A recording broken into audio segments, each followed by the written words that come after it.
Hello, everybody. Can everybody hear me? Am I too loud? Too soft? Can folks hear me all right? What's the audio levels like? Why are we whispering? I don't know why you are whispering, Miro. I know I'm not whispering. So that's a you problem. I'm not whispering. I'm asking if I'm too loud or if I'm too soft. I'm not whispering.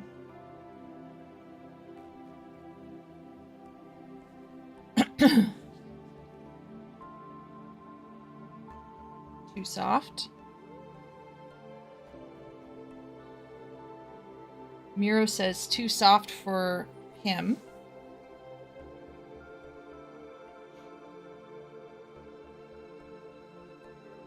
Who can't read, Miro? I'm pretty sure I can read.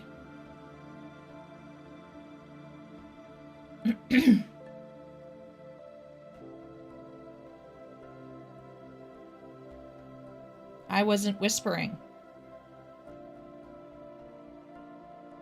Yep.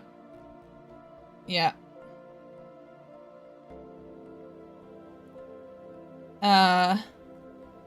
Given the modern generation, no one can read. That is the joke. Yes. That is the joke. Anybody else besides Miro wants to weigh in? Because I don't know if it's a Miro problem or if it is a me problem. I'm not changing my audio.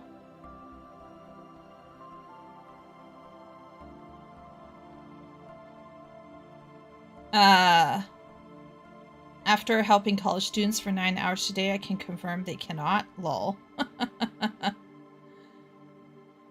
You were soft before, but fine now. I have literally changed nothing. That's the crazy part. I have not changed anything. I'm in the same sitting position as before, same stuff as before, so... Am I sounding okay for anybody else? Party says I'm fine.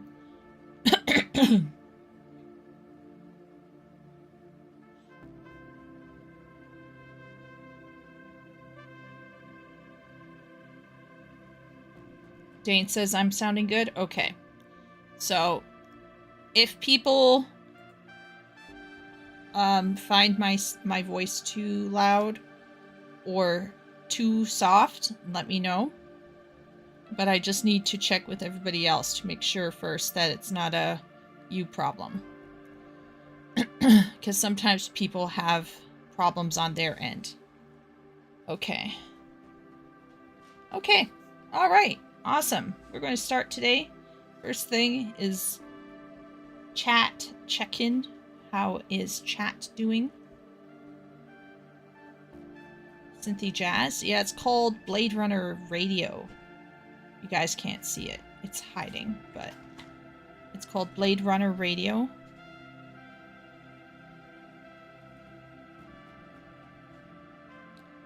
I'm sure it's probably all... Well, I mean, the pictures are AI shit, but, you know. Yes, Miro is struggling with game stuff. Let's see, who else came in here? We got Miro in here. We got Foxy. Hello, everybody. We got Simp. Hello, Simp. We have Epic. Hello, Epic. Hardy and Dane. Hello, hello. How are you doing, Simp? What have you been doing these days for work?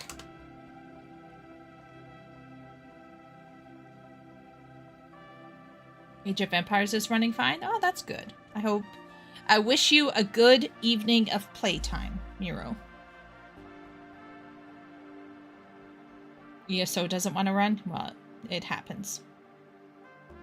The heat wave destroyed me? Yeah. You and I are bro-fisting over this, simp, for real. Our aircon started to leak onto the wall. So Party turned it off. And even I started to die. I was like, I can't sleep. I couldn't sleep last night. It was so muggy and hot. Oh, it was disgusting. But we kind of took the aircon out and reinstalled it back into the window to see if maybe it needed adjustment. So we're hoping it keeps working.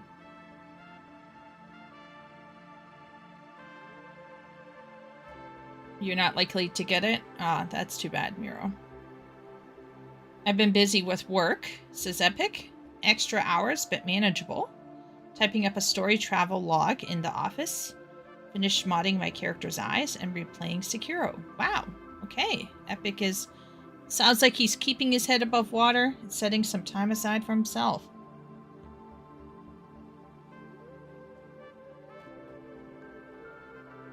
I know that Dane was forced to work over the weekend. So...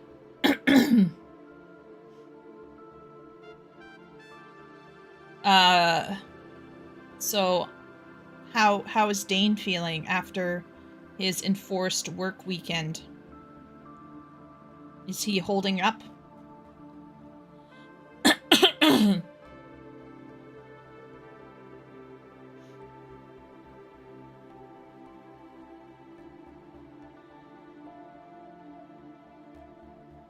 Well, it sounds like Simp was destroyed by a heat wave.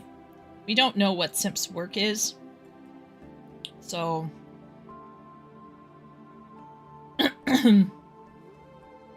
Oh, hello, African transplant. Hello, Foxy. Welcome in. We're taking a check-in from chat. Chat check-in. Chat check-in time.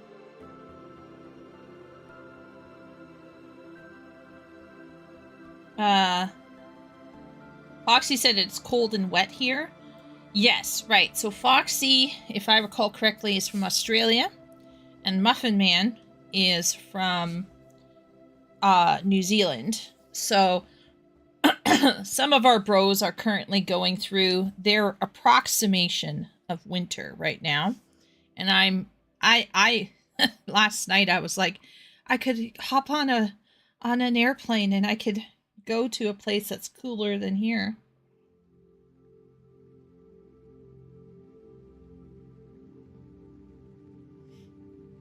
Never let your enemy or friends know your next move. Is Muffin Man here? I think Muffin Man is shopping with his father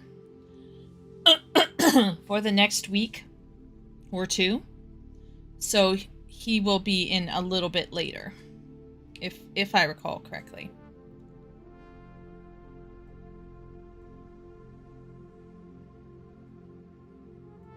Also, the Pennywise return to fairy rap video is insane. Human lyrics with AI voice and video that reached 1.6 million views.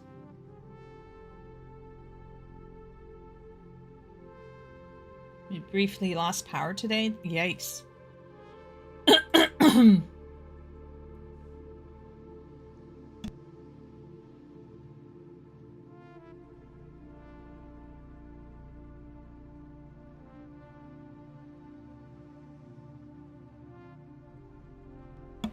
Here's the thing, right, Epic? About the whole AI art, AI music, AI writing. I might have some beef and concerns about these forms of creativity. And I personally don't respect them on some level. But the reality is that... The reality is, Epic, that most people don't care. They don't have taste. And even something that is made by an AI can be enjoyable, right? I actually low-key loved the Hasan shock my dog I can't stop AI video. So, you know, it's the iffy thing is that more and more we're going to see AI creation and AI related stuff that is highly creative. And I think a chunk of people won't care.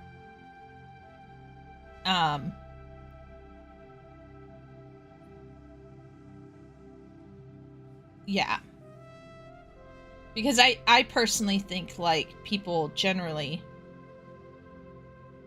just want to have entertainment. So they're not going to be too fussed. If it doesn't sound bad, right? If it doesn't sound bad, then why not enjoy it?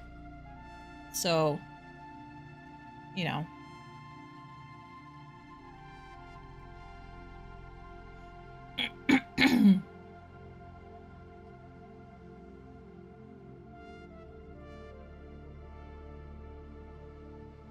I see that African transplant was cherry harvesting. Very interesting. Oh, hello, Willie. How's it going?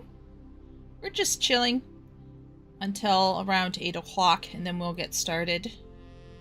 I said yes to a demo lesson next morning. So, it's starting a bit earlier in the morning, so I might end stream a little bit to unwind. So I will be putting my foot down though, and about 1 a.m. probably will end.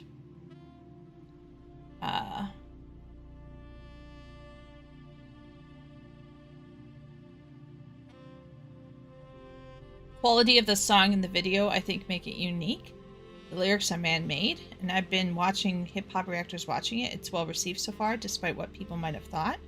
Yeah, Epic, this is what I'm saying, right? If a song has a minimum viability and is minimally interesting, right, and has some entertainment value, I think most people will not give a crap, right? Most people won't. So that's just the way it is.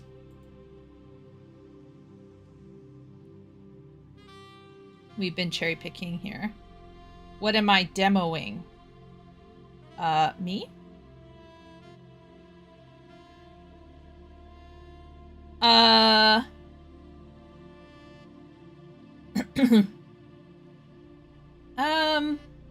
Well, if you're talking about the video that's on right now, it's called Blade Runner Radio. Here it is. Hopefully you guys can see it on the screen. We're just playing it while talking for a bit. Oh, what am I demoing? Oh, it's an ESL class. I think it's a speech class. But I told them, I said to them, I can't, I don't want to take on that class. So I'll demo it for you, but I'm not going to take it on. And part of the reason is that within 3 weeks, some students are coming back, and I'm not sure like what my hours will be at this point, because another student has added 3 hours on to their already 3 hours. So I'm teaching this one student 6 hours a week. So basically, long story short, I said yes to doing a demo ESL lesson, but I may have told them I don't want that actual class. So yeah, good setting boundaries. Yeah, it's really funny. I didn't realize it, but the class load that I have right now that I am studying at the college that I chose is technically above part-time by 1%. So in Canada, part-time is 59% of your class load. And I think I'm like at 60 or 65% of the class load I'm doing right now while working full-time. So, yeah. Yeah. Good setting boundaries. Yeah, I gotta set boundaries, Miro, or I start going crazy. My chair, should I be talking about this? I'm gonna think about this for a second. Let's just say my hair was falling out. Let's just say that. Again, I was shedding more than usual because I was really stressed out. A midterm came upon me rather quickly. I thought it was 1 week later, but it was actually 1 week earlier. So I had a midterm, a lab assignment, and a math quiz all in 1 week. And it just felt overwhelming. Yeah. And, I still don't know what my math quiz results are, but, and I'm worried about them. But my accounting midterm and my personal tax lab came back with really good marks, very good marks. So I'm doing okay, guys. It's just a lot of work. There's a reason why I've gotten really quiet. And it's largely to do with the fact that I'm studying. And if I'm not studying, I'm working. And if I'm not working, I'm trying to unwind from studying and working. Do a low cortisol dance to chill out. A lot going on then. Yeah. Yeah. So I am setting time aside for myself. I do have quiet periods. But it does mean that sometimes, like, I just don't feel like really chatting with people. My ability to handle socialization kind of disappears. Okay means 0 kills, so she's technically doing okay. Oh, yeah, I'm doing okay, guys. I really am. I will not fail these classes. Or at least I won't fail the first 2. Math will continue to be a challenge, but it's about getting back into the swing of things, and remembering stuff from my childhood. So, / early teaching years. So I should be okay. I should be.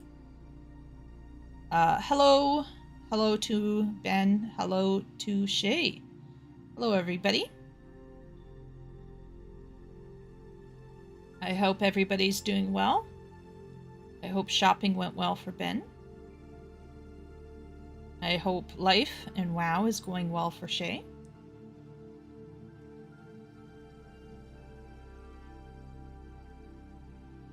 You can always ask Simp to explain something to you for free. That's true. That's true. I thought about it once. But I also think it's about me sitting down and just doing exercises by myself.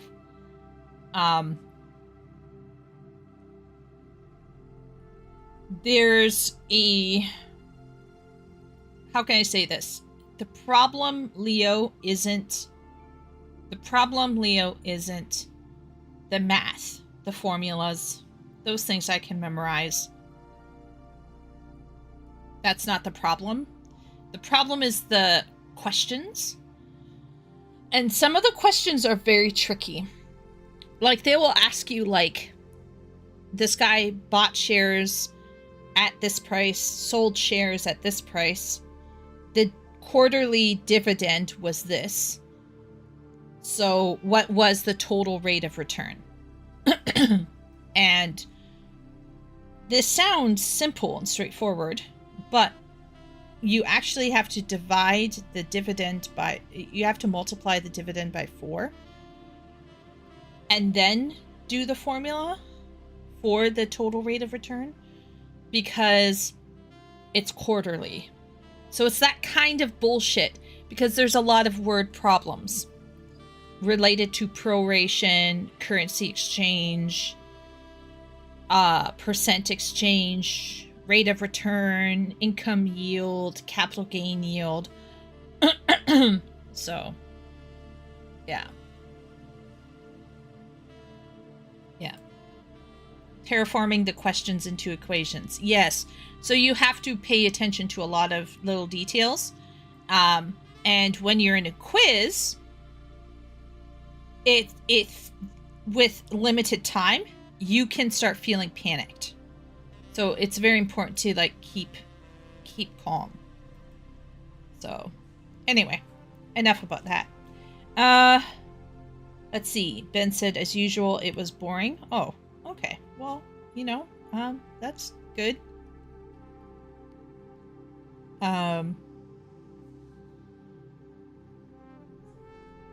Bean.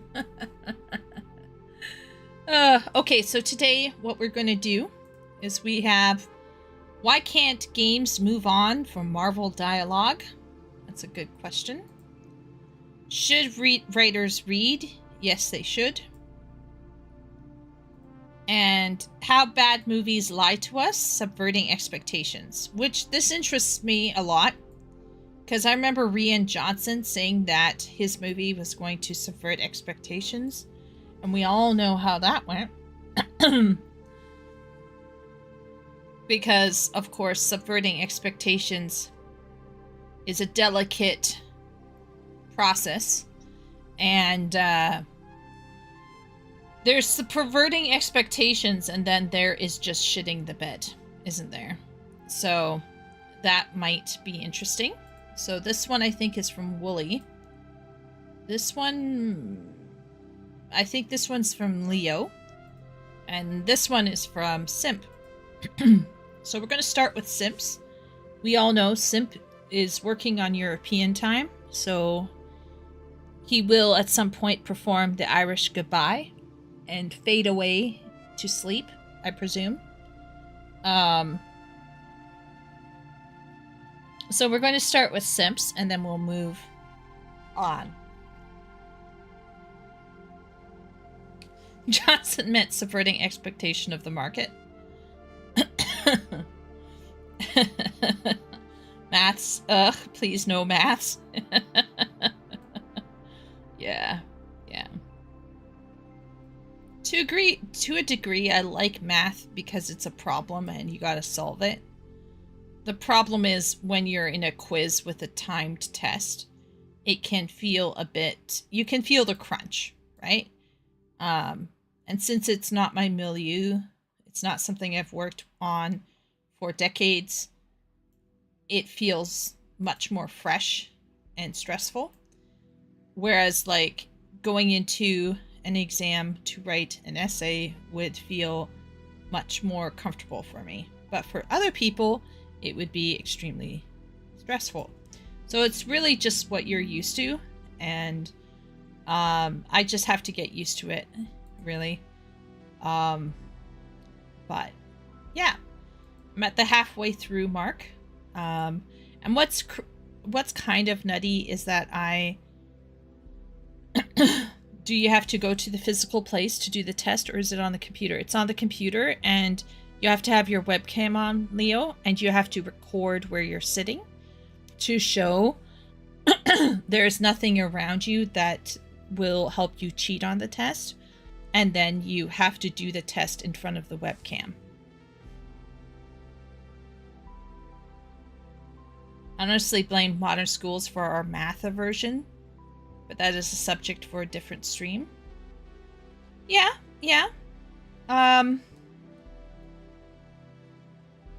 True. But I didn't go to a normal school, did I, Wooly?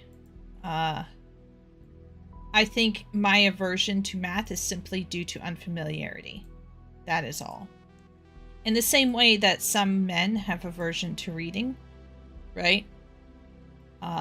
It's not that they can't actually read. It's just not comfortable for them. It's just a muscle they haven't used. That's all. So show some cleavage to distract the teachers? No. No. No. I don't do that shit. That's... yeah. But yes, Leo, haha. Haha. Ha ha ha, Leo, haha. Okay. Yeah.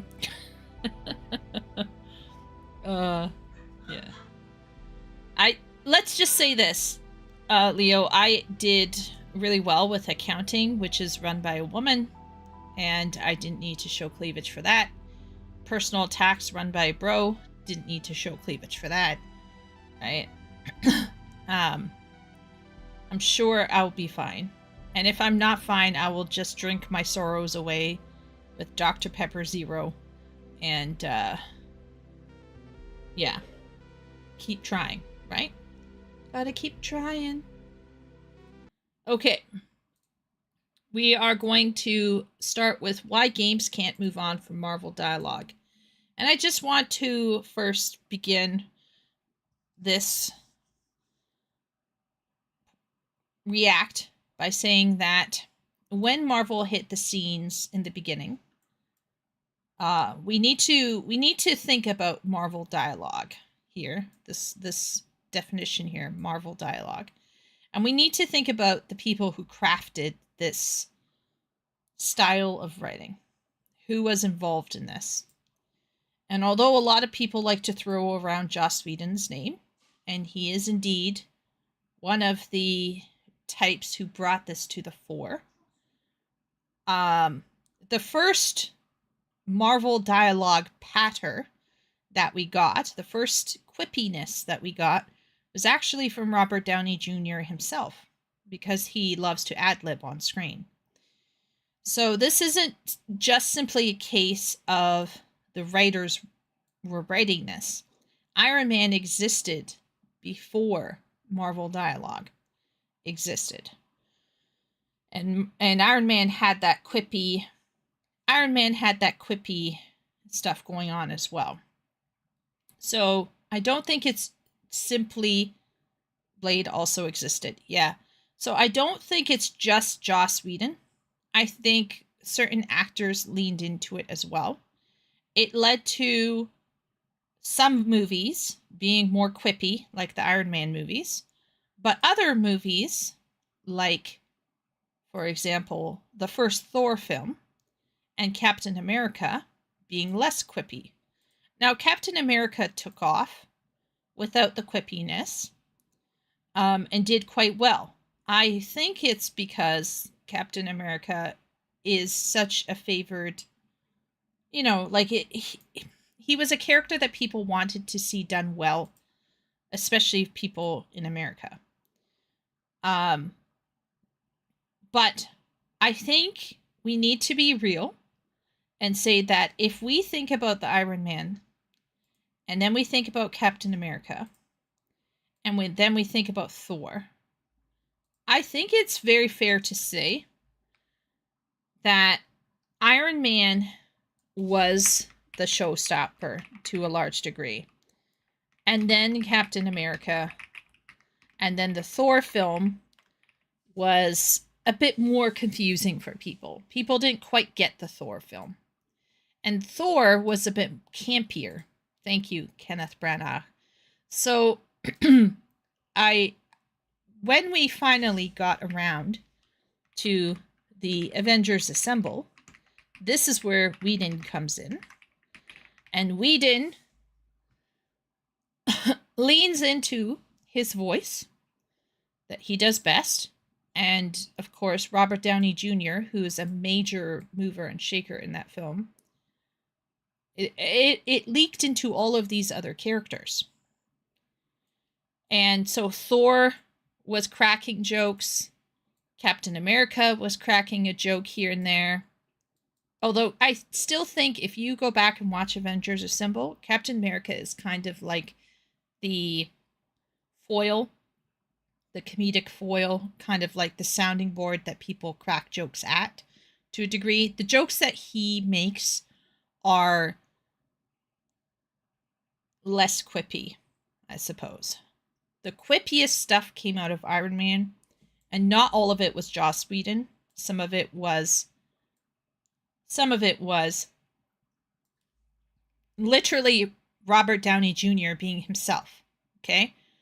So I think when we look at Avengers Assemble, we can argue that Iron Man was really not 100% just a Whedon's fault, right? It was also how Robert Downey Jr. was playing Iron Man.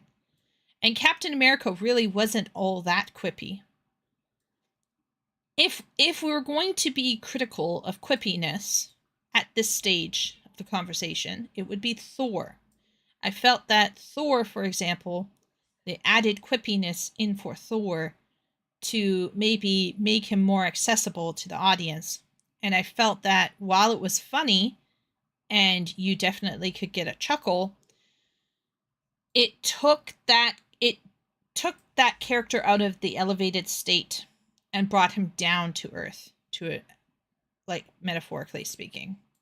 So, yeah. Now, Avengers Assemble did so well, and I'm guessing that how people were talking about it, you know, told, you know, who's the guy? Oh my gosh, who's the guy? What's his face? You know, the guy who runs Marvel.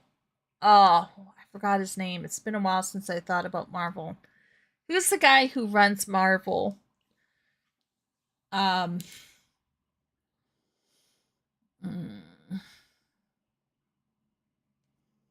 Feige. Yeah. Okay, Feige. So Kevin Feige clearly decided, I want to give the people what they want. So in this era, they just continued to lean into that, right? They continued to lean into that. So the next Iron Man, the next Captain America, the next Thor, and all of the other ones, I think all of them started to get this hallmark of being quippy. A comic, there was a level of comedy mixed, a comedy or levity mixed with seriousness. So the Marvel Cinematic Universe films began to have a formula, which was comedy or levity plus serious / heartwarming. And combining these two moments, oh, and of course, action. And combining these three elements, that's what the films became. And honestly, I'm going to say that I don't think it's all bad. I don't think it's always bad. Thor: The Dark World suffered from this, unfortunately. So when it was applied across the board, this is where the problem started happening. So Thor: The Dark World, for example, suffered from this approach, unfortunately. It really did. Thor: The Dark World is an example of where it should not have been applied. But there were tons of films, I think, that did rather well, and people enjoyed them, regardless of, you know, the fact that there was this formula going on.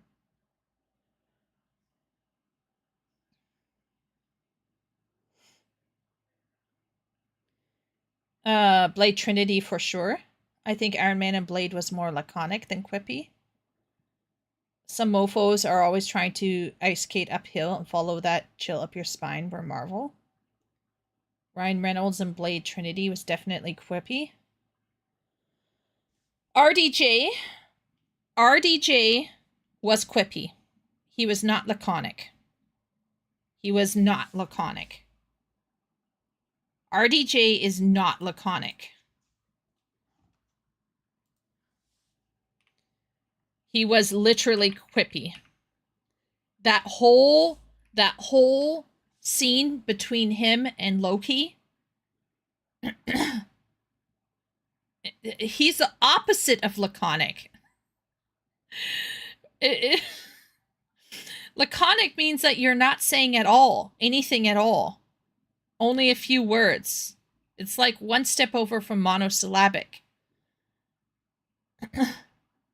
Iron Man is the opposite of laconic. He's the burbler.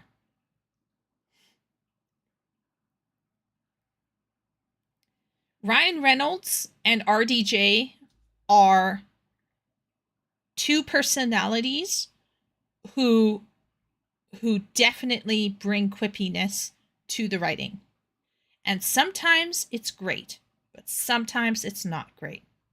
Once again, too much, in my opinion, too much of a good thing. I think this is what I want us to think about. Too much of a good thing is bad, right? There's nothing wrong with RDJ and Ryan Reynolds. There's nothing wrong with them or their technique. I am not shitting on those men. They have an ability. But you can't apply it everywhere. It's the same thing with Johnny Depp, right? We all love Jack Sparrow. Well, at least I love Jack Sparrow. But most of us appreciated Jack Sparrow when Jack Sparrow came out. We didn't appreciate Jack Sparrow when Jack Sparrow started showing in films that weren't about Jack Sparrow. This is the same thing, right?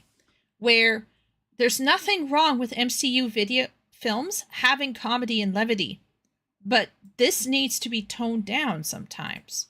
And I think it just started getting applied constantly without real thought as to why it should be there. It's just the people want it, so we'll give it to them. And I will have to say, there is something to be said about the people want it, so we will give it to them.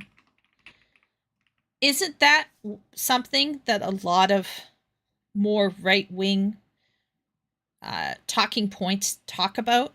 They're not giving people what they want.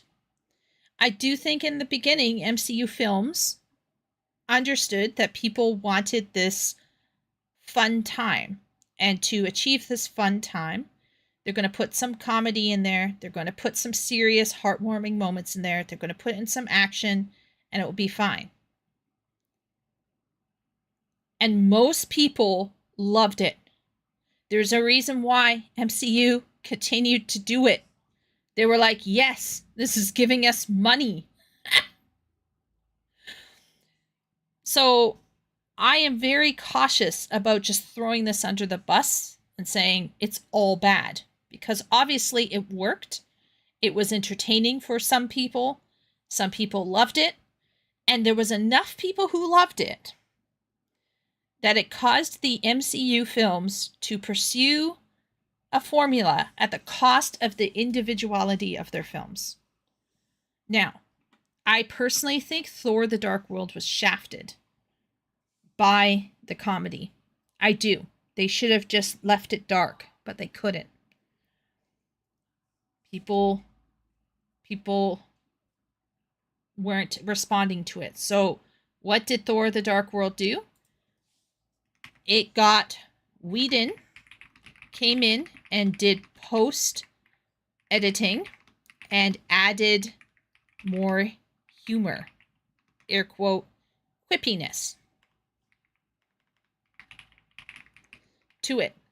So if you go back and rewatch it, the tone of that film is just in the bin. It's in the bin. It just went downhill. Captain America plays it straight. Yes, simp. Correct. I just want to say this. I think the term Marvel dialogue is a lie. It's a term invented by an audience that is young because the Blade trilogy, Ghost Rider, Tobey Maguire's Spider-Man, X-Men, all of it was from before. Yes. Yeah, the only Captain America joke I remember is there's only one God, ma'am, and it doesn't dress like that. Yes, Wooly. I personally think that Captain America should never be quippy. I don't think Thor should be quippy. But they all started getting a bit more and more quippy as time went on. And I don't think that this is saying that quippiness is bad. It's how it's being applied is bad. Right? I think we can all, I hope we can all be on the same page here about that. Right? And even if you want to say MCU only, well, Daredevil, Jessica Jones, and Luke Cage are part of that scope. So to me, it kind of all feels like misplaced target. Same with Critical Role. Yeah, sure. I argue that this has been around since Star Wars Episode 4, was big time boosted by Wild Wild West and the Men in Black films. Ooh, Shay is going back. Yeah, who is the quippiest person, by the way, in Star Wars? Does anybody remember? 2 characters, specifically. Han Solo and Leia. 2 very quippy people. Luke is played like a straight person. But both Leia and Han Solo, very quippy. Will Smith was following trends. The prequels had even more quippiness. Yeah.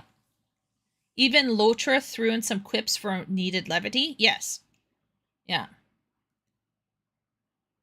That's why I feel Marvel is taking the hit for what was an action genre trope, not a Marvel trope. Yeah. Yeah. There's nothing wrong with quippiness, but every character cannot be quippy. Everyone in I would argue that Will is played a little bit more straight in Pirates of the Caribbean. I would argue that Will, out of all of the characters, Will is the least sassy, but he still has moments where he says a thing. For sure. Yeah, after Whedon, every character was very samey. It got boring really quickly, and the movies are too long for everyone talking the same. Yeah, but see, here's where I'm saying, Leo, is I literally don't think this is entirely Whedon's fault. I don't think so. We're talking about 1980, 1979 OG Star Wars was before Joss Whedon's time. That was quippy. Right?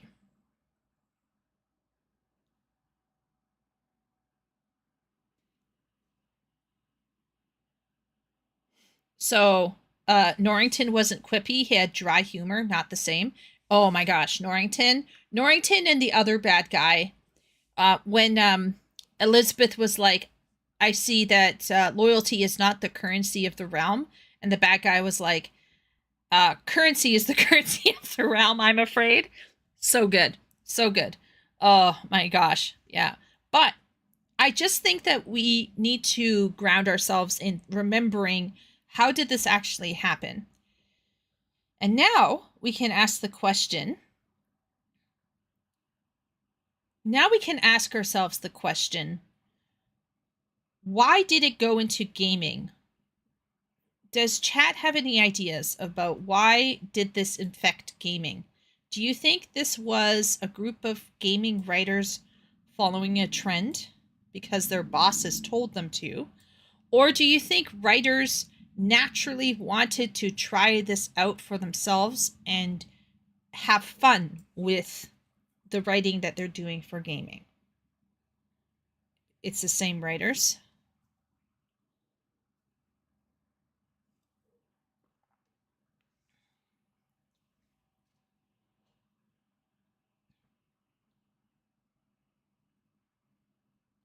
I'd like to point out that Video Dude is not just talking just or primarily about quippy dialogue. They're just copying and watching MCU? Okay. So Simp thinks that they're copying or watching MCU? Okay. Following a trend? Yeah.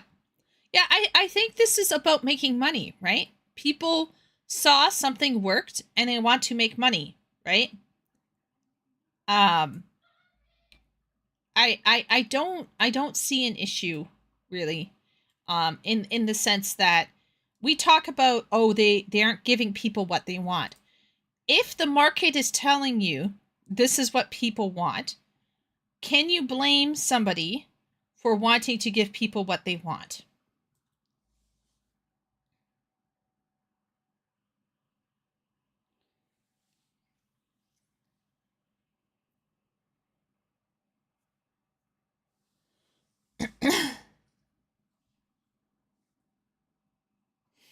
And so this is, I think, where we have to ask ourselves, did the audience, because the audience cottoned onto it so quickly and liked it so much. Do you remember that whole thing that I made fun of? What was it called? Social, um, I forget. It was that idea that everyone likes it, therefore it's probably good. There's something there. I think because it was raking in tons of money, many writers and producers and executives made the choice to pursue this because they thought this was the answer.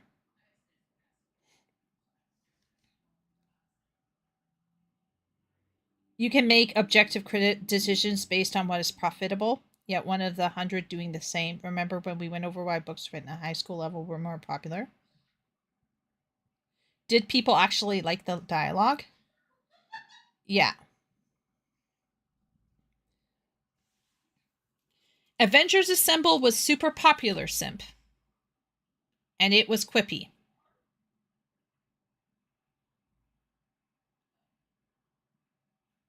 Avengers Assemble is super quippy. I think Avengers Assemble wasn't the first quippy film, but it certainly was the one that supercharged everything.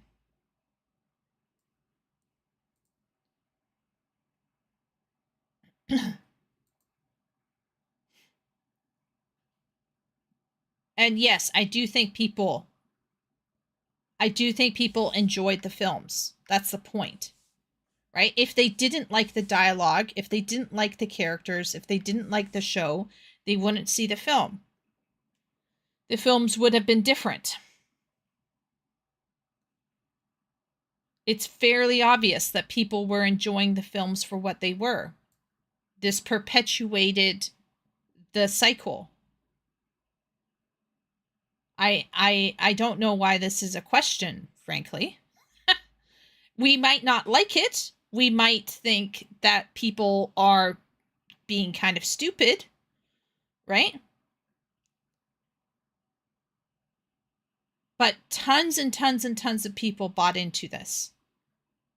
And the fact that it became more and more quippy with time, right? The fact that it became more and more quippy with time shows us that, you can't over egg the pudding, but it also shows us that people did like it, right? We can talk about how certain stuff was injected into MCU post Endgame that brought the films down, caused them to crash, right? We can talk about that. But up to Endgame and, the last stuff, like the dealing with Thanos shit, up until then, people were on board for the most part. There were some hit misses. Thor the Dark World was one. Iron Man 2 was one. There were some misses, but most stuff was a hit, and most people loved it.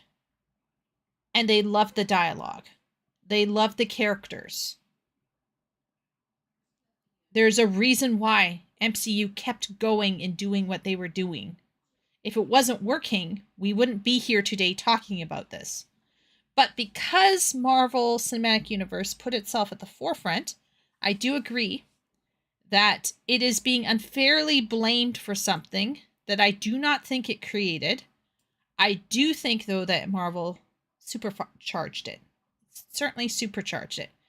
And it caused perhaps younger writers, less experienced writers, or writers with trend-chasing bosses who want money, can you blame them, to go for something that may not actually fit their creative product.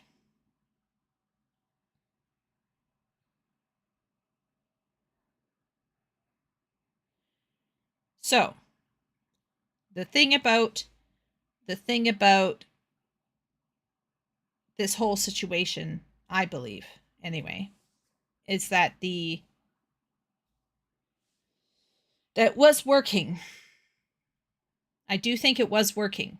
And I think that if we are proposing that people get what they want, this is a case where people were getting what they wanted. That's what I'm saying. Okay, so we're going to press play on this, but I'm actually going to go close my door because party is being loud. Wait 1 second.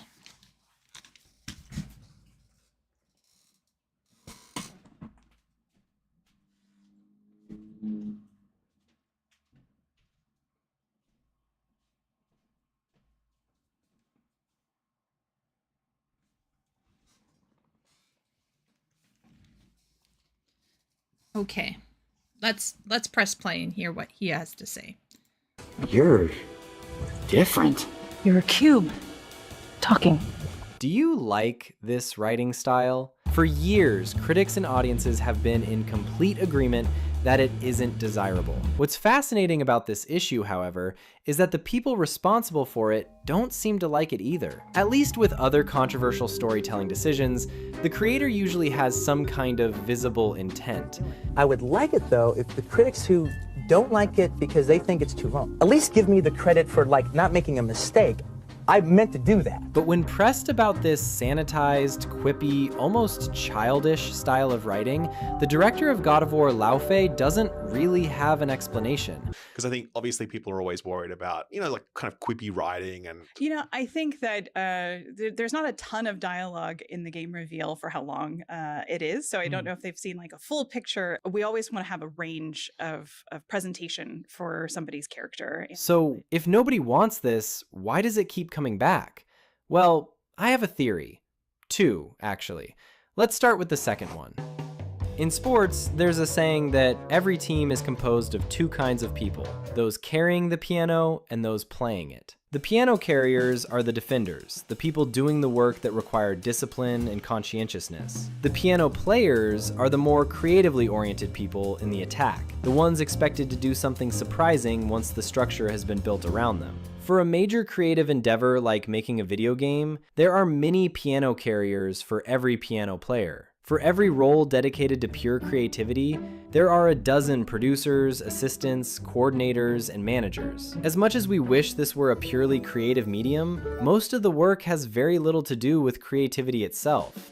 Because games are as complex as they are, the teams that tend to do well often do so not by being the most creative, but by being the most organized. Look at Insomniac, for instance. They are perhaps the best in the business at thinking inside the box, and doing so in a timely and effective manner. The people who lead these teams are far from the most creative you've seen, but they are the most disciplined. Eric Williams, the director of the critically and commercially acclaimed God of War Ragnarok, doesn't actually have the capacity to imagine something in his mind, but he absolutely has the capacity to plot every single minute of his 25-hour blockbuster onto an Excel spreadsheet, and that's why he gets the top job. Now, with that in mind, let me ask you this. Do you think the writers... I've been saying it from almost day one on this channel, right? I've been saying it from almost day one. One of the key factors for things being shit is organization and professionalism. It's the ability to do teamwork, and it's the ability to keep organized. How did Yoshi P put out a full-fledged, brand new, based off of an old MMO, right? But how did he revamp Final Fantasy XIV within a year or two? How did he do that? He went full retard on scheduling. He was practically scheduling people's bathroom breaks. I personally believe that this guy is correct insofar as to say that there is a level of work behind the scenes that has to happen in order to make something happen. And those people who help make things happen can in fact be an asset. But might they be impacting the dialogue? I don't know. We're going to find out if he's going to say that these people who are crucial are also impacting the dialogue. We'll see. But one thing I will say is that some of these writers do get blindsided. So I don't know if people understand what happened with Thor: The Dark World. But Thor: The Dark World was directed and was written by, I think, the same person who had been working on Game of Thrones. And they showed the first cuts to audience members, and audiences came back and said it's too dark. And so they brought in Joss Whedon from the outside to inject humor into it, to lighten the tone. The result was a tonal mess, right? There's nothing wrong with what happens in that thing. Well, except one thing, but there's nothing technically wrong, narratively speaking, going on in Thor: The Dark World. It's a very fascinating and interesting idea, particularly surrounding the death of Frigga. But you can see where they injected shit in, and it just was horrible. And when people asked the director years, months afterwards or whatever, he basically said, I learned the hard way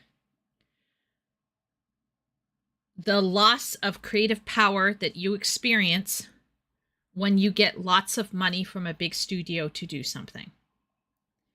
Because this money is not yours to do what you want, even if what you want to do is superior. Right? You're being given that money, you're stewarding that money for the interests of a group that may not actually understand what you're attempting to achieve, and who may not appreciate it, and who may have different goals. So, Yoshi P was living in the devs' asses, yeah.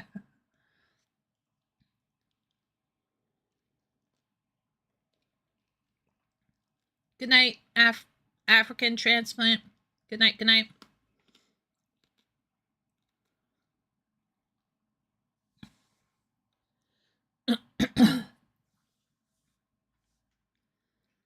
Everyone wants to feel they're the smartest in the room. The reality is most of us aren't. True.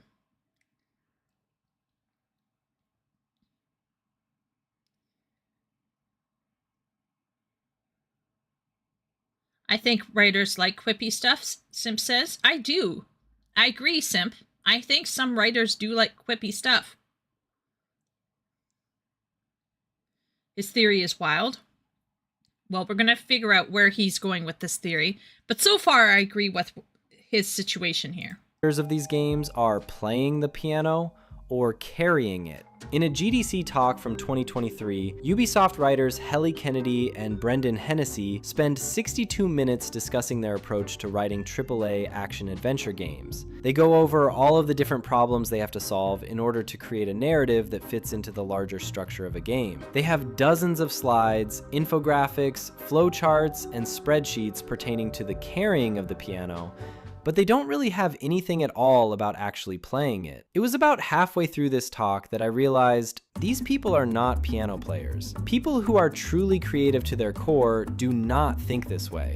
They tend to hate having a long list of rules to follow or being forced into predefined frameworks. As a result, they are not especially compatible with structures like these. Instead, the people who tend to excel as video game writers are those who are best at following the rules. They understand what needs to be done to make the narrative component of the game fit in with everything else. And I hate to say it, but it is very rare that creative people are truly orderly, or that orderly people are truly creative.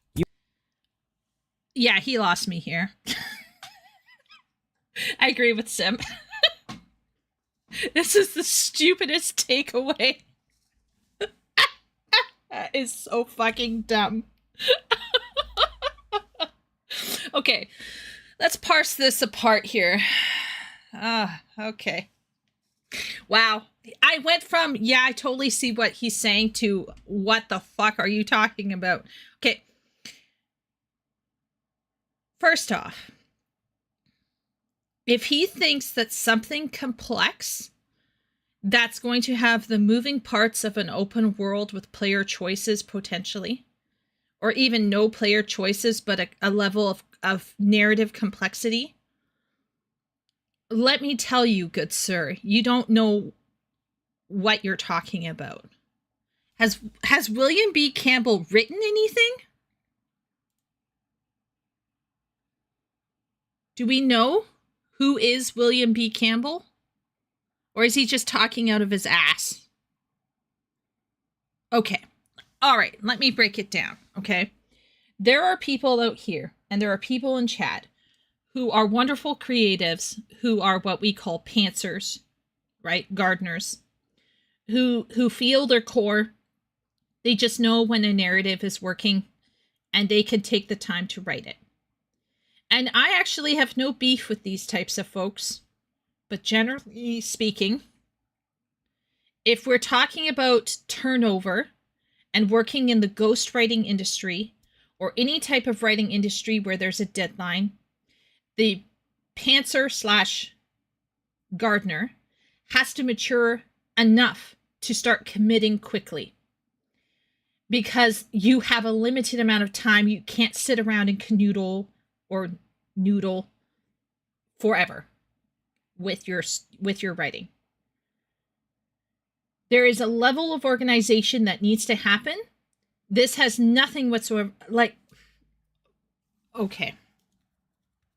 Let's keep going. Let's see if he can tie this up. And so then I can, right now I'm on a roller coaster with this bro, but let's keep going. But so far, at no point in time do I think a person who is organized means that they're just going to start writing quippy shit. I am an architect who is extremely organized with my writing, and I'm not writing quippy shit. You want to have some levity when the time is right with certain characters, but when the time isn't right, you're not going to have levity. But don't just say, oh, because somebody's super organized, they're carrying a piano, so then they're going to be writing Marvel dialogue. That is a really dumb takeaway. Okay, but let's keep going and see if he can tie it up and make it make sense more. You might think that the writers at Santa Monica or Insomniac are cut from a different cloth, but just look them up on IMDb. These are all part of a larger, unified cluster of writers who have almost exclusively been writing for games, and who have collectively established a philosophy around how to do it. These guys are experts at following the rules, and amateurs when it comes to breaking them. So what are the rules then? Well, it's easy to get caught up in the quips themselves, But even if you removed all of the self-awareness, there would still be an awkwardness inherent to how these characters are written. I would argue that this writing style is equally defined by how archetypically it treats characters, always prioritizing easily legible traits over any sort of nuance. It's also not too biting or risky, but rather sanitized to be broadly understandable to all. These three characteristics are distinct, but together they point toward one specific concept: readability.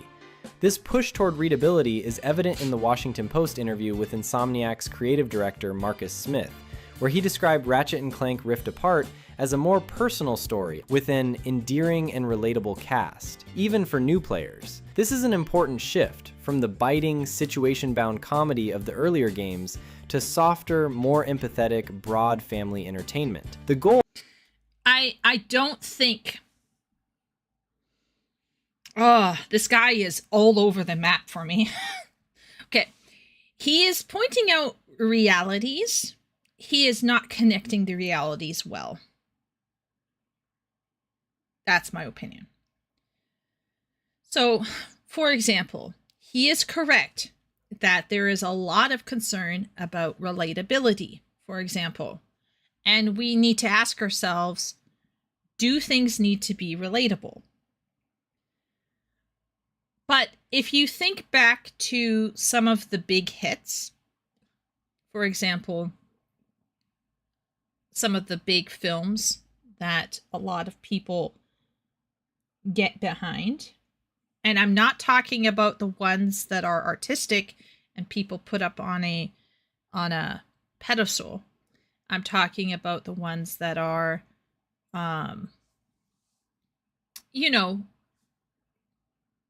more watched over and over again. Harry Potter, Titanic,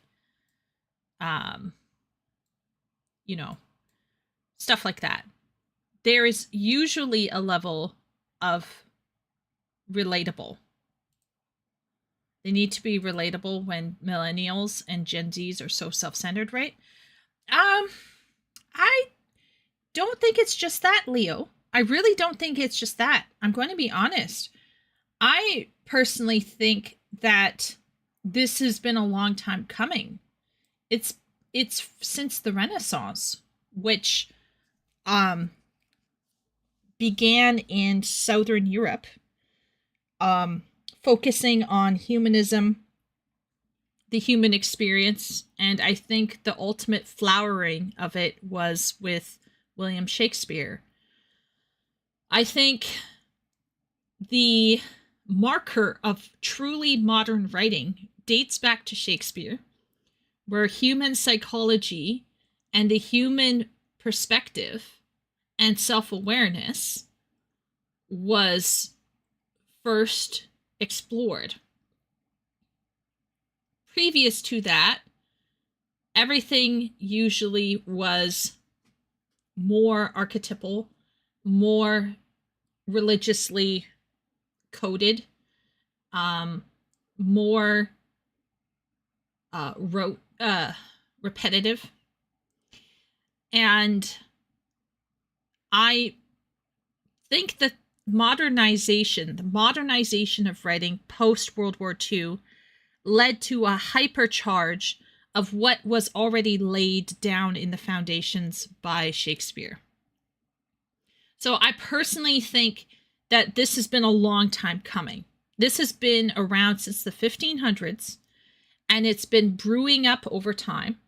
I think it was supercharged by the modernism stuff, where, do you remember how he talked about how characters talk a certain way, etc., etc.? What he's actually talking about is litfic, right? Once again, it's like he has a blindfold on and he's touching an elephant and he's recognizing the parts and he doesn't get it, right? But in my humble opinion, these writers are raised in a soup of modern litfic, which we all know is bullshit, pretentious crap. And then they add on a layer of Marvel dialogue and relatability to make sure that they can sell their shit. I personally don't believe necessarily that millennials and Gen Z are more self-centered than any human before. I'm not quite sold on that one. But what I am sold on is that they don't have enough external pushback and they don't have enough motivation to mess with trends, and they can't take a risk, and their bosses from above are asking them to pursue trends, and they're stuck. But even if they're given free reign, I think these creative types, the ones that are playing the piano in his wacko metaphor, the ones playing the piano are limited by what they read, by how they view the world, and they are limited by the editing that has gone into their life, which is probably not as much as we would like. If we're going to tweak his horrible piano / piano playing metaphor, the people carrying the piano are the studios and publishers, basically the suits, and the producers. And the people playing the piano are the architects / gardeners, if we want to go with this, because we have discussed how these two words are not necessarily able to cover the complexity of how people go about writing. But you know what I'm saying when I'm trying to say this, which is the writers themselves. I don't think it matters whether you're a gardener or whether you're an architect, whether you are more organized or whether you are less organized. I'm going to be frank. In fact, here's my feeling, okay? Here's my feeling. I feel that the disorganization and the lack of professionalism points to a whole bunch of gardeners who can't take critique, raised on a diet of shit, raised on a diet of ideology, being put in a situation where they have feedback from upper level marketing folk who are telling them you need to put in more quips, you need to lighten this up, make sure it's relatable, make sure that people will enjoy it, yada yada yada. And this can lead to cringy quippiness. Now, the cringy part of the quippiness, the sanitation that he's talking about, is also ideologically based, right? It's like, what did SkillUp say? There's HR in the room. HR is in the room. Well, we can't use the word dumb because that's making fun of people who can't speak. We can't use the word stupid because that's making fun of people with disabilities. We can't use the word retarded. So, that's going to hurt the feelings of people who are, mentally disabled. We can't use the word gay because, if we use it in the wrong way, then it's going to be negative toward people who are gay. So you can see how all of this will take the edge out of anything.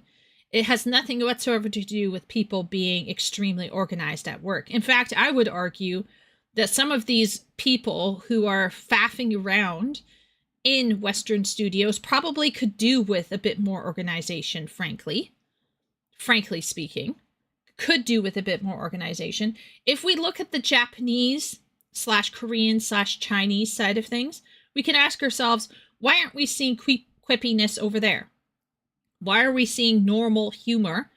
Because there is humor in, by the way, there is humor in Asian shit, right? But it's not quippy. It's not like yip, yip, yip all the time. So, so I think like this is a situation where I feel that the there is a level of sincerity and an appreciation for the archetype that is able to ground Asian storytelling versus Western storytelling. And you know, William B. is talking about reliance on archetypes. Once again, there is almost no archetypal energy present in Forspoken. There's, which by the way was actually came out of an Asian studio. That was wild. That was a wild one because that was a Square Enix flop. So that came out of Asia. So that's a contradiction to what I just said about most Asian storytelling. But in the case of Forspoken, this could also have been a translation / writer input thing that happened. I'm not sure. But in the case of Forspoken, for example, that is not a situation of archetypes gone wild, okay? Archetypes, when leveraged correctly, look more like Star Wars, the original series, or even the prequels, actually. They don't look like Forspoken.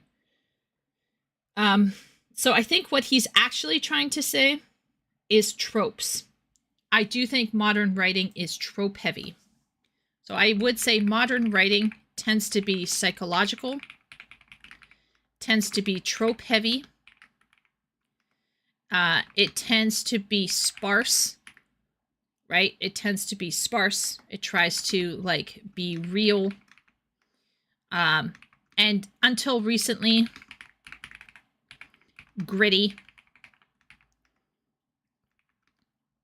Now, it is ideologically bogged down, and it is now sanitized for ideological reasons. Forspoken was a Western studio with Western writers. Okay, well then, Asia's back in the safe box, folks. Square Enix saved. What I'm saying is, besides going so far back, those people in the Renaissance, they had a connection to culture still, even after World War II and the hippie era. Millennials and Gen Z are so aimless and so constantly counterculture. The only thing left is interiority and contemporary psychology. Do you know what I mean? And these writers are writing to appeal to that. I think modern writing suffers from lack of numinous and lack of archetypal energy. And it's all about the self.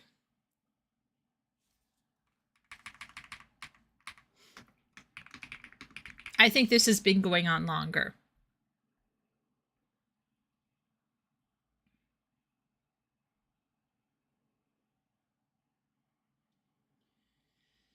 I just think, Leo, there's more going on to it.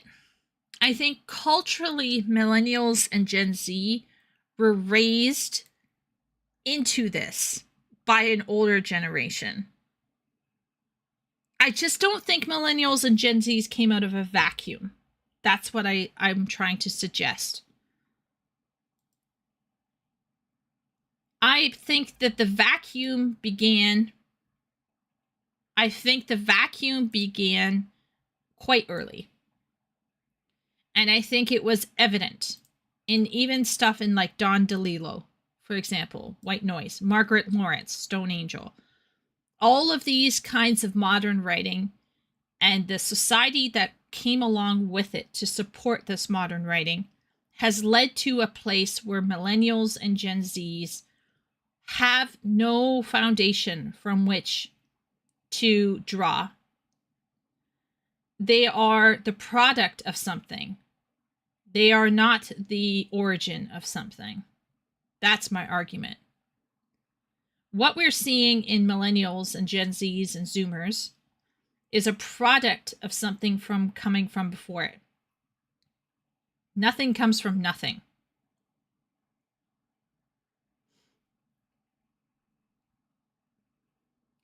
And this is where I'm saying modern writing is to blame. But this modern writing has been around for a while now. And I would probably argue that the trope-heavy stuff is more for genre fiction as opposed to the art stuff, right? Like, say what you will about Don DeLillo and Margaret Lawrence and Margaret Atwood. They are not trope-heavy, right? They are quite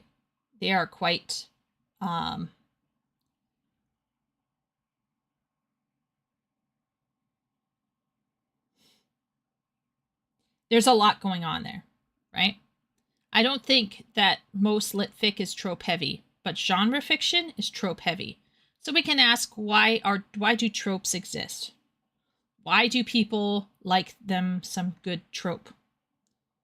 And I think it's because it goes back to readability, and it goes back to kind of like, especially for women, a supercharged dopamine hit. Asking why tropes exist is like asking why difficult fights in a Souls-like game exists. Because it gives you a high when the culmination happens. So when the fight culminates, you get the high. When the trope culminates, you get a high. This is like super easy. There's nothing mysterious or weird about this. This is, in fact, dare I say it, a normal human reaction. It would be more interesting to say, how can trope-heavy, imbibing only trope-heavy fiction, how can imbibing trope-heavy fiction destroy your ability to enjoy other things? In the same way, imbibing only specific music or specific video games destroys your ability to understand other types, other styles, and essentially limits your taste. And I'm going to be frank, all right? I think there are a lot of people who sit and listen to folks like William B. Campbell, and they can shit on these writers, on these millennial and Gen Z people, and they can be like, oh, look at them. Look at them. They can't write outside of their scope. They're just reading the same things. They're just following the same tropes. What about you, bro? When's the last time you picked up something meaningful on Reddit? Most of the people who are getting on some weird shit soapbox are in the same boat. They pursue the same games. They even shit on games that they don't like. They shit on cozy gaming because, Lord forbid, cozy gaming, exist outside of their little COD bubble or Destiny bubble or whatever, their MMO bubble. So my huge issue with these people who would be critiquing all of this is that everybody goes for what makes them happy. And the trope pursuers for genre fiction is a natural human outflow of people chasing what they desire. And the writers are trying to give people what they desire. But here's the real question. What happens when the trope goes against ideological grain? You know what happens? The current kerfuffle over romance. Right? That person in Canada who went and started shooting at a porn HQ wrote a manifesto that was a cultural Marxist manifesto about the exploitation of female and etc. etc. Very incel, but it was left-wing incel.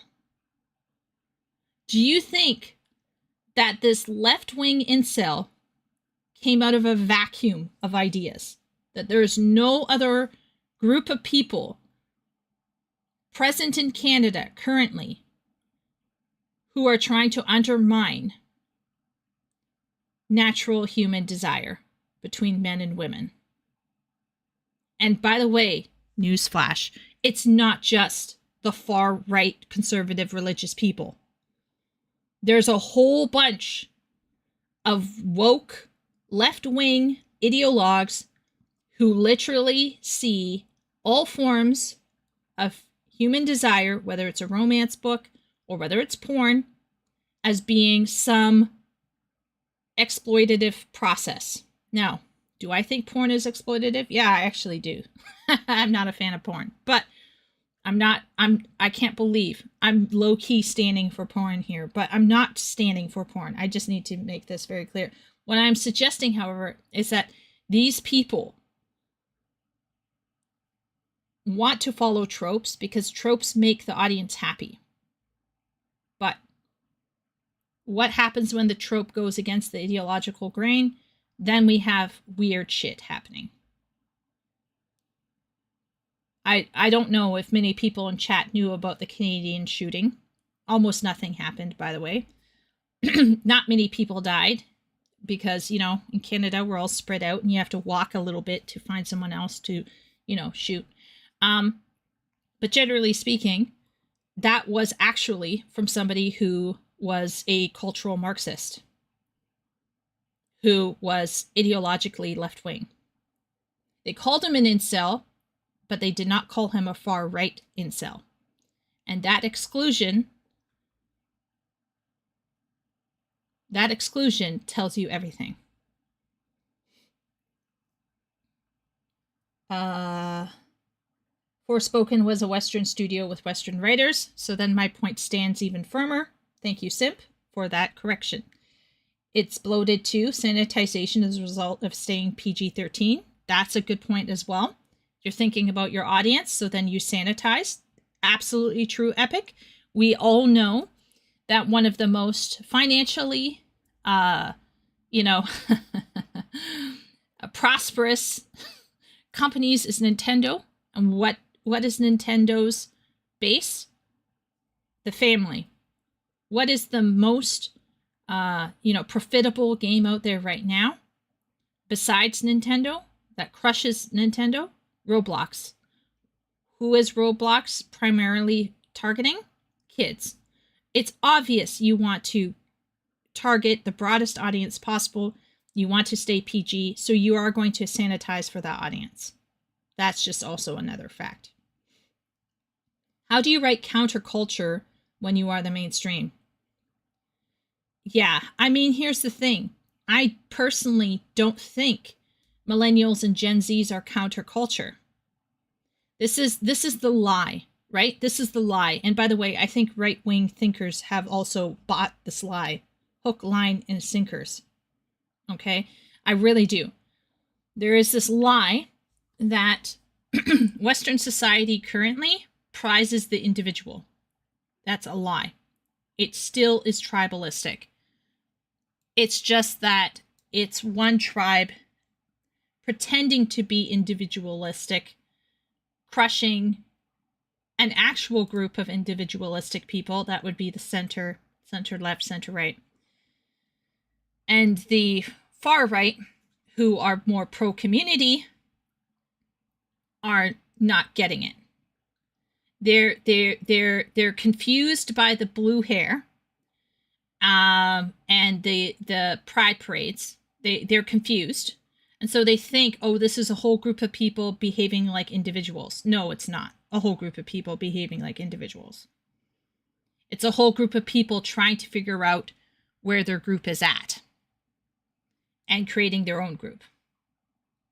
So I do think that the counterculture that millennials and Gen Zs think that they are interacting with is actually an illusion. There is no counterculture right now. If there's any counterculture, it would be the conservatives, I guess.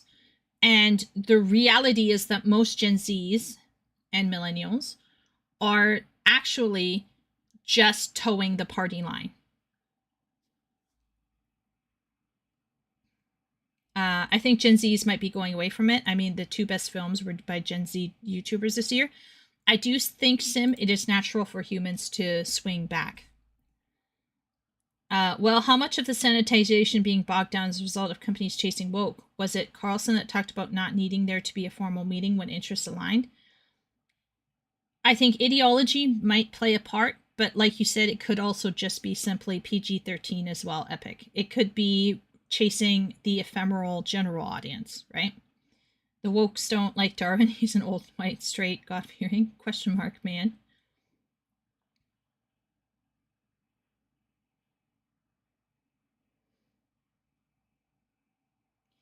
I only know the joke.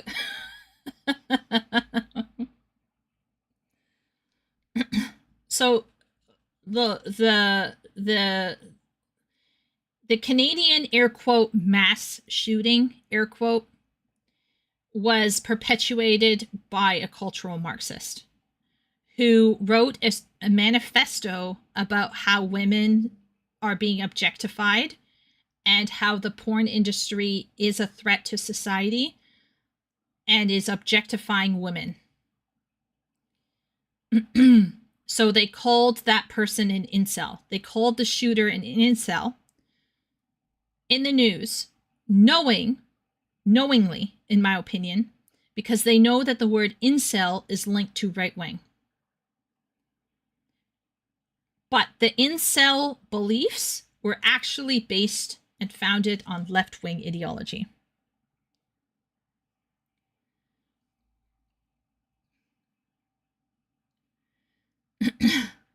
Yeah, the liberal progressive mindset became mainstream culture. By that I mean by catering to it, companies made money, so they catered to it more and more.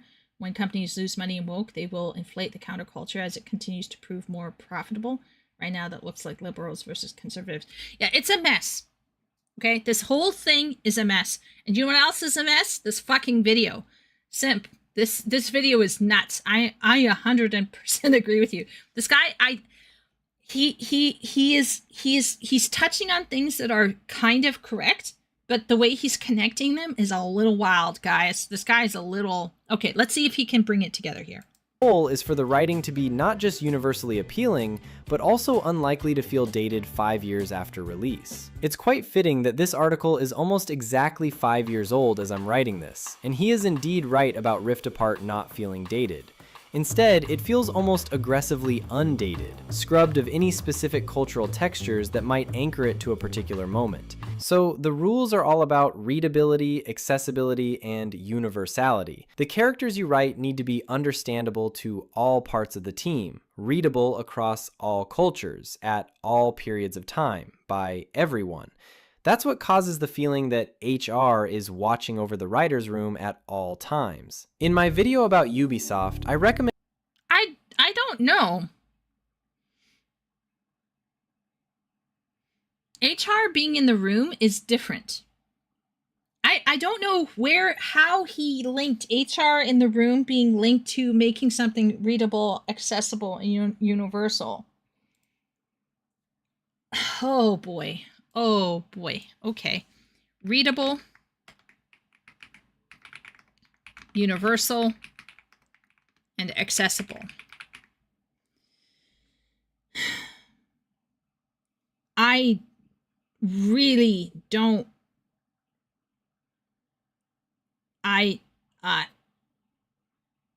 don't view that as HR in the room. The point that SkillUp was making about Veilguard and HR in the room is because if you thought about the context, if you thought about the context of the Dragon Age games, right? If you've played Dragon Age, you know what I'm talking about. You can make choices that piss people off to such a degree that if you keep pissing the NPCs off, they leave you. Okay? That's what Veilguard removed.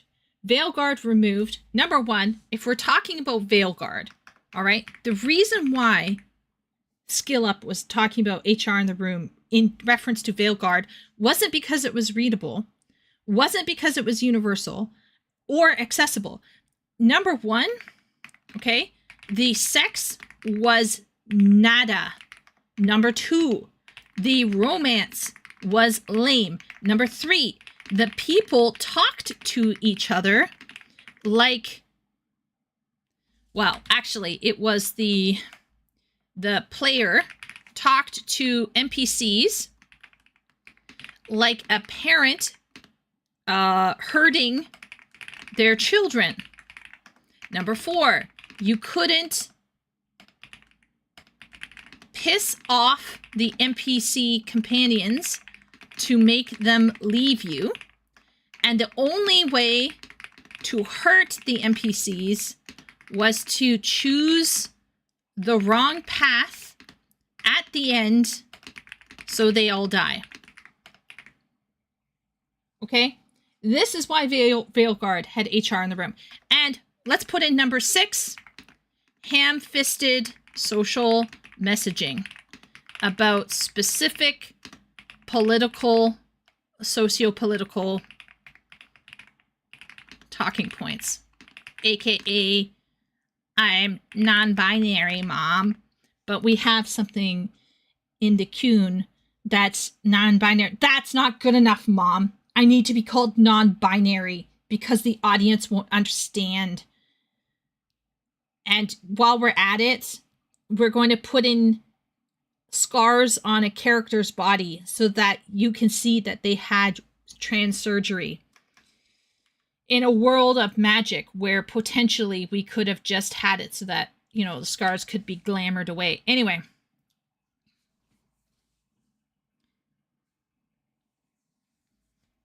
This is why Veilguard had HR in the room. This is not because of readability, universality, or accessibility. This is where HR felt like in the room. So I think this bro is kind of off base here as well. Recommended that these studios should allocate some real capital toward hiring writers from the world of prestige TV. But I think there's a reason why that wouldn't really work. Those writers, pioneered by David Chase and his team in the early 2000s with The Sopranos, spent almost every minute of their day actually playing the piano.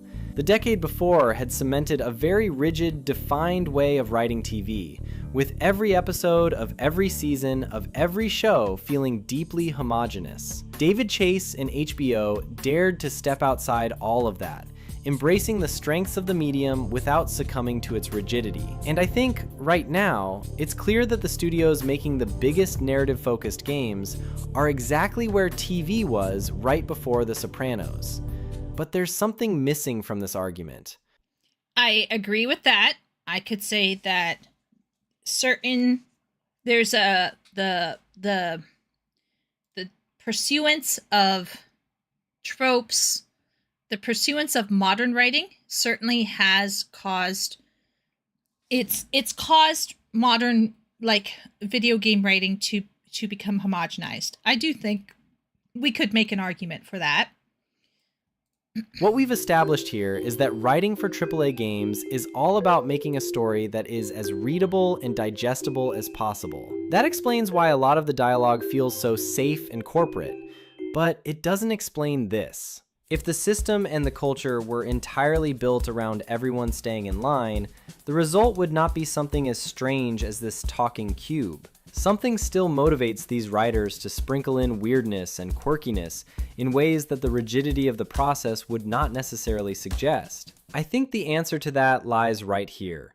In this video by Alana Pierce, it becomes clear that there's something else that is equally threatening to the creative process as its rigidity. You cannot be afraid to cut, and thus must be cut. Cut early. If you doubt something, cut before you've spent time on it. Characters get cut. The whole process is death by 1,000 cuts. Lines get cut, things are cut and sliced and diced. Things must thus be cut. Alright, so how do you make sure your work doesn't get cut then? Well, you make sure your contributions don't feel inessential. You make sure they don't feel too undefined. If you're writing a new character, you protect its existence by adding more contour. You've probably heard of the phrase that what gets measured gets managed. In other words, the more we define what we have in front of us, the more likely we are to pay attention to it. If you translate that to character writing, the clearer you can communicate your vision for a character, the more essential that character is going to feel. So if you come up with a character who can't be distilled into their most essential traits, turns of phrase, and behaviors, they're probably not going to make it. Atsu doesn't care if she lives or dies, so long as she can punish the Yotei Six, a ruthless gang who slaughtered her family. The only problem with this philosophy is this.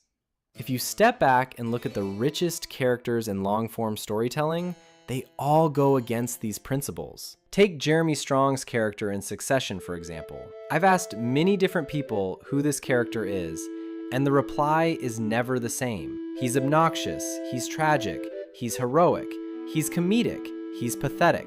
You could write 20 dissertations on this character and still not pin down exactly what he captures. All you know is that he does capture something profound. If you were to write a character this way for something like God of War, it would absolutely get cut. But the more contour and definition you add to a character, the less room there is for the actor, and eventually the audience, to fill in the blanks. And as we all know, it is in those gaps that the real magic of these characters comes alive. You're allowed to feel just a little bit of excitement over this. I'll get excited when we get Alcazar's noose off your neck. Come on. Okay. What? So the problem is not just that the essence of these undefined, three-dimensional characters is difficult to communicate across departments. It is also that their lack of concrete detail makes them feel less valuable in the eyes of the people making every cut. I'm not going to judge the Cosmic Cube before the game is released, but what I am saying is that this type of quirkiness is much more defined and tangible than the weirdness of Kendall Roy. For all intents and purposes, the cube might as well be wearing a sign that says, "Look how weird I am. Isn't this interesting?" It almost feels designed to make a strong impression from the get-go, just to grab your attention. I'm not saying it's inherently a bad idea, but it does feel like these types of ideas are often given undue chances to survive the guillotine compared to subtler ideas. This is just a theory, of course, but when you attempt to create a character... It's a bad theory. It's a bad theory. I just feel like Simp gave me a video here that put my brain into a blender. I feel like I would have to sit down, look at this guy's transcript, and then just parse every single line. It's baffling. It's baffling. I'm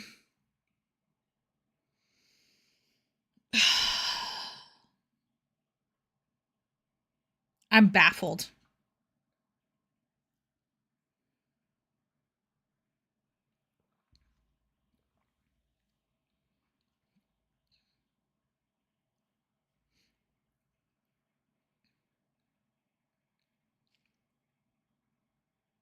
I'm actually speechless.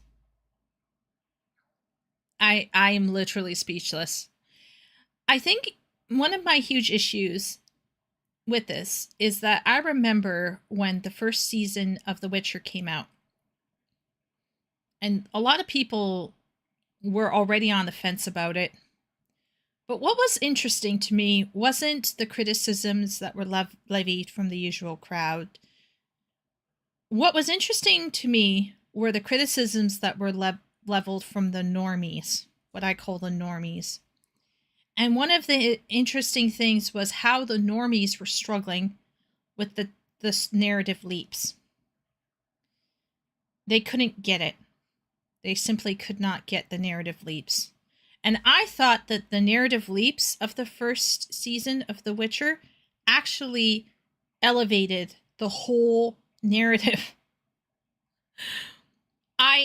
It took me a while to understand what was going on, but once I understood what was going on and we got to that final moment of season 1 where everything converged into a single moment, I was like, hell yes. But the amount of normie people who struggled, apparently, to deal with accepting the narrative leaps and just moving with the story and letting it show them as time went on. The fact that you had these normal people, we're not talking about the people who are woke. We're not talking about the people who are anti-woke, okay? We're talking about your average viewer couldn't get it. And it was a huge thing about, like, I just can't get it. And it made me realize that people are stupid, generally speaking. Like, they're mentally lazy. They're mentally lazy. They literally can't cope with waiting for the narrative leaps, as in big leaps in time. Essentially, Yennefer's story arc is decades before Geralt's, which is decades before Ciri's, obviously. But I didn't get it, right? When you start, you're not given dates. But then as time goes on, you start to understand, oh, wait. And as they start to interleave with each other, you start to realize what actually is going on here. It was incredibly demanding of you as a viewer, and a lot of normal people complained about it. So I personally think that there is a reason why, if we're writing genre fiction, okay, if we're writing genre fiction, you are not going to want to get complicated. And frankly, I think that the modern writing has gotten worse because the people who are reading it are educated at a lower level, and the people writing it are being educated at a lower level. So everybody is uneducated. They're simply giving people, to a large degree, what most normies want. Now, there's some of us online who are talking and who are chirping and who are yapping, and we're looking around and we're going, what's going on? I want off this crazy train ride. I don't want to be here. And Hamish is screaming in our ear, this is the train, you're never going to get off, because we're all on this fucking train now with the rest of society, unfortunately. Because as far as I'm concerned, if we're taking a look at the publishing industry right now, if we're taking a look at the video game industry, if we're actually listening with honesty to all of the men who are upholding the video game industry, I still would argue that a large portion of male gamers are disinterested in clicking through dialogue. It's just not what they want to do in their spare time. Because they are uneducated and their minds are unable to process text. They prefer an audiobook. They pretend that's reading. They prefer video games with audio-visual material. Do you know how many people have complained because not every single line of FF14 is voiced? Okay? Lord forbid you have to read a dialogue box with your eyes. Lord forbid. Right? How many people were like, oh, this isn't voiced. Oh, this isn't voiced. Now, obviously, something that is voiced has a different sort of weight to it. There's a different type of cinematic feel to it. But a lot of stuff that doesn't necessarily have to be voiced, people are like, well, you know, they voice everything in Guild Wars 2, or they voice everything in WoW. Well, this is what I'm saying is, like, I kind of understand why we are here now. And I don't think it's because some weird metaphor happened. And it is not entirely because of the woke people. Although I would still probably argue that the disintegration of classical approaches to education is correlated to the disintegration of conservative values in society. So as conservative values in society disintegrated in the face of modern belief and ideological goals, so too did classical understandings of education. And now we're sitting around with our hands in the air going, what happened? Well, hello.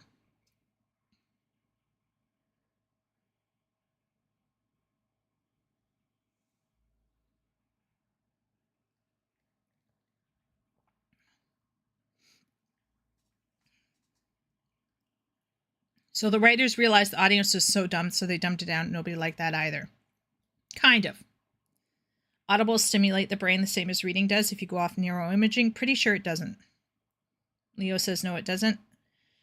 I do not believe that listening to an audio is the same as reading. Listening to audio is not the same as reading.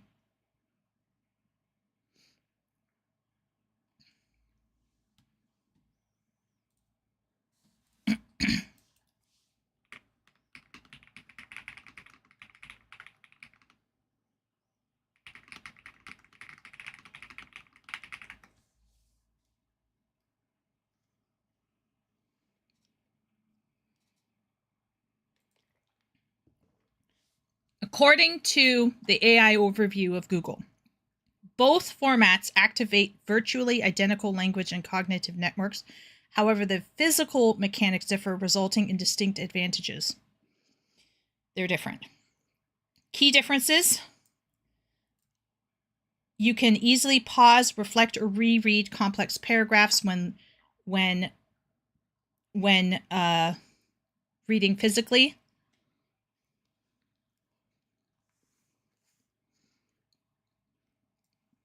Reading engages visual processing networks and involves decoding symbols into meaning.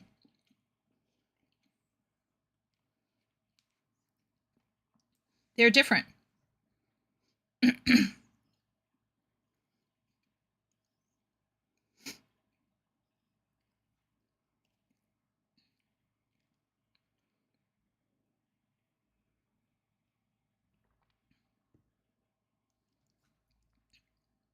Time magazine states reading a book is sometimes better for memory and reading comprehension than listening to an audiobook.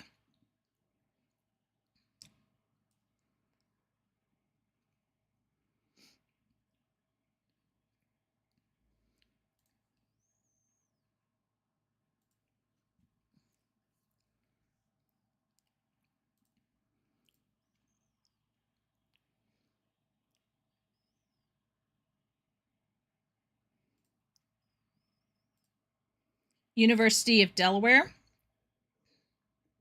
Let's take a look.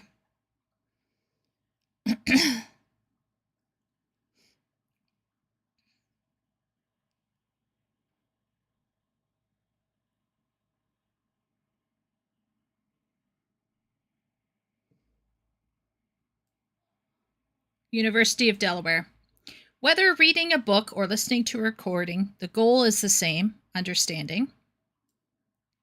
Well, we can debate that, but let's move on from that. But these activities aren't exactly alike.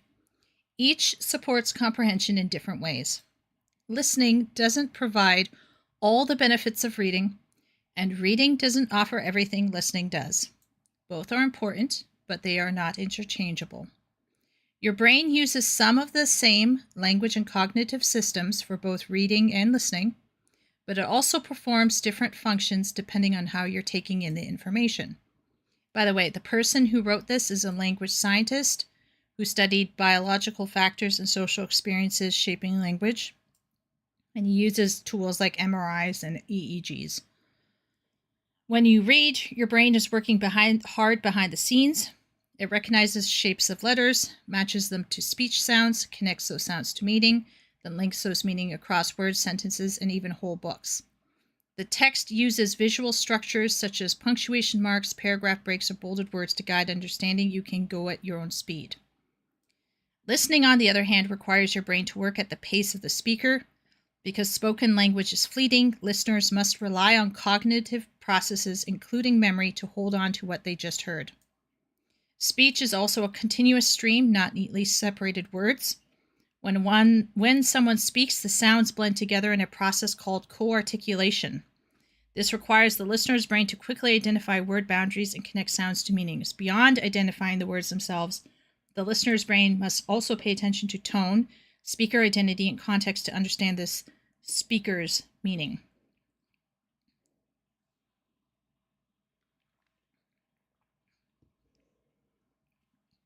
Then he goes on.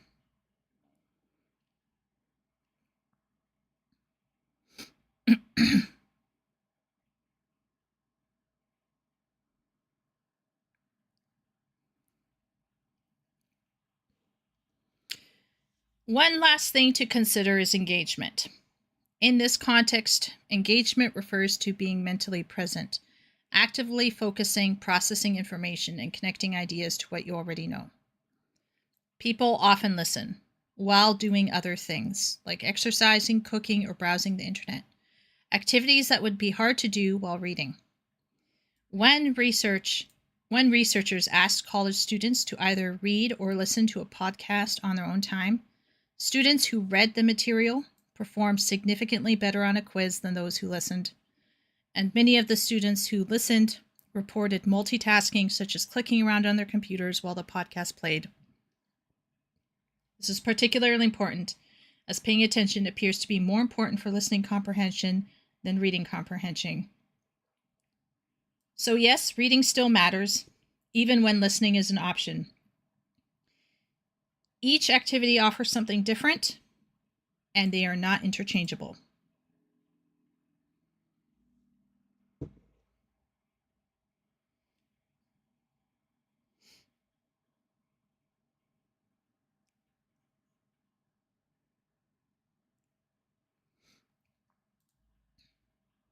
They are not the same. You cannot replace reading with audiobooks and tell yourself that you are a fully formed individual. I'm sorry. You can come to me and say, I read 50 books this year by audiobook. I'll go, that's good for you, but that does not impress me much, alas. I think most people aren't scanning backwards. No one would listen to a reference book. Physical reading is the best way to come to grips with complex information. I agree, Wooly. Yeah. Reading FF14 text aloud when not voiced takes longer than silent, but you pick up more nuance in the process.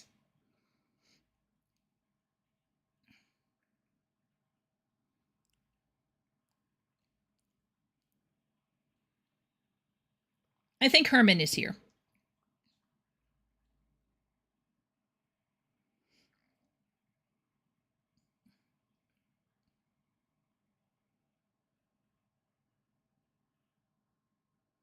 Listening can be harder than reading, yes, because it requires you to have memory. But, for example, if you are not focused simply on listening and you're multitasking, like driving or doing something on your computer while listening, you are not focusing, and your memory will probably take a hit on it.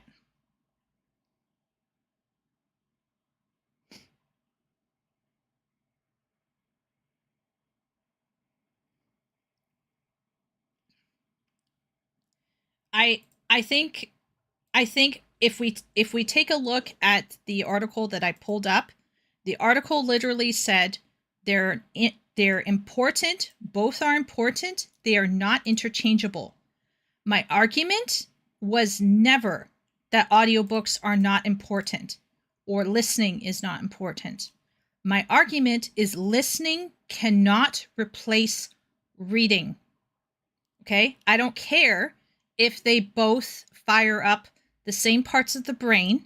They are not interchangeable. That is my argument.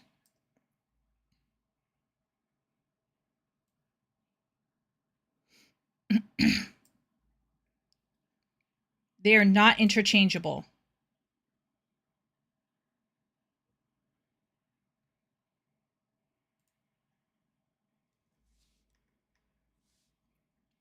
Simp thinks listening can replace reading.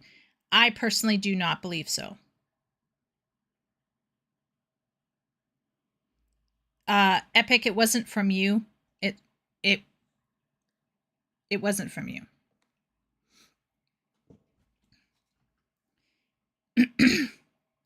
Leo was disagreeing that audibles stimulate the brain. So I went and I found that there is a study that says that audibles stimulate the brain the same way.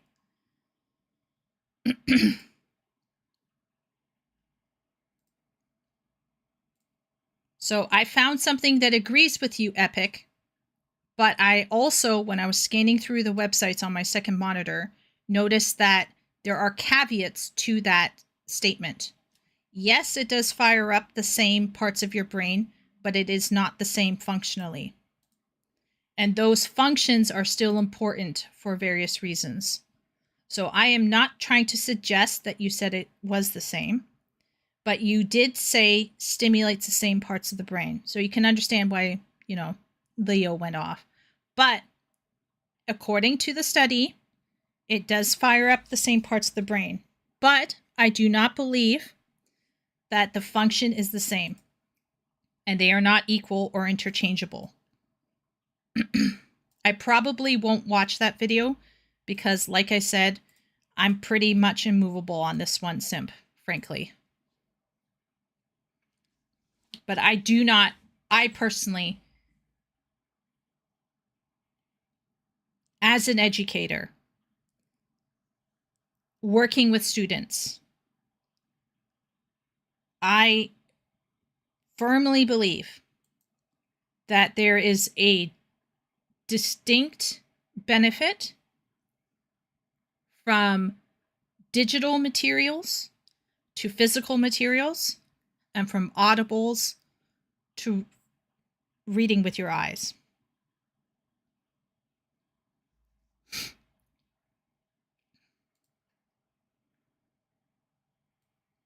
There is a distinct educational advantage to reading.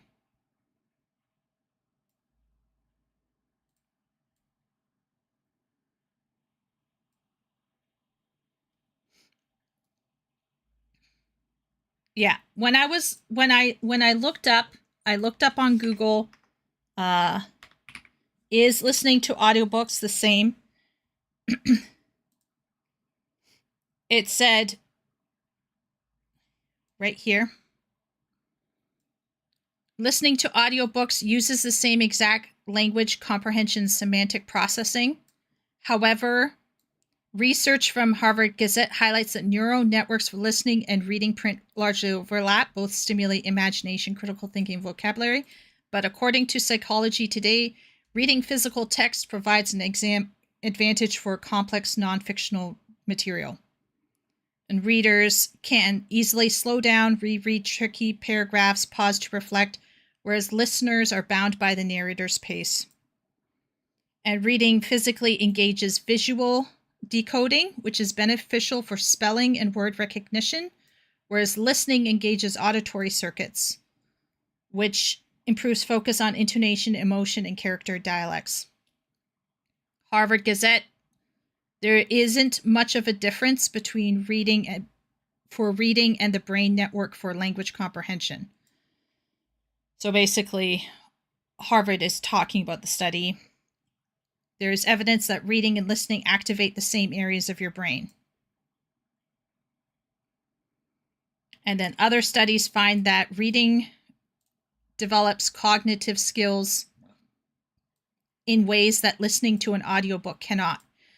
I'm pretty sure Epic was not trying to say that you can exchange reading physically with listening. I'm pretty sure Epic was not suggesting that. He was simply suggesting that both of them fire up the same imaginative centers of the brain. My argument, however, is that if you excise one style of taking in information, you become incomplete as an individual.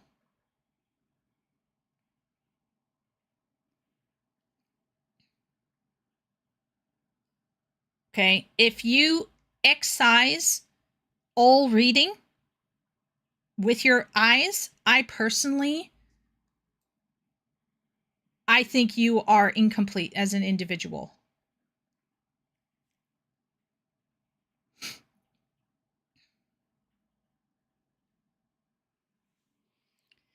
In a classroom, you can't not read because it's the baseline of communications.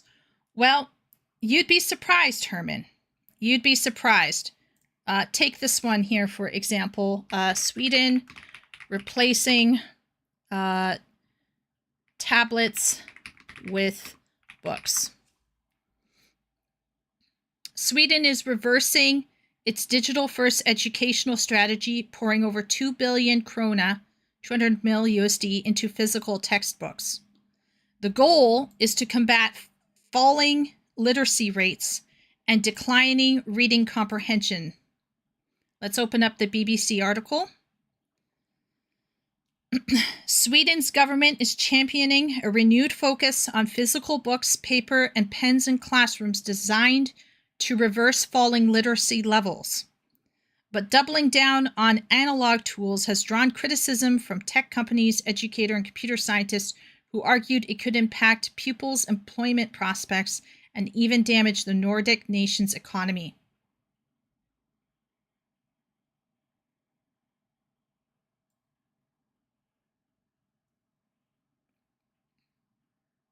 Okay. What I'm arguing here is that there is something helpful about listening, learning to listen, learning to take in information when your teacher is doing a lecture, because that's all audible, right? And you have to learn how to focus and write stuff down. But we all know that most people, when they're listening to an audiobook, are multitasking. They're not actually sitting down, pausing, rewinding, actually focusing, right? We all know that. This is just not the case. That's just best case scenario, the proper use of listening. And the reality is I would argue even reading digital books is not the same as reading a physical.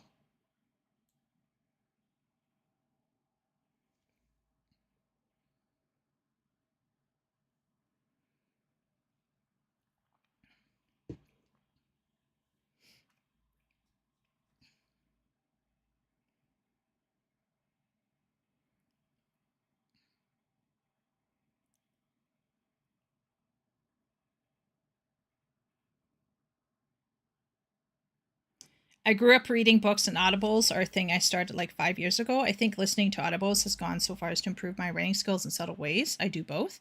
Yeah, doing both is good. Once again, I'm not suggesting, guys, that if you do audible, you're somehow sucking. I'm suggesting if you only do audible, this is not smart.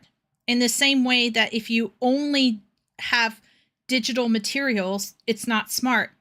And similarly, by the way, I would argue that if you only rely on your eyes and you are unable to take in information that you're hearing with your ears and are unable to focus on the speaker, let's say in a lecture hall or at church, listening to a sermon or homily, then you probably are cooked. You got to have all of these things together. But our argument, I think, that I'm saying right here, that I'm trying to make regarding men specifically, is that you have a lot of men who are listening to audiobooks, if they read at all, and who can't be bothered to look and read a dialogue box. We're talking about those guys. We're not talking about guys who are balancing out their reading, or who are, listening to audiobooks but reading on the side.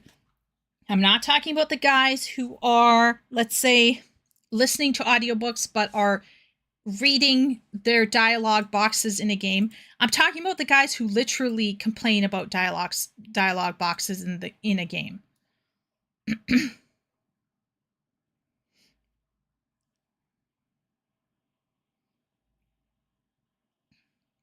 Audio is good for passive absorption, but if I want actual competence in a subject, say theology or economics, subjects of interest to me, I read actual books or texts from a screen.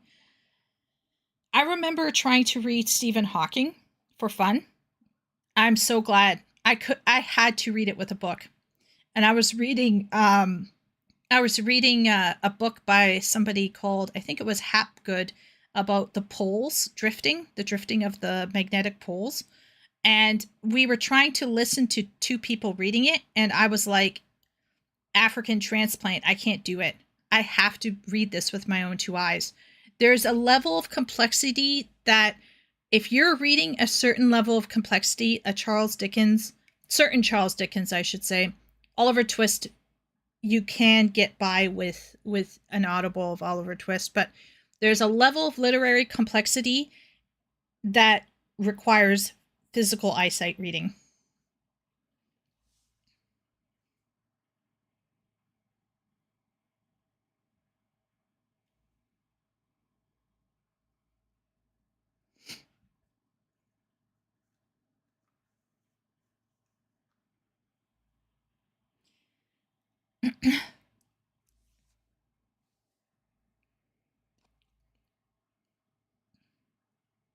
I think the digital material being worse is more on how the person is doing it. Simp. That's the whole point that my argument is. Look, Epic, for example, right, is somebody who I deeply respect. He is somebody who listens, he reads, he's creative, he has a solid job that he's working for. He's also a very good dresser and extremely well groomed for a gamer. Okay? Epic is an anomaly, okay? He is not normal. He is very special. He is our special boy here, okay? And this is a good scenario. Do you think most kids are naturally going to treat digital material with respect? Do you think that your average bro who is just wanting to have a mindless, fun time after a long, potentially hard day of work, do you think they want to mentally stress themselves out by doing something that they're not educated to do well in? What do you think is going to happen? We're not talking here about best case scenarios and these happy people who are testing themselves. We're not talking about you, simp, who tried to challenge yourself by reading a bit of Bleak House and instantly ran into a wall. Although it is Bleak House, so I kind of don't blame you. That's a rough book to get through. My argument is your average, normal person is mentally lazy and has been encouraged to be mentally lazy by a system that wants them to be mentally lazy, because a mentally active, resilient, self-disciplined, academic, intellectual person is also critical and inquisitive and self-reliant and doesn't need mommy state. And so I firmly believe that this situation here with Sweden cutting back on digital learning, for example, is because they recognized, even with the oversight of teachers in the classroom trying to do things the right way, their students got fucked. They got fucked. Even with the backing of teachers trying to do the right thing, students still got fucked. There is no way that children or people naturally go the hard route, especially when they're entertaining themselves. My argument isn't that men can't read or that they are somehow illiterate, although probably some of them are now illiterate. My argument is that most people are lazy readers, are lazy consumers. So why the fuck are we surprised that the writers are writing for a lazy audience? And the lazy writers come from the same output as the lazy audience. Now, some of us, through various circumstances, woke up and we looked around and we said, I want something better. And we started to curate our tastes. And there are some people who are waking up and they're going, wait a minute, what's going on here? And they're trying to curate their tastes. Sweden woke up and realized, holy shit, falling literacy levels. And look at what the BBC says. Look at what the BBC says here. But the current right-wing coalition of Sweden, which came to power in 2022, is moving teaching in a different direction. So even BBC here is slightly throwing shade, probably. The BBC lies. Probably. But I chose the BBC because, you know, we got Simp and Chat. And so we have BBC here suggesting that this is some sort of right-wing sensibility, which probably it is, to try to save the children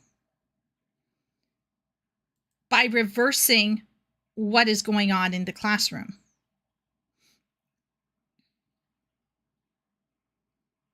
BBC is very left-leaning? Yeah, that's why I chose it. So what I guess I'm trying to argue here is that we can all sit around and say that it's fine to listen to audiobooks. I am not arguing against audiobooks. I'm arguing against the abuse of audiobooks. It's fine to read digital material and enjoy video games. I'm not arguing against those things. I read digital books largely these days because I can't frickin' afford the physical copies of the books that I love and want to collect. So I read digital copies of this. It's not my first choice, though, number one. Number two, I'm not kidding myself about whether or not this is going to be efficacious long term for me. And so I guess what I'm trying to suggest is that we need to stop justifying current systems and approaches by our own positive life choices and say, well, you know, I don't do it. It's not a problem for me. Well, we're not talking about you, right? We're talking about the rest of the group of society who are not disciplining their minds and who are perpetuating a system that allows writers eventually to come up who know nothing.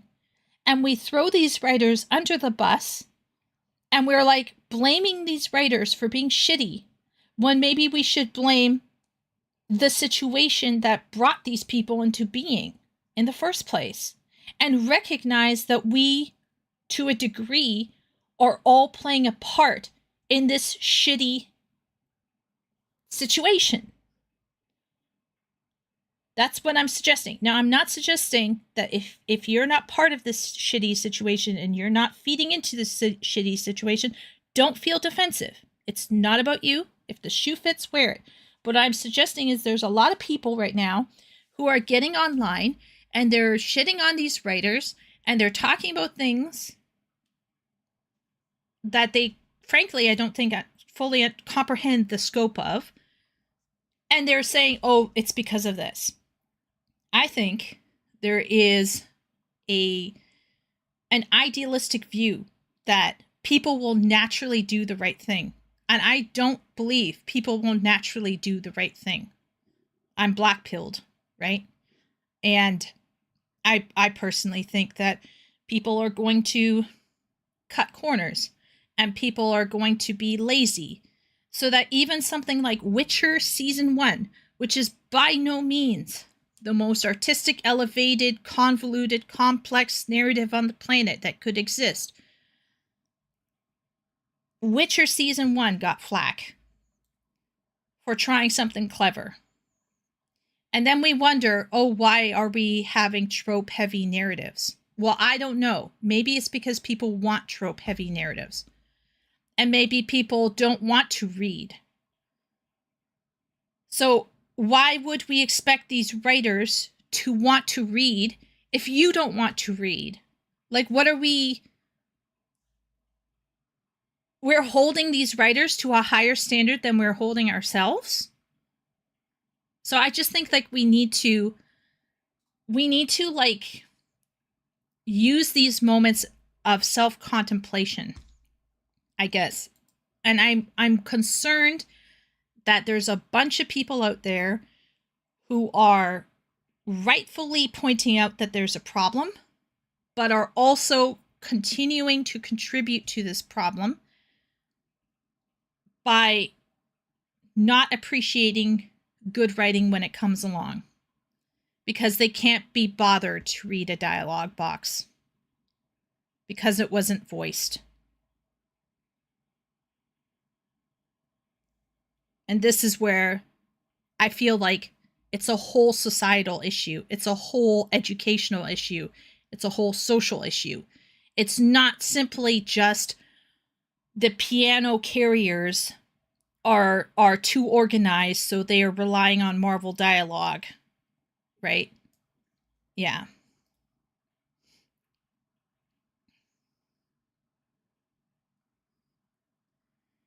Well, Succession has tremendous writing and was really successful, but maybe it's just a different audience who look for good writing, and The Witcher one wants slop even though the books aren't. Yes, it's possible. It's possible. I think there's a bunch of people who probably went into The Witcher expecting a romantasy, and they were disarmed by the fact that it was requiring them to actually deal with something that was a bit more complicated. And then you probably had the gamers coming into The Witcher, who might have also maybe not played enough of the Witcher games to understand what was going on. So then they could have also felt like, oh, never mind, it's too scary. So yeah, I think most women reading smutty books are reading a lot, but like they could probably just listen to that. They probably could, Simp. You're right. They probably could. I mean, that, like, let's not kid ourselves. I'm not suggesting that every single piece of stuff that you're reading is improving your mind. Okay. But there is an argument to be made that reading improves certain literacy that audibles can't. In terms of understanding and comprehension for certain stuff, I'm sure Audible and reading overlap. The study appears to show that, okay? We're not talking about that. We're talking about how does it affect other parts of literacy in other parts of the human brain that need to be developed through reading, right? All right, let's finish this and then go to the next one. Sticks out like a talking object, while also abiding by the principles of readability, you unintentionally end up with a deadly combo of corny, quippy, and overcooked lines of dialogue. You sure? It's got big teeth. So do I. So when you actually ask the writers how things ended up this way, you never get a good answer, because if we're being honest, this type of writing is never the plan. It's just a very unfortunate product of a system that wants the appearance of creativity without accepting the risk that comes with it. Perhaps it is true, after all, that when the ambition is to make something that everybody tolerates, you end up with something that doesn't really appeal to anyone.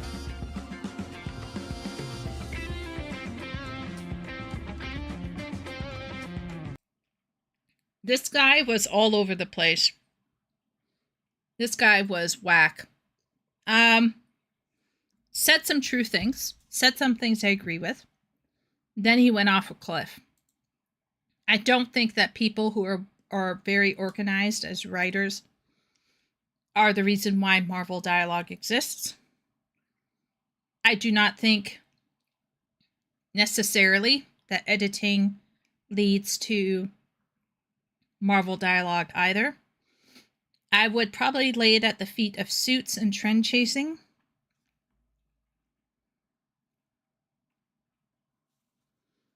And the desire to get the general audience. So his last point, which is writing for everybody, you write for nobody, is correct. ChatGPT wrote that script? Maybe. His logic had less consistent grounding than a platformer on Iron Man mode? Yeah. Yeah, I have to disagree with this guy, I'm afraid. I'm sorry, Simp. I don't know if you agreed with him or not, Simp. I think he's a bit off. I think corporate decisions, bureaucracy surrounding video games, trend chasing, and the general audience is what results in Marvel dialogue continuing. I do agree with this final point, though, that if you write for everybody, you write for nobody. And I 100% agree with that. That is true. The HR in the room quote, he completely misconstrued the situation around that. He did misconstrue that. Okay. HR in the room is a completely different other issue that I think is more related to woke stuff and certain sensitivities. It's tangentially linked, I think, to requiring trigger warnings and safe spaces for readers, because Lord forbid you upset somebody with something. What was the topic of this video? Why can't games move on from Marvel dialogue? This video was wacky, to put it bluntly. It got me ranting. But guys, I'm in a good mood. I'm feeling on top of the world. So let's move to should writers read? And the answer is, according to this lady, yes, they should. Now I'm going to qualify this with my 2 points. Maybe 3. Okay. All right. First off, should writers read? Yes. So should writers read? Yes. And I actually tell this to my students. And when parents ask me, how do I improve my child's writing? I tell them that they should get their kids to read more. Okay. So then the parent goes out and buys, Dogman or the newest magic treehouse, or some sort of like little cutesy girly book for their daughter or their son. And I just facepalm. I'm like, what are we doing here, bros? Okay, so should writers read? Yes. But if we're talking about early kids, like if we're talking about kids and students, they need to, number 1, read for enjoyment, and number 2, read for study. So there should be 2 tiers of reading that they should be doing. Okay, what about writers? Well, number 1, you should read for enjoyment. You don't want to take away your love of reading, and you just want to have fun. Then you also want to read for research. This is market research. So this means read your competition and recognize trends, etc. And then finally, you want to read elevated material. Okay, aka the classics. These 3 forms of reading hopefully achieve 3 different things. So number 1, reading for enjoyment ideally helps you de-stress. Reading number 2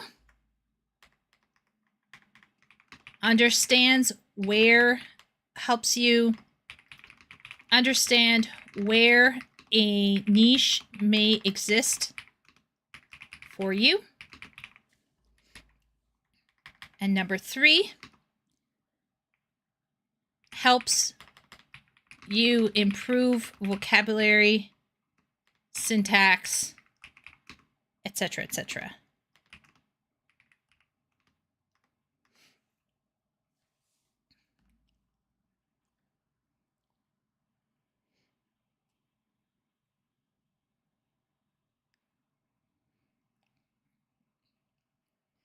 I think when people try to apply a level of malicious intent to what is clearly a trend has a way of dulling a point. I agree, Epic. True. That's true. I think writers should at least listen to audiobooks. Writers need to listen to audiobooks. Percy Jackson came up a lot on university students as their favorite book. Scary. I wrote a Substack article on this recently. Don't read your competition. I wholly agree with reading classics. Okay, actually, Herman, can you kind of unravel a little bit for me why you would argue not to read your competition? I find it helpful to read competition. And the reason why is I don't want to cover ground that's already been covered. I'll give a case in point. So I was reading a ton of fan fiction for enjoyment, and I began to realize that there was a certain way of describing Loki in fan fiction that was fun, very fun, but it wasn't doing exactly what I wanted it to do. And I realized that there was a gap in the fan fiction world that wasn't tackling the subject the way that I wanted it to tackle the subject. So I actually went out and wrote my own story to fill in that niche that I felt that was missing. And I personally believe that that's what led to, it is what led to my particular story lifting off the way that it did. Now, did it lift off, obviously, as much as the sex-filled stuff? No, obviously not. But my Gen Fic, which barely had anything romantic related, was able to get into the top 20 most reviewed fanfiction for that character. Herman, if you send it to me in Discord, I will link it in chat if you'd like. I'm actually going to press play on this and go AFK for a second because I just need to go bio, but I will be back. Wait 1 second.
Okay.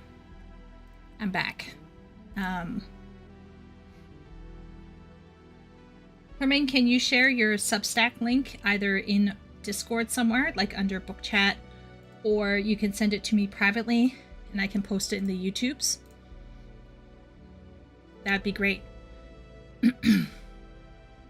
Every writer at this point is covering ground that's been covered 1,000 times. Yes and no. Yes and no. I agree with you.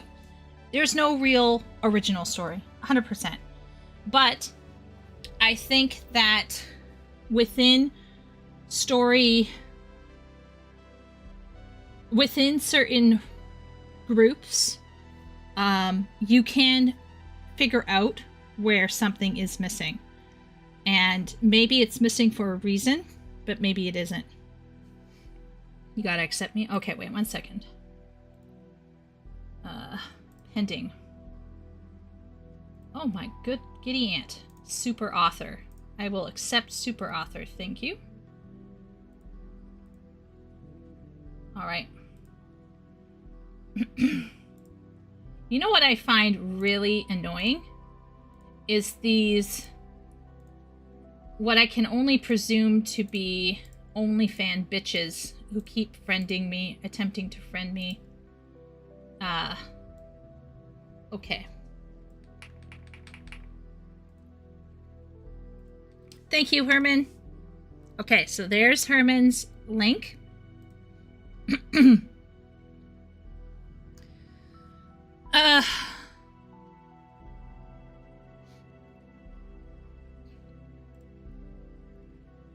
Okay, so Herman says, I will save you a bit of time here and answer this question right now. The answer is yes and no. Yes. Of course, you have to read books, especially books in the genre you want to publish in order to write books. How else are you going to understand what defines a good or bad book in your own head? I started down the road I'm on because I couldn't find stuff that kept me engaged through the whole book. I went through paperback after paperback looking for stuff that piqued my interest only to lose it around chapter 5. I wanted action, I wanted adventure, I wanted horror, cosmic horror. Okay, so Herman does agree with me. You have to read books in the genre that you want to publish. You have to if you don't read horror, how can you write horror? If you don't read romance, how can you write romance? Now, recently, I, tried to get into that shit. And guess what happened? You can imagine what happened. I started struggling right away because I was like, oh, this isn't me. I can't cope with this. This is driving me insane. Because if you aren't reading something on the regular and you aren't really enjoying it, you can't write it ultimately. Like, not long term. You could probably write it short term to cash in a quick buck, which I did as a ghostwriter.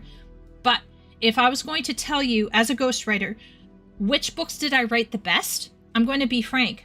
I was pretty ace at nonfiction, right? I was pretty good at nonfiction. Anything to do with also sci-fi related, I was pretty good at. You put me in a romance. I wrote a couple romances as a ghostwriter. Struggle. One client came back to me and was like, it's too like complex. It's too wordy. So I had to go in and just like cut and attempt to make it sound chirpy, because my writing style isn't necessarily chirpy, right? I wasn't quippy enough, essentially. So this right here is exactly what I was talking about. When I was reading Loki fanfiction, I realized there's a story that hasn't yet been told, and I knew that the story hadn't been told because I had read probably around 100 stories about Loki, and I knew that there was no popular Loki fanfiction that was doing what I wanted it to do. So what did I do? I went and wrote it myself, and guess what happened? People wanted to see that, so then they read it.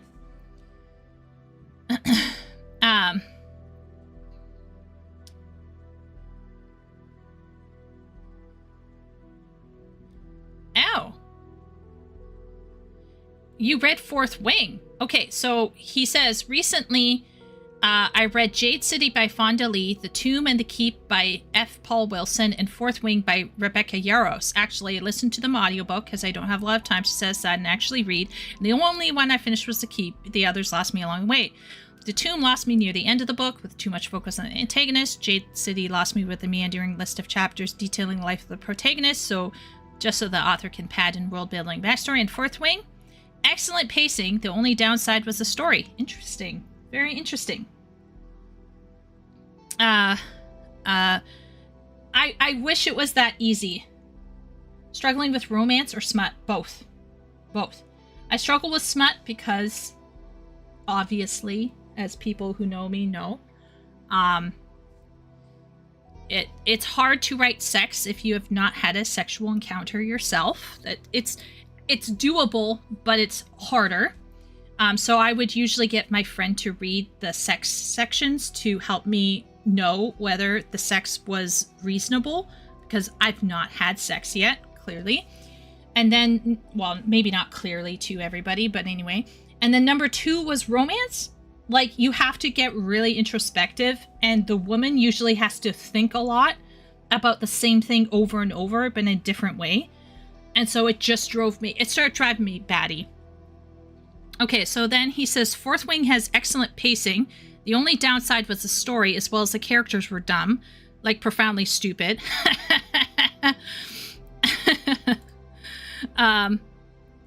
Did it make me a better writer? Well, let's answer that in the next section. No. How exactly does reading the works of other people help me in my writing to know what's popular in my genre, really?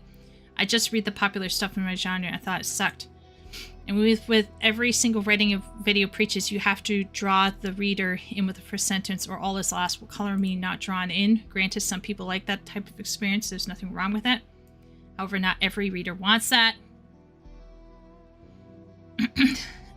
All the while, Dungeon Crawler Carl's burning up the reading lists. I've read a portion of that. It's not for me, but it gets to the point and I can see where it pulls people in. Does it inspire me? Not really. Would reading it change the way I write? No. But if you listen to all the writing experts, they tell you that I need to read it because it's what's popular. The only problem with this genius idea is that what's popular changes over time.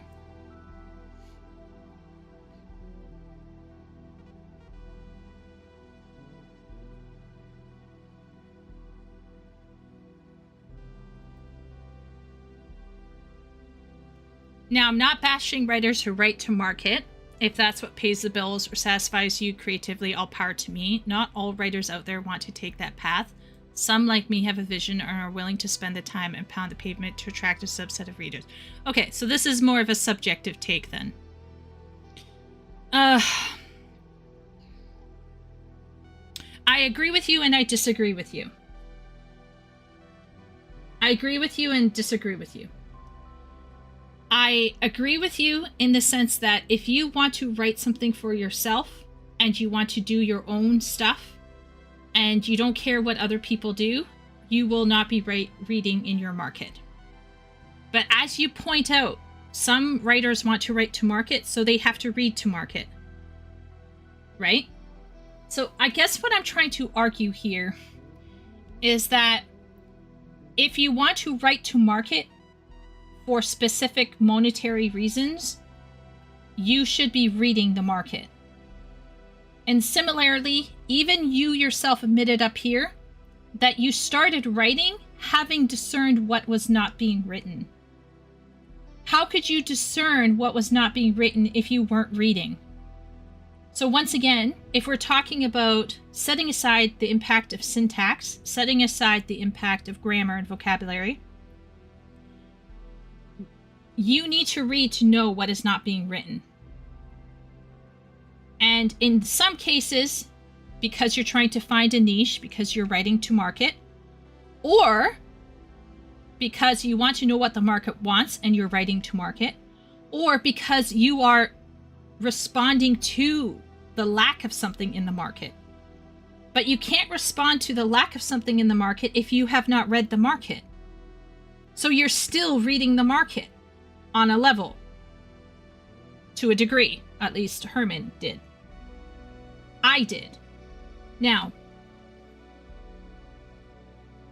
I also personally believe, as an ESL teacher and as an educator, that what you read will define the limitation or the breadth of your vocabulary. If you are reading Wattpad, you will write like Wattpad. If you're reading romantasy, you will, and only romantasy, those are what you're going to be copying. Okay? An example is the word gear or gear, depending on how some people pronunciate it. This word became extremely popular in the 2010s era in fan fiction, and people were just using it everywhere. And it spread like a disease through certain fanfiction circles. And why was it? Why was this word suddenly becoming popular to use? Or why were people always writing hips stuttering for some unknown reason? No. Not gyrate. Like the classical understanding of the word gear.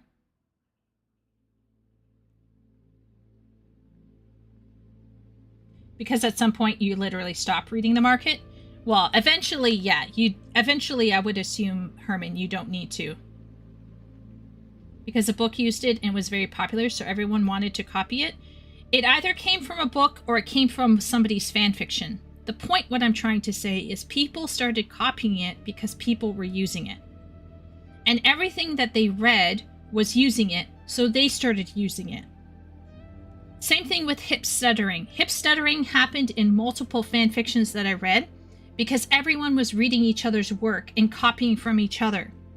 It was like the toilet bowl swirly of all time, where everybody who was reading shit was writing shit, was reading shit, was writing shit.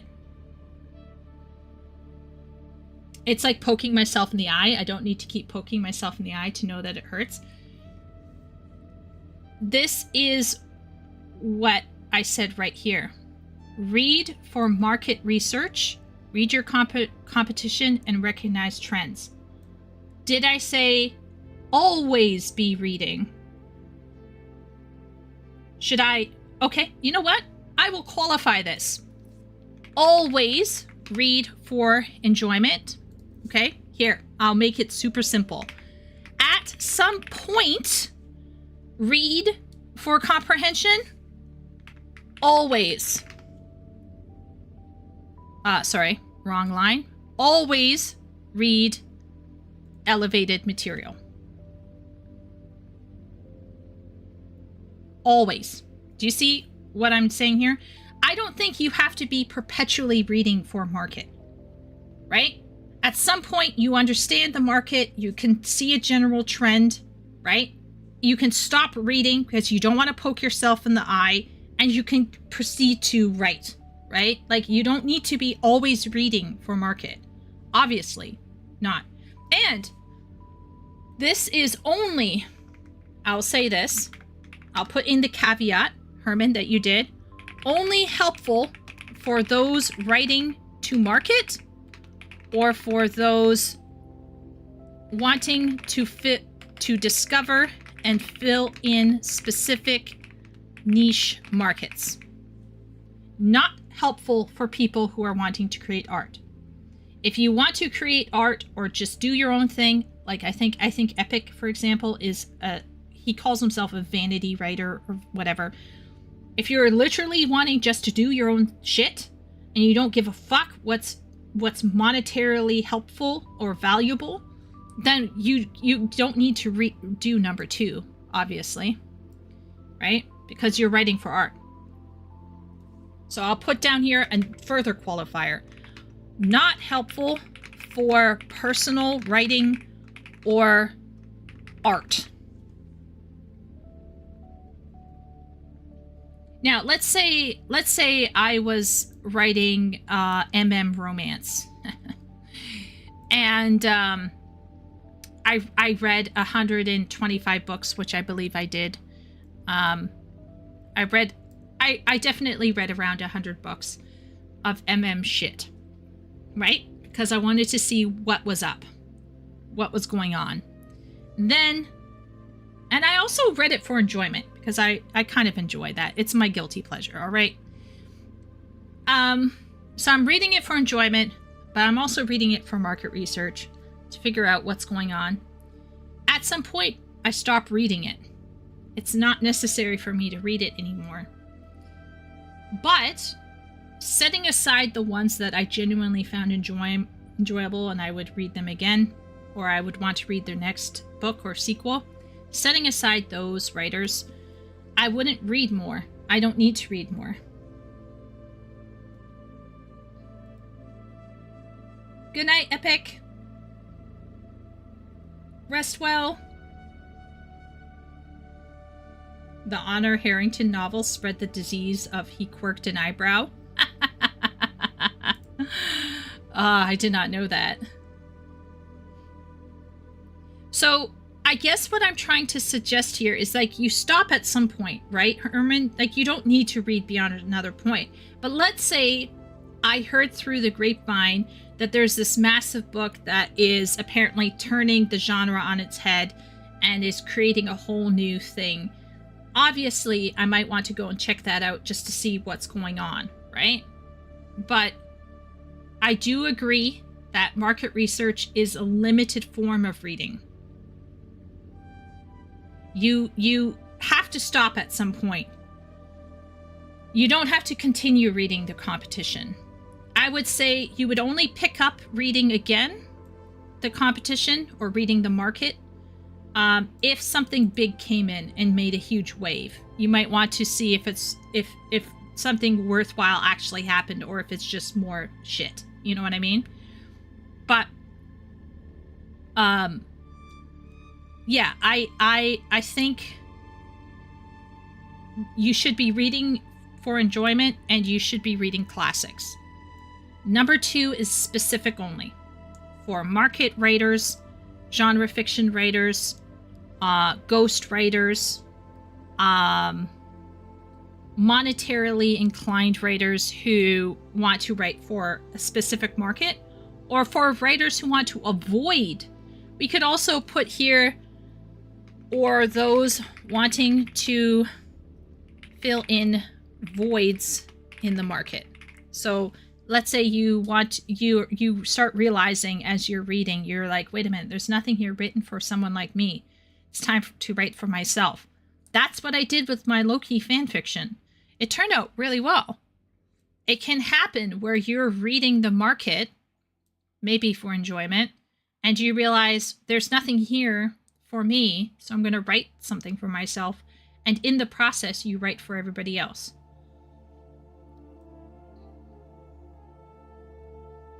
Likewise, inspiration isn't the exclusive domain of books. You can get it from movies, TV, music, video games, or even staring at a wall. Cripes, I envisioned the Revenant in the tomb on a boring ride home from work. 110% agree. Well, when school started, it kind of, my writing took a hit, but I was working on something that was inspired by TV and video games and movies and books. And then Herman goes on to say, I don't need to be influenced by Brandon Sanderson. That's a fair statement. I already have my influences. Why not? Likewise, I'm drawing a following who enjoys what I write and how I write it. Let's be honest here. If you understand the fundamentals of writing a novel, you don't need a PhD in English or creative writing. I agree that you don't need a PhD or to write. But here's the key point though. If you understand the fundamentals of writing a novel, there has to be a level of conscious or subconscious criticality that allows you to get to a point where you understand. And you might think, oh, anyone can do that. No. I personally don't think that most people sit and actually think, why is this happening the way it's happening? Or why is this the way it is? Or why do we approach it this way?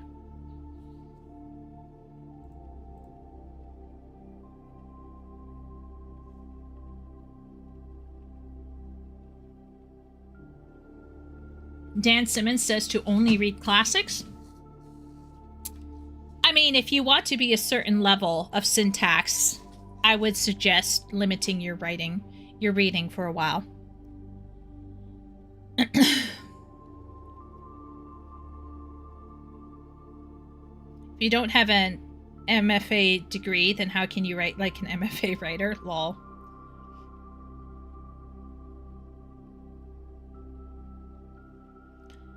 Virtually every writer is a vanity writer because no one spends that much time with a button to share if there isn't a pinch of vanity involved. I do agree with that too, but I think Epic was self-publishing and just writing what he wanted to write without regard to whether he was going to get paid for it or not, which I think makes him rather pure in a sense, because he is in a way he's pursuing literally his own interest and his own loves.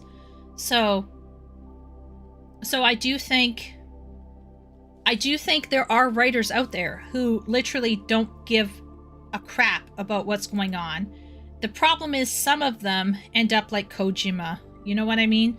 So just because you're being original and true to yourself doesn't mean that you are automatically going to be a good writer either. Just because you're air quote free of influence doesn't mean that you're going to be writing well.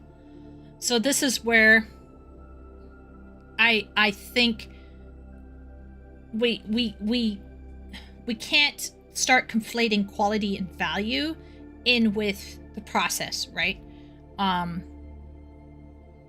Yeah.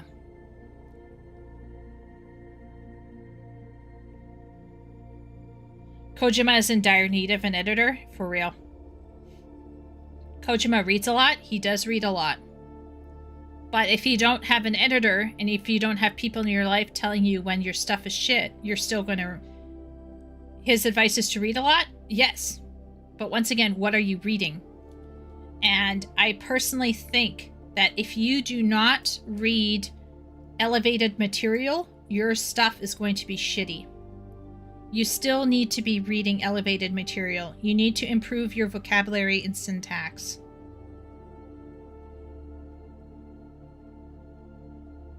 So, yeah. Very interesting.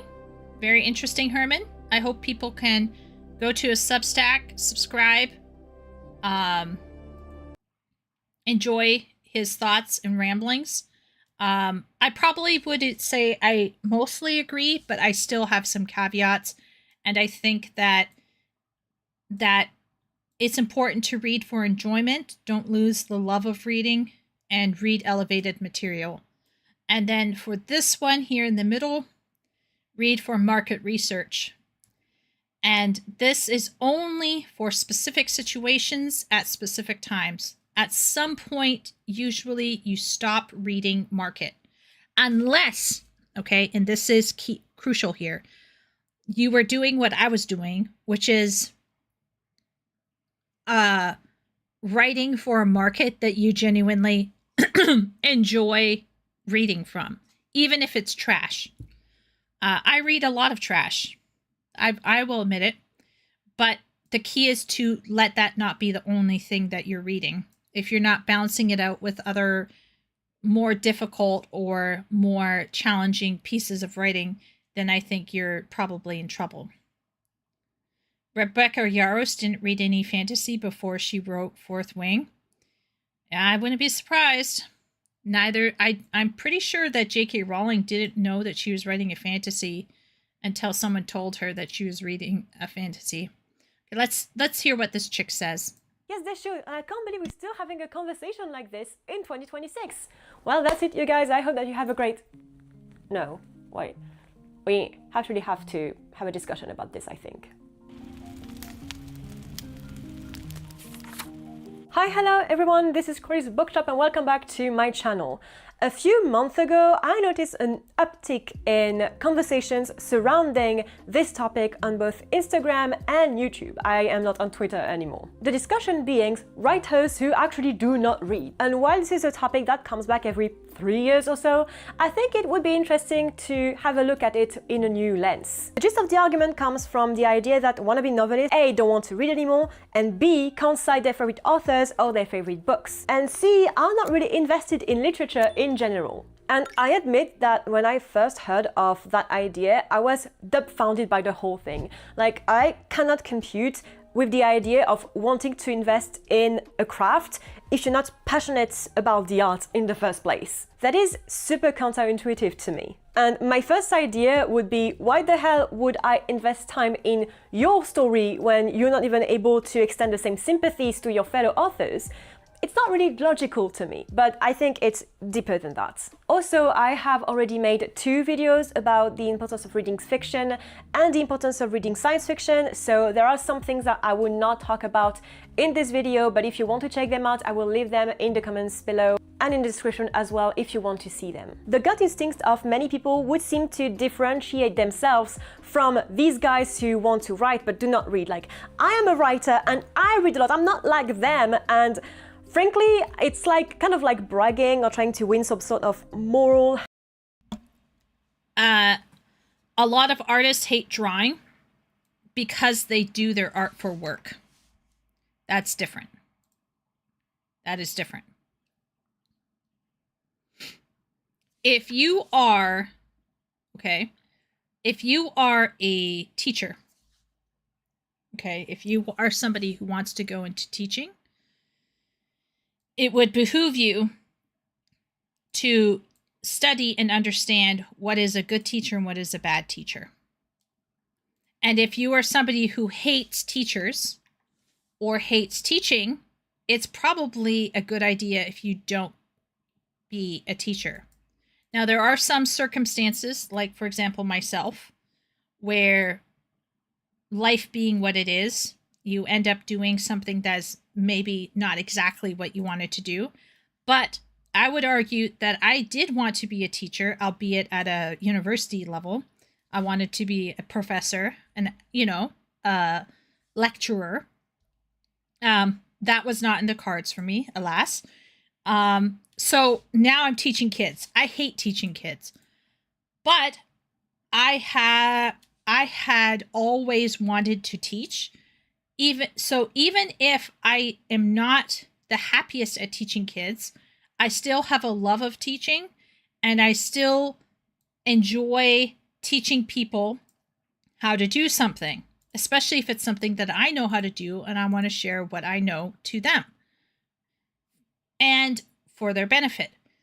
And so my argument is that even if you could say, oh, well, Chieko, she doesn't know, like, she doesn't like teaching children. I still have had experience teaching kids, and I still like teaching as a whole. I used to teach electronics at one point. I learned quickly that I sucked at it. It's not long term. You don't want to be doing something that you suck at perpetually and that you hate. That's just not how it works long term. Short term, people do what they gotta do. But long term, if you dislike reading, I'm not sure how you are going to get along with writing. Now, of course, we have the eternal discussion about audiobooks and digital versus physical, yada, yada, yada. I think that if you only listen to audiobooks, which I have stated is an incredibly lopsided way of living your life, it will produce a type of writing, I think, that is conducive only for audiobooks and probably would be a pain to read on the page for certain people like myself. But it might still work for you and your audience, so go make that big. But who did Squeaky Tatted Tart? Leo recommended this, so we're going to listen to her. It's easy, Chieko. Just give verbal prompts to ChatGPT.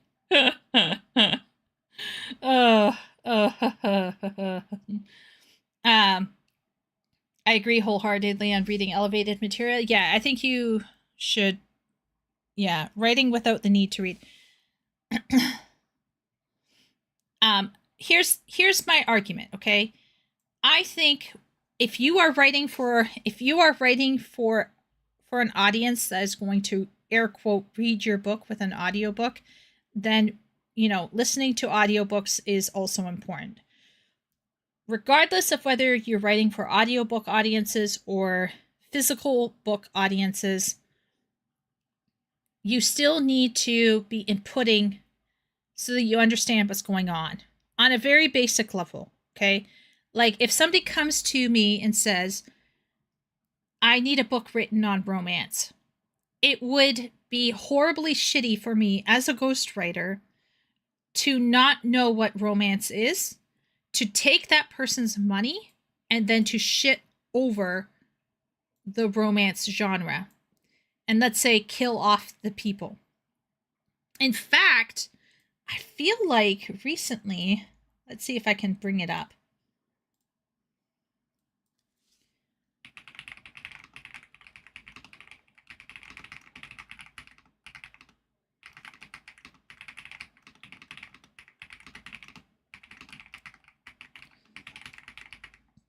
There was a discussion that I saw.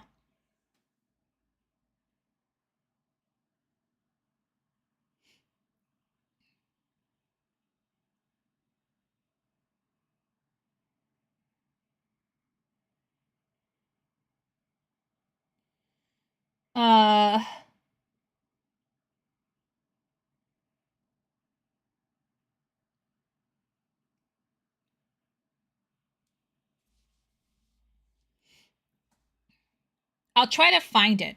But basically, there was a discussion recently about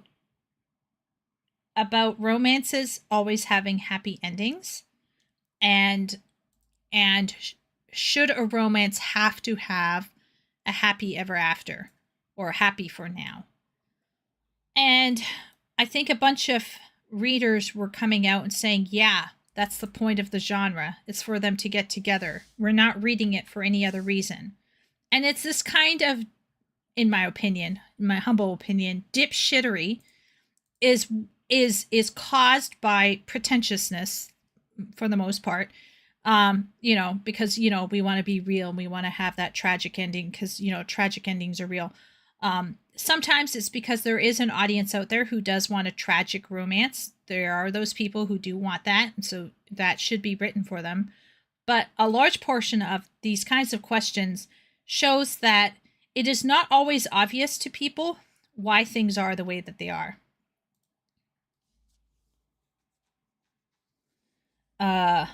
Mostly RPGs just listen to audiobooks. Oh, shitty that a brave and fabulous subversion of genre expectations of the star-crossed lovers denied consummation. Well, and this is where I'm trying to suggest, if you're going to write a romance for a general audience, you got to know what the romance is, and you can't just slap it together and farm it out. Well, maybe you can if you're writing What Fury Brings, but setting aside that travesty trash fire, most stuff, and even What Fury Brings has it, most stuff has to have certain check boxes for it to work as a romance, even if it's poorly written and, you know, destined for the bin. It still has to check off certain things for it to be happy for people, right? So you need to know what the genre is in order to write for the genre. Obviously. The same thing, by the way, this is an argument that we would make for video games, right? So we want to say, how do we make video games that men like? How do we do that? Well, we first have to consume stuff that men like. Then we can figure out what men like. So then we can give men what men like. This is like Logic 101. So of course writers should read. Trope fanfic writing is popular now. Tropes are popular in the same way that specific fighting approaches for specific video game genres is popular. Right? Both, like in my argument, a man fights, let's say, a boss in Elden Ring because he knows that at the end, especially if it's long and hard and brutal, he's probably going to get a dopamine hit. People seek the dopamine hits. Tropes, to a degree, probably fill in that. My theory is that tropes, the consummation of a trope, the consummation of a trope gives a sense of satisfaction. And people are simply seeking satisfaction. Pretentious is merely a label attached by lower classes to my Wooly is on a roll. Couldn't you just listen to audiobooks for romanticy? I need to highlight how this, no.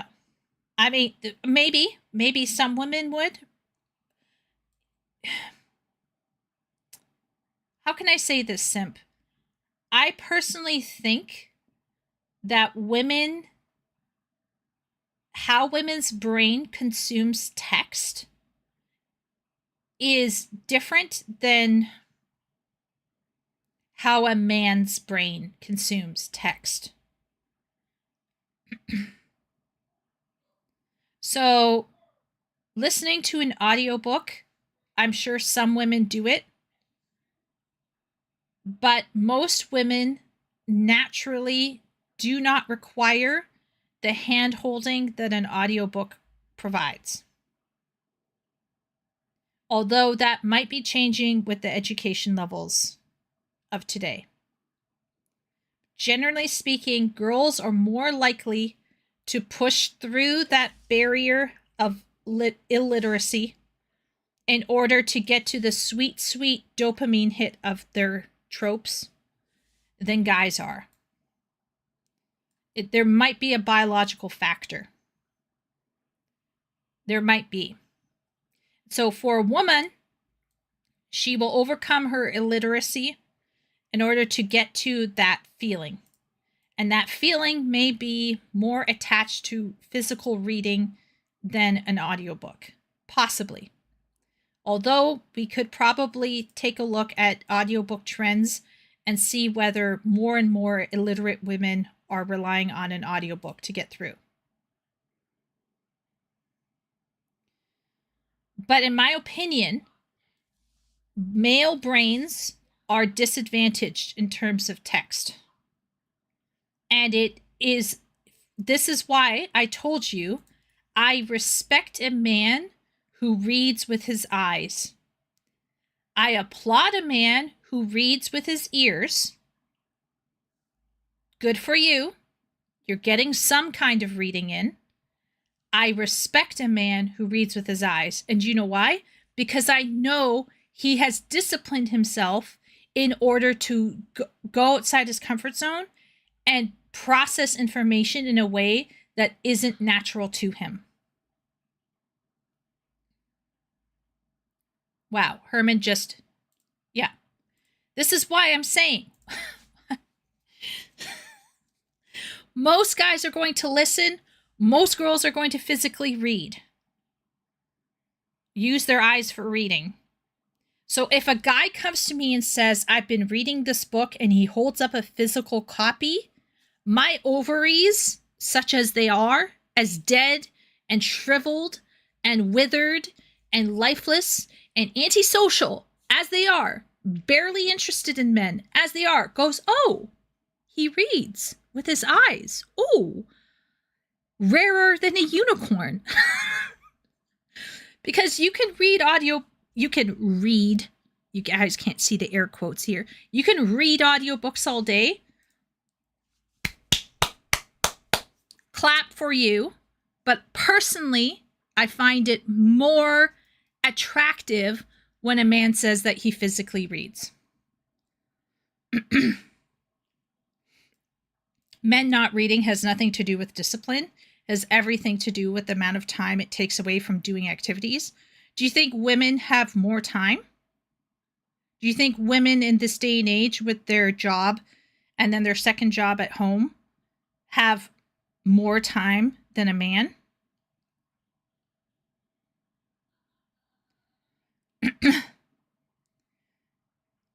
Men use audiobooks to get entertained while they do other things. Yeah. Hence why, when we go back to that article, in best case scenario, audiobooks are just as fine as a normal book if the person is focused and is able to pause, stop, think, rewind. But we all know that your average bro isn't doing that. They're listening while they're doing something else. They are not focused on it.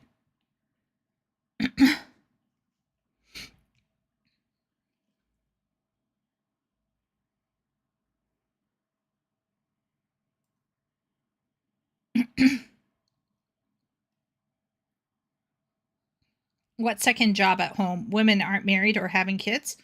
There's still women who are married, having kids, and who are also reading.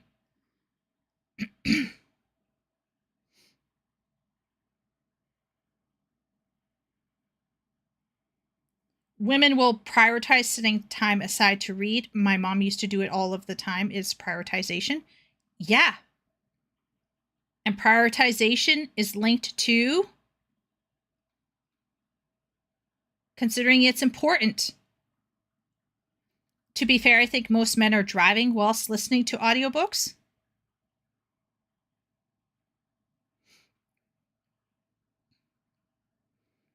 This is all I'm suggesting. This is kind of making my point, though. All I'm suggesting is that men are more likely to listen. Women are more likely to read with their eyes. Therefore, when a man says that they read with their eyes, it tells me that they prioritized it and that they're self-disciplined. The reason why men aren't prioritizing it is because it takes a while for them. It is less likely to be easy for them.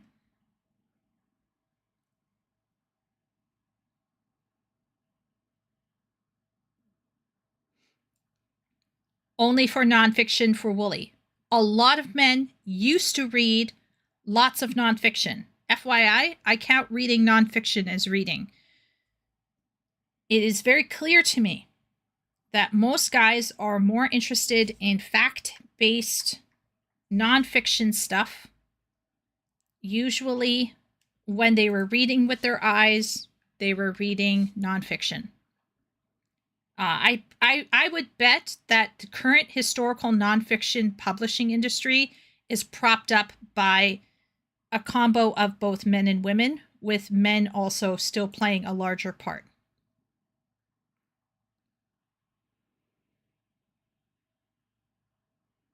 I think men would read more if they read slop. I also agree, Simp. I do believe that easy slop books are not being generated by men, for men, right? Men tend to read history. I would argue men tend to read fact-based or real heavy realism shit. You know what I mean? The realism bros. I think those tend to be men.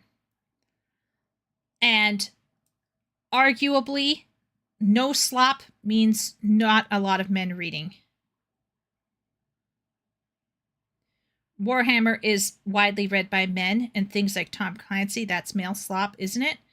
Not enough.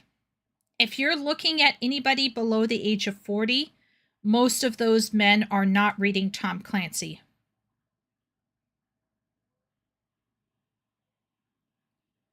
Warhammer is lore slop? Yeah. You might get a man reading Witcher and Warhammer. Both of them are what we call genre fiction, right? Air quote slop. It's like a history book. Yes. It's like the Silmarillion. Your average reader is going to be a woman, and she's going to be reading slop. There's not enough men reading. Number one, because there's not enough slop. Number two, there's not enough topics that are interesting to men.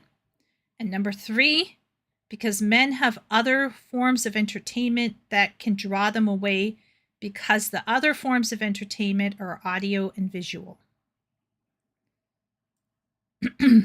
So, why? I think we talked about this before. I think this is like ad nauseum at this point.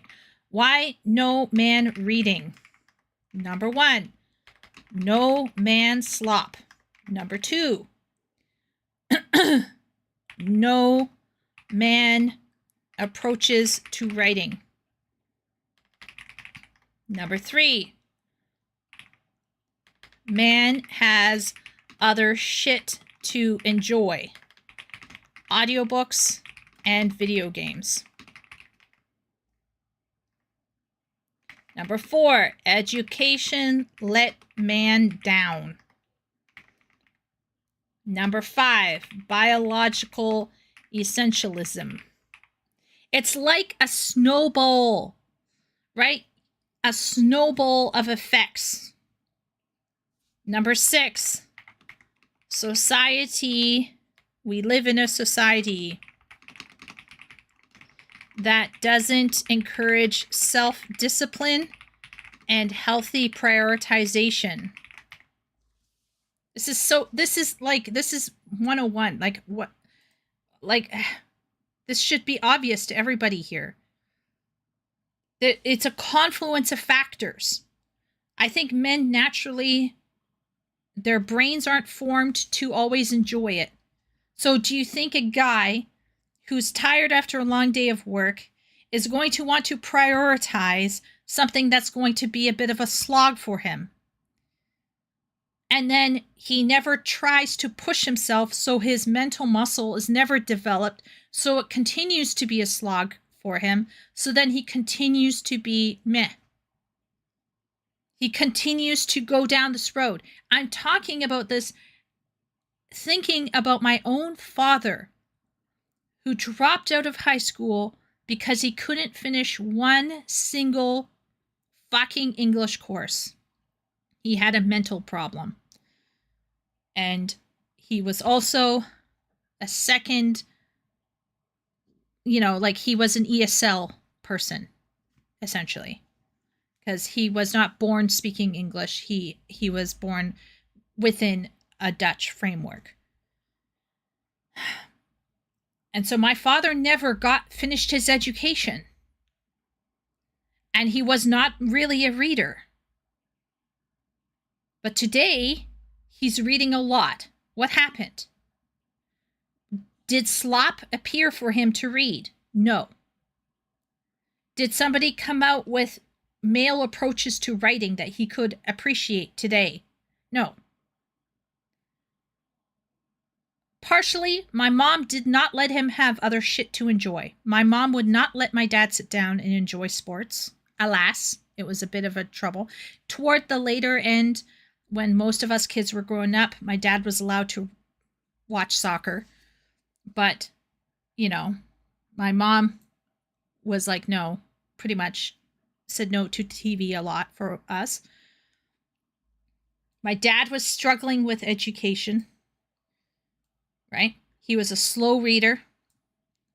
But over time, he grew his muscle. He grew his reading muscle.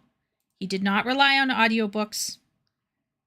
He's still a slow reader, but he reads. I think men have no excuses. I do not think they have an excuse. But I think there are factors, right? We can say that there are factors that lead to why men aren't reading.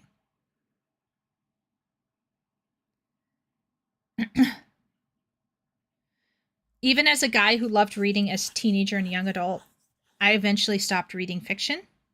Right. And Wooly, would you say that the reason why you stopped reading fiction is because there is no good fiction for you to read?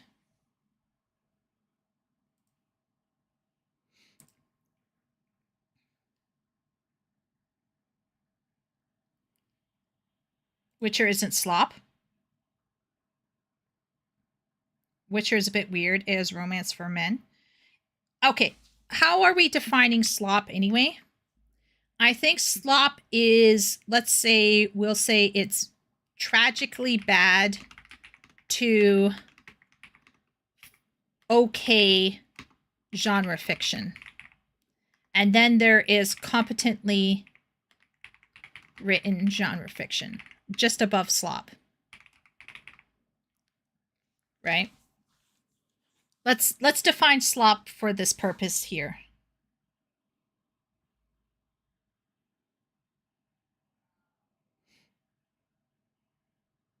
I'll give you a prime example. My wife will put off dealing with certain things around the house that I won't. It has nothing to do with discipline.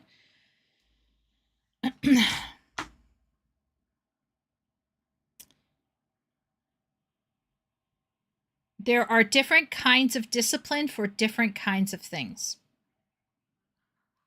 And I personally believe that some men can be very disciplined about work, or they can be very disciplined with home care or chores. But when it comes to mental and academic discipline, they have none.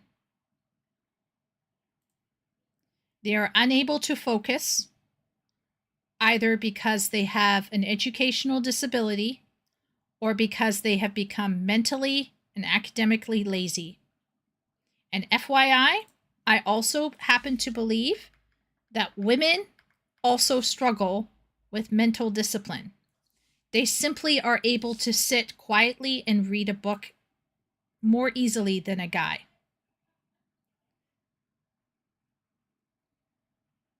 There are different ways in which a person with discipline in one area has no discipline in another area.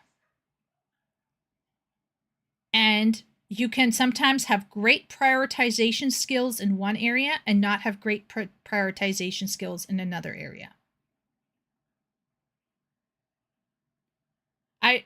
I know for a fact, for example, that there are tons and tons of women who read a lot, but you ask them about theology or you ask them about why they believe what they believe, they can't tell you. So they have the discipline, for example, to sit and focus on a text and read a text, but they have no understanding of or appreciation for, or they don't have the mental discipline for, or they do not have the prioritization for, or they do not have the proclivity for engaging with more complex socio-political and theological matters. And so you have a ton of Christian women sitting around who don't understand why they believe what they believe. They just believe what other people tell them to believe. It's also why women are more likely to be led astray, because they do not prioritize that. And part of the lack of prioritization is because when they have to engage with it, it hurts their mental muscles. And many people lack the discipline to engage in something that hurts. When you fail to prioritize something, more often than not, it's because you are running away from it. More often than not, it's because people don't want to deal with something that is difficult. Because people, for the most part, choose the path of least resistance. Am I talking to chat? No. We all know that everybody here in chat are special, wonderful people who are asking these questions and are trying to grapple with this problem, right? But we are here in this chat here are outliers, okay? We are not normal. Most people go through their life not considering why they aren't prioritizing something. And the most common reason for not prioritizing something is because they are choosing to avoid something that they don't want to do. It's like me and showering. I personally do not find a shower to be pleasant or relaxing or interesting. I find showering to be extremely boring. I think it's a waste of time. I frankly try to put it off as long as I can until I have to leave and go into the public. I'm literally kind of like, I'm better than Asmongold. I'm sure Asmongold actually showers more than he claims, but I'm somebody who does not prioritize showering because I don't find it interesting. And why would I want to put time into something that I don't find interesting? Right? But sometimes we have to do what we don't find interesting because that's part of life, right? We got to do what we don't like to do because we got to do it for whatever reason. So this is where I'm saying is like lots of people procrastinate or deprioritize something because they are not wanting to do the thing. My argument is that why most men don't read isn't because they're just bad at prioritization. It's because they don't want to do it. Because it's hard. And I personally think that most men don't have an excuse. Now, I do think that some sympathy should be extended to boys, because I do think there's a dearth of good reading for men and boys. And I do think education has let men down. I do believe that. But at some point, a guy has to take responsibility. Sticky strimmer. Yeah. Yeah. Sometimes. Party keeps me in check. You ask them about why they don't want to go to a gym, just to give an example. Yeah.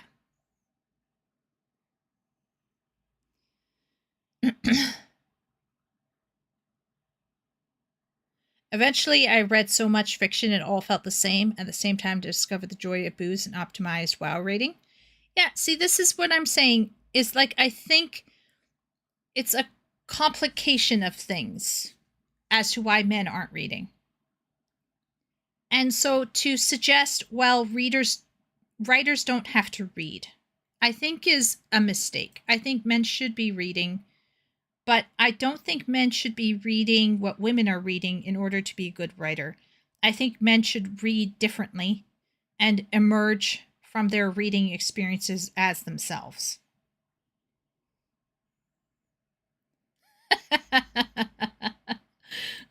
Herman. High ground competition, and if anything, it's more off-putting than anything else, and it reeks of insecurity. I get that the imposter syndrome can be real for a lot of people, it definitely is with me too, but it gets even more ridiculous than that. I've seen a lot of people claiming that if you are untainted by published work, which is basically all work garbage anyway, am I right? You will be more unique as a writer and original. And first of all, that's not how a craft is, like it's not understanding what a craft really is. And second of all, how would you even know what's unique or original anymore? You do not read. You cannot possibly know. This is the logic I was making. You don't know how original or unique you are unless you've read enough to know that you can never be unique, you can never be original, or you can be unique and original enough in a genre fiction in order to get a niche. This idea that if you are somehow untainted by reading is wild and ridiculous. It's like an unschooling kind of position to take, which is stupid beyond all measure. And do you notice how she says this isn't about craft? Absolutely agree. Once again, most traditional solid artists have to base their art off of models and usually follow the greats. Everyone knows this. If you have taken any kind of art class or any kind of craft class, you understand that you have to model first. Then you can get into your own shit. You have to know the rules before you break them. Do you know where you can find tons and tons of writing that is not affected by any kind of reading? I'll give you a hint, guys. It begins with W and it ends with D. And it's 7 letters long. And there are 2 T's in the middle. If you want to go and read fiction that is untouched by any type of reading or influence,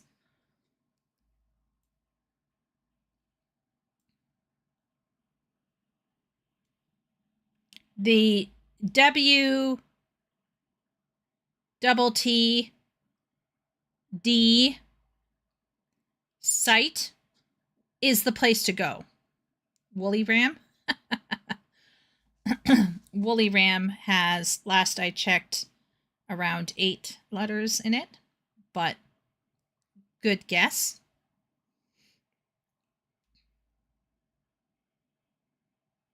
Wattpad, yeah. Wattpad is where you get ground zero of children, usually somewhere between the ages of 10 to 30, writing with little to no input from any type of reading. Especially the kids between 12 and 18. Not a lot of reading done, just enough to kind of cobble together some sentences. That's where you can get the most uninfluenced bullshit. And guess what? It still is influenced, right? They influence each other. They base it off of what they're watching on TV or whatever. It's fan fiction a lot of the time. Okay. It's not great, right? We all know it's not great. A serious artist does modeling. They approach their writing as a craft. That's my humble opinion. You can take it or leave it, but I personally think that just like art and music, writing is the same thing. I think you study the greats, you read critically, and then your vocabulary and syntax will improve. That. If anything, reading lots help you pinpoint what's already been done ad nauseum before. It's like drawers who do not want to use references so that it doesn't ruin their style. Like, babe, we know you don't use references. Like, we can see it. It's also weird because... Yeah. See? This is what I'm talking about. People literally these days have this inflated notion of how little help they need, and they wear this as a badge of honor. I just learned it naturally. No, babe, what you're doing is shitty, and you didn't learn anything. And we can see that you didn't learn anything. Same thing with that writer who did What Fury Brings. You can literally see that there is a breakdown of the English language for some unknown reason that I still cannot comprehend. But if you're at that level of syntax, at some point you got to ask yourself, where did I go wrong?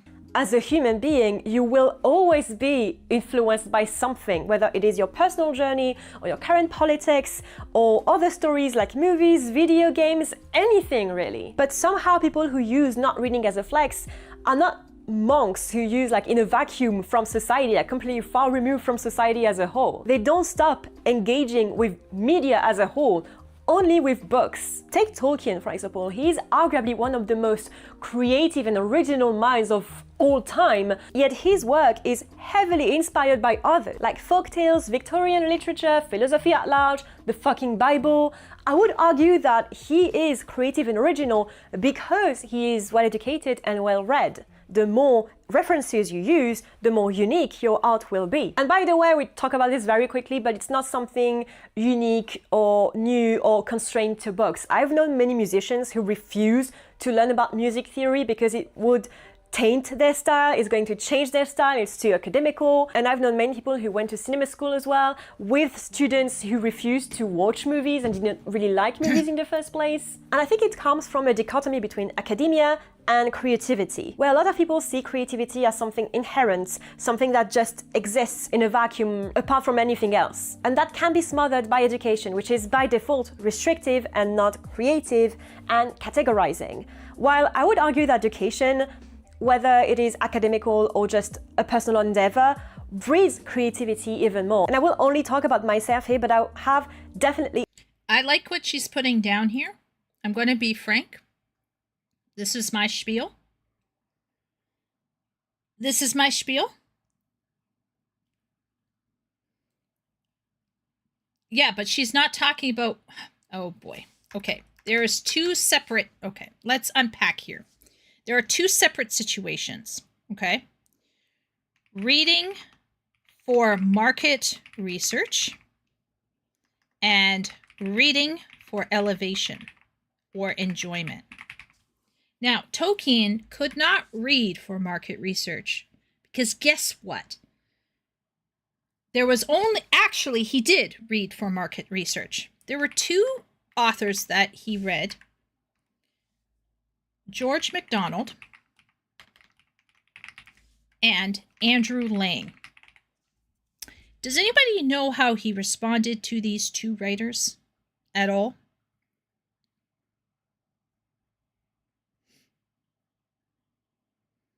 Hint, hint. Andrew Lang ended up in Tree and Leaf.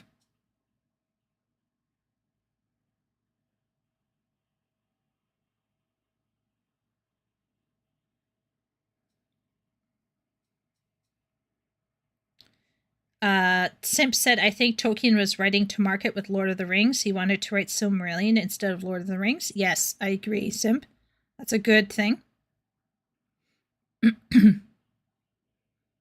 FYI, just so people understand this, he disliked Lang generally, although he liked a few of the color books. So just to make it clear, Andrew Lang collected fairy tales into different books. There was like the blue fairy book, the green fairy book, so on and so forth. And there were some that Tolkien loved, and there were some that he hated. And as he grew up, and as he read fantasy, such as it existed at that point in time, which was basically George MacDonald, Andrew Lang, and fairy tales, Tolkien, and also he read myths, and he was reading stuff like Nebula Gund or whatever, like Wagner, shit like that, right? Like stuff that inspired Wagner, Wagnerian shit. Having read all of these things, he came to the discernment that there was nothing being made that he liked. He had issues with fairy tales. They were helpful, but not where he wanted them to go. Andrew Lang pissed him off to a degree. I don't think he had anything negative per se for George MacDonald. I believe he was also a super fan of... Was he the one who was writing to Arthur Ransom?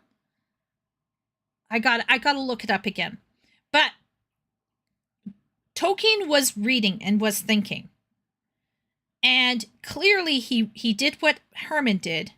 He read he read what was available, decided there was nothing for himself, and wrote for himself. But was he reading for market research? And the answer is no, because there was no market. But what was he doing? He was still reading and responding to what was currently on the market. So even though he was not sitting down and saying, I'm reading for market research, he was aware enough of the market to know when the market didn't have what he wanted to therefore write what he wanted. So he was still, in essence, unconsciously recognizing the market, which is a subconscious form of market research. Now, he wasn't researching for the purpose of necessarily writing a book, but he was certainly doing it in terms of defining what he wanted to write and what he wanted to see written. And then he says, Tolkien did not write to market. He was, to use a phrase, a vanity writer. What we do know is that Tolkien was reading for enjoyment. So all of these things that he was reading up here, he was actually doing it down here. And what this did was it led to him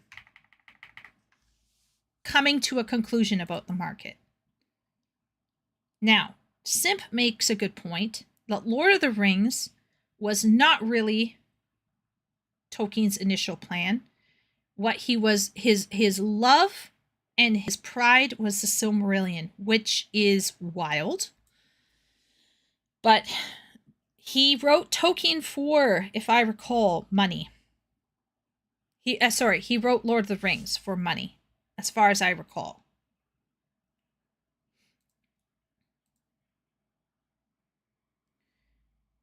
So I do believe that she's drawing a good point here. Tolkien wasn't writing in a vacuum. He wasn't writing without reading. He wasn't writing without reading for enjoyment. He wasn't writing without reading for elevation. And he certainly understood what was missing to such a degree that he wanted to fix it. He disliked Lewis Carroll, if I recall correctly, because Lewis Carroll, He also read Lewis Carroll. He disliked Lewis Carroll, if I recall correctly, because it was a dream. So the dream is a cop-out. That was his critique.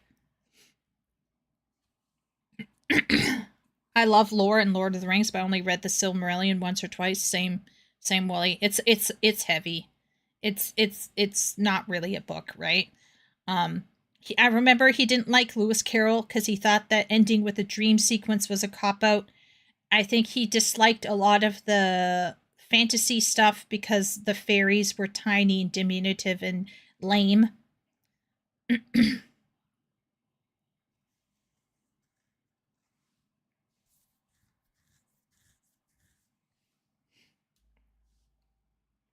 My book, The Wizard's Stone, was heavily influenced by a movie. Yeah. The point is you can't write in a vacuum. Tolkien, even as Tolkien essentially jump-started a genre or brought back to life a genre that was half-formed, okay? I think we can all agree that if Tolkien and Lewis, C.S. Lewis, hadn't stepped onto the stage when they did, I think fantasy would probably be in a slightly different position, right?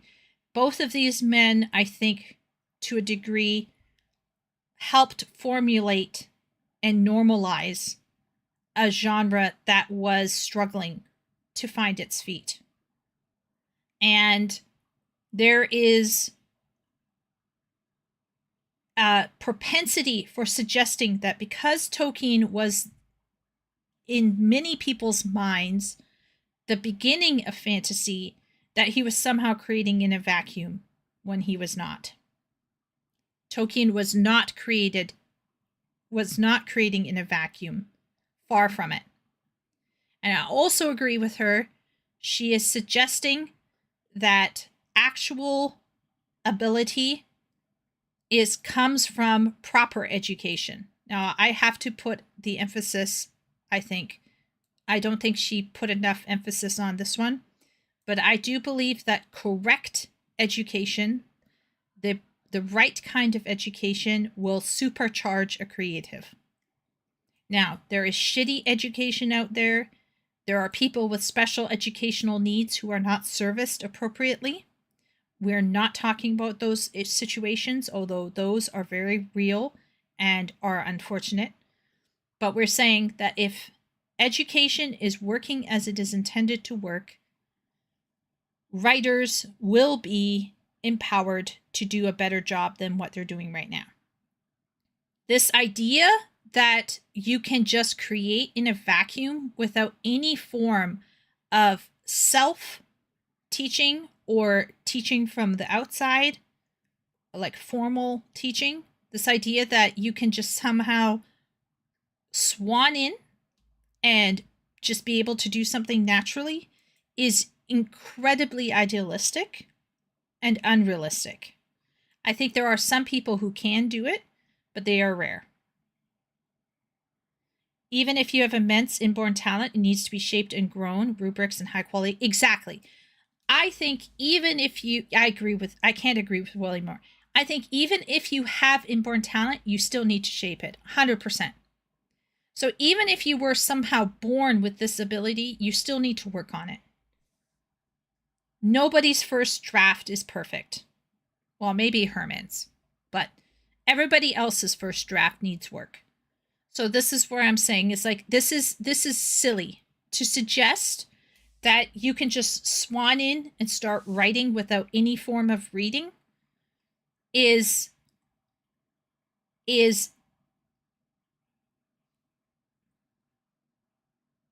I'm stun locked.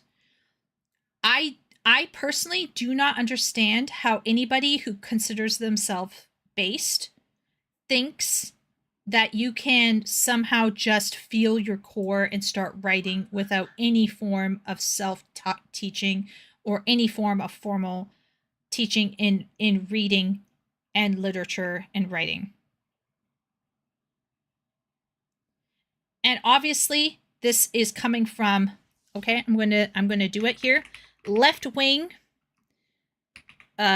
support the anti-establishment approaches to writing, since they see rubrics and assessments as methods of oppression, and right-wing support the anti-establishment approaches to writing, since they view current establishments as being corrupted, which they are, and then make the mistake of throwing the baby out with the bathwater and determining that they don't need any form of education, formal or self-created, to write. So I think both sides of the political spectrum have lost the plot here. There's this idea of like, oh, I don't need to read. I can just do it.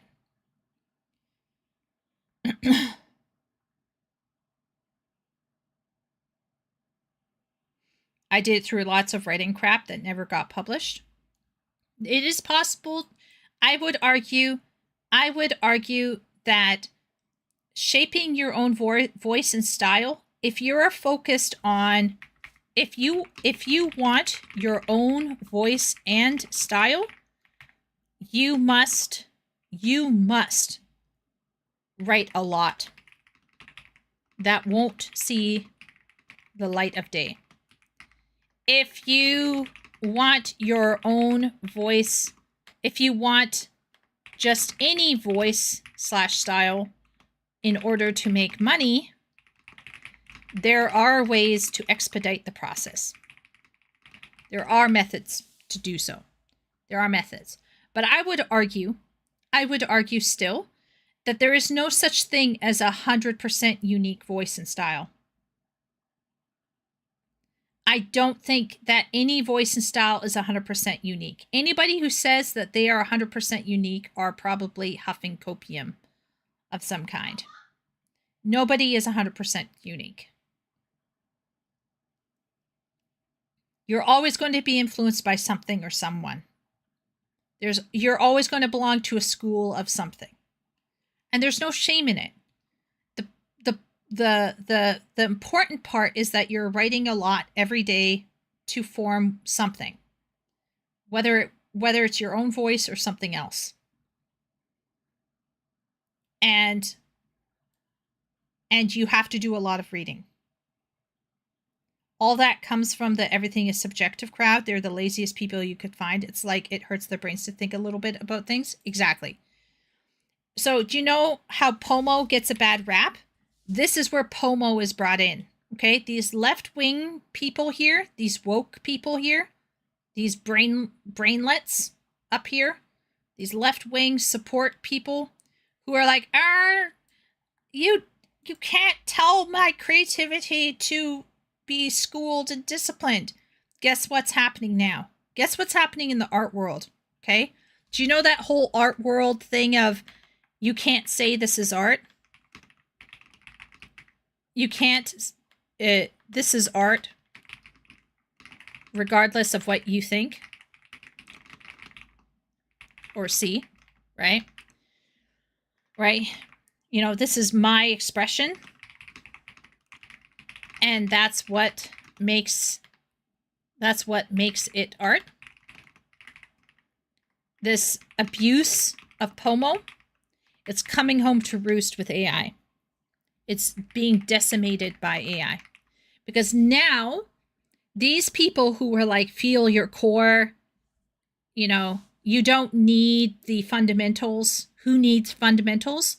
They are now actually, if you watch any art channel now going against AI, they are using fundamentals to show how AI is shitty art.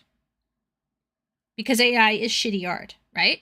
So they're using the fundamentals of art to prove that AI isn't art.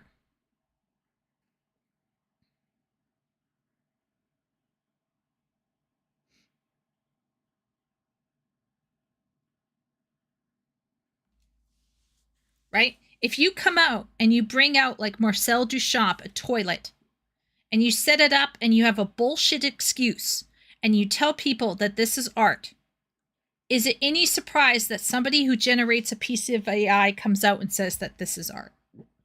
Is it any surprise? No. So what do they have to do? They have to then reverse, put the car in reverse. No, actually, there is a fundamental. There are ways of drawing the skeleton. You need to use references. There are bones in the body that you have to consider when you draw art.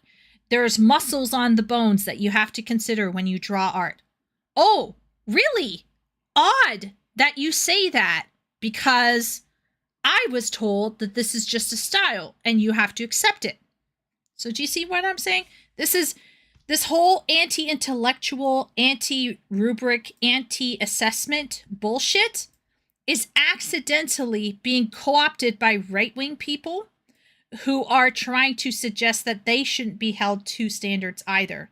And you would think that right-wing conservatives would be all about the classics and having assessments and having right rubrics.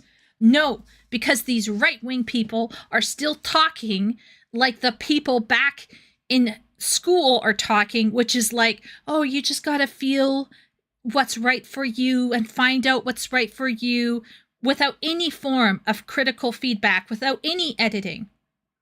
The way people are talking about writing, I've said this from day one, is unhelpful and destructive.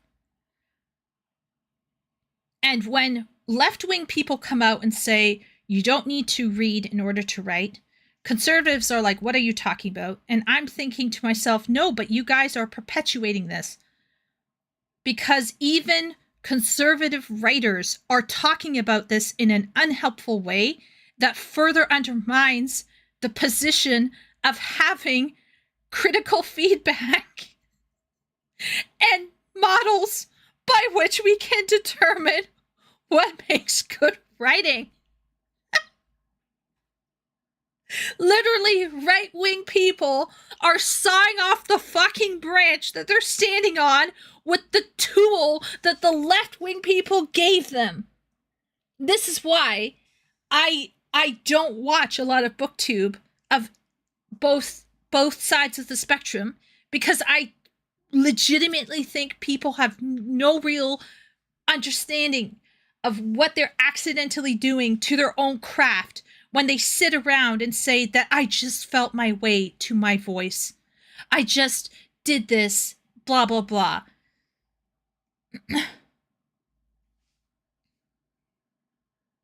What happens if or when Gen AI can generate according to the fundamentals?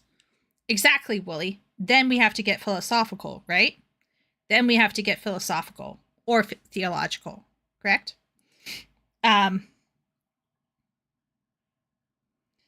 My style was more heavily shaped by movies, not books. The postmodernist uses meta-narratives and traditional knowledge. Well, postmodernism itself is a meta-narrative, so it's interesting. You know, it is what it is. But anyway, let's keep going with this lady. So far, I'm actually agreeing with her more than the video we were watching before. She's making more sense to me. But this is probably because I came to many of these conclusions, you know, a while back. So, yeah. Improve my styles and ideas greatly by reading more of both my favorite authors and authors I didn't like that much, because it taught me what worked and what didn't and how to create a story in the first place. I will say that after reading What Fury Brings, I definitely know what not to write. That's for sure. I will also say that poetry is one of the unsung heroes. There are a lot of writers who don't read enough poetry. I do think reading classical poetry is crucial, I believe, for a writer, for a variety of different reasons. It's funny because the catchphrases like tainted by others and natural creativity comes back a lot from these people who do not want to read others and who claim that they are good writers without having read much. But when you read their stories, it shows like it is trite and contrived and already seen before. It also Okay. Okay. So let's say we have a writer. Let's call him Bill. Okay, so Bill, not a reader, watches tons of movies. Okay, watches tons of movies and decides to write a book. His writing is going to be shit. Period. With average education, let's say he's in his 30s, he hasn't gone to school for a few years. Average education, his writing is going to be shit. His first draft is going to be a trash fire, right? First draft is trash fire. What should Bill do? What should he do? What is the answer to this problem? What is the solution? How does Bill make sure that his first draft is not trash fire? There are two technical solutions.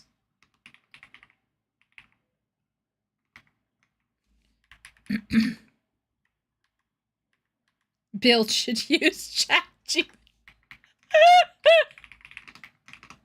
Use ChatGPT. Thanks, Royal. Thanks. Okay, so we can do the old rewrite scenario. Okay? Rewrite. Here's another one. Get editor.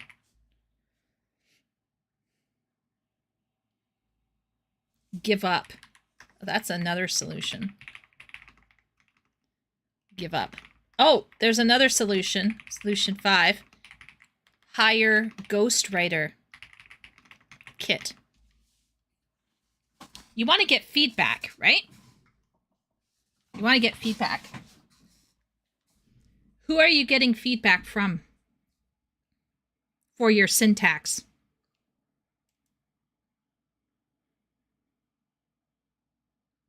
So let's say get feedback. There's two forms of feedback, right? Feedback form number 1 is called the beta reader. These are very useful for pacing, plot connections, character progression, right? Like people who read a book as a beta reader are generally going to tell you, does the book make sense? Option 6, publish as is and call your critics bigots. I mean, that's true too, right? Beta readers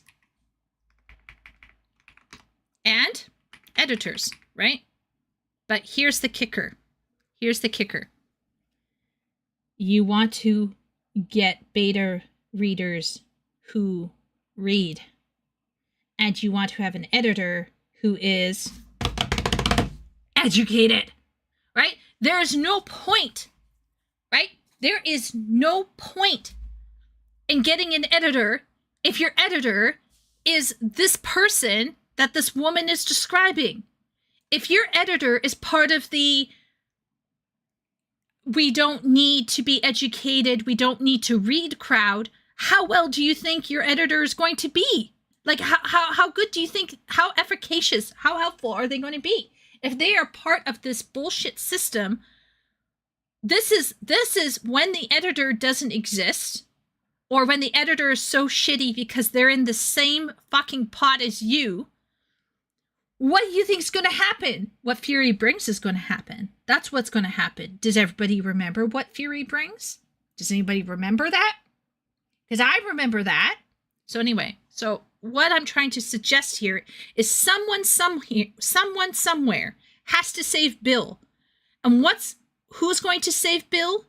A ghostwriter who is educated well, let's say Kit in this case, or an editor who is educated well. Somebody somewhere had to read and had to engage with the market and had to engage with classical literature in order to help Bill out.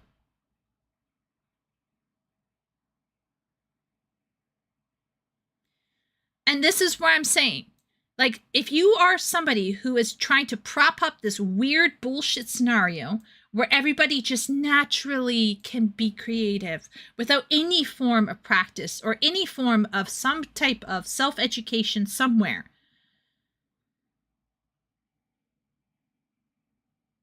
Let me tell you, somebody in your process is going to have to be educated enough to prop up your lazy ass so that we can finally get your fucking book to market without burning my eyeballs out.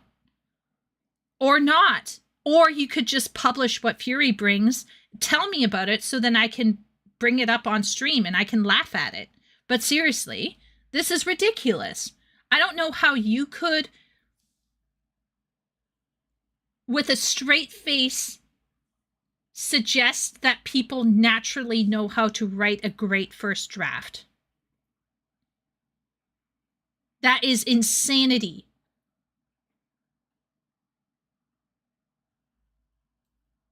Absolute insanity. At some point, somebody somewhere is going to have to save you from yourself because you wouldn't do the work. And even if you do the work, okay, let's say Bill is a reader. Okay, let's make another person here. Let's call them Bob. Bob, guess what happens? Is a reader. Okay, let's say Bob is so elitist, they don't even watch movies. He's not even a movie watcher. He hasn't touched a video game somehow. Okay, he is a reader only and decides to write a book. Okay, guess what? His writing is going to be shit at the start. And the final draft will need work. It probably won't be a trash fire, but it will need work. So he's still going to need an editor. Like, this is, I don't know how you would imagine that you don't need to be a reader and you just need to watch some movies.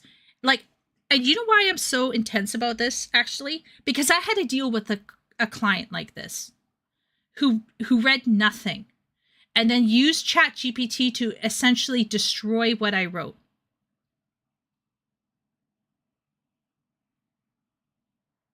Like, it was so bad. I am not somebody who gets emotional most of the time. I was crying at one point. That's how upsetting it got. And there was a second client who was using ChatGPT to rewrite stuff, and I was talking about it, I think, with Wooly. And I remember Wooly just saying, you can get through this. Wooly was like propping me up, basically. Ben was propping me up. And they were like, you can get through this. Just give the client what they want and get out of there. And I was like, I'm trying. Okay, this is how bad it can get. Even somebody like myself, the ghostwriter, who might be more educated and understand what is going to be, I needed an editor to back me up. This person shat on the editor.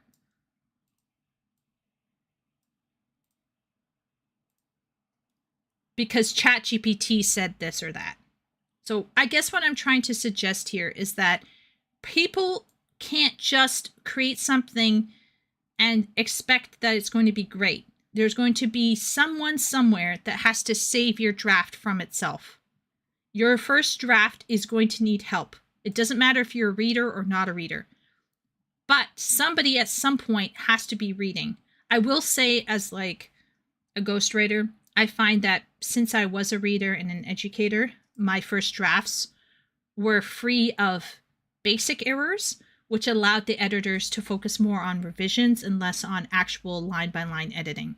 So it helped the process go faster. So if you are a reader and you have a really solid grasp of syntax, you're saving yourself a lot of trouble. This is why you should read classical stuff. Deep cleansing breaths? Yeah. I have a very strong view on this, obviously.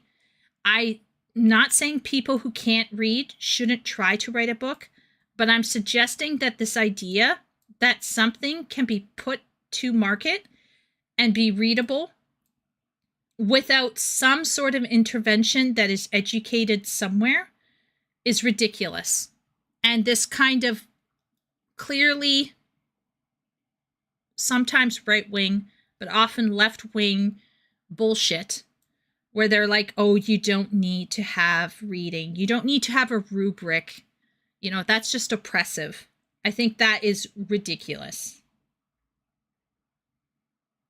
Also shows, in my opinion, a lack of work ethics. Writing is a craft that requires work, not just a gift or a natural ability. Yes, some people are naturally a bit better at it because they know how to weave the language in the first place, and I do believe that there is a bit of naturalism coming into play. But if you do not work on these abilities, they will just falter. Take Usain Bolt, for example. He is a very tall guy and he is perfect for running, and I do believe he is naturally a bit faster than most people. But if he did not train intensively for years, he would not be the world record-breaking champion that he is. And as for writing, one of the training is reading. Now, one of the biggest counter-arguments to that is ableism, or the idea that some people who might want to be readers can't read for some reasons.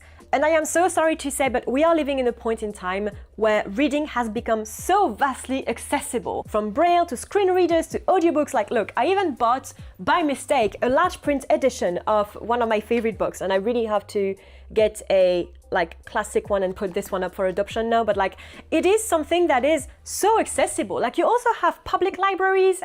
I would argue that if you listen to audiobooks, you're one step up above an illiterate reader, like an illiterate person.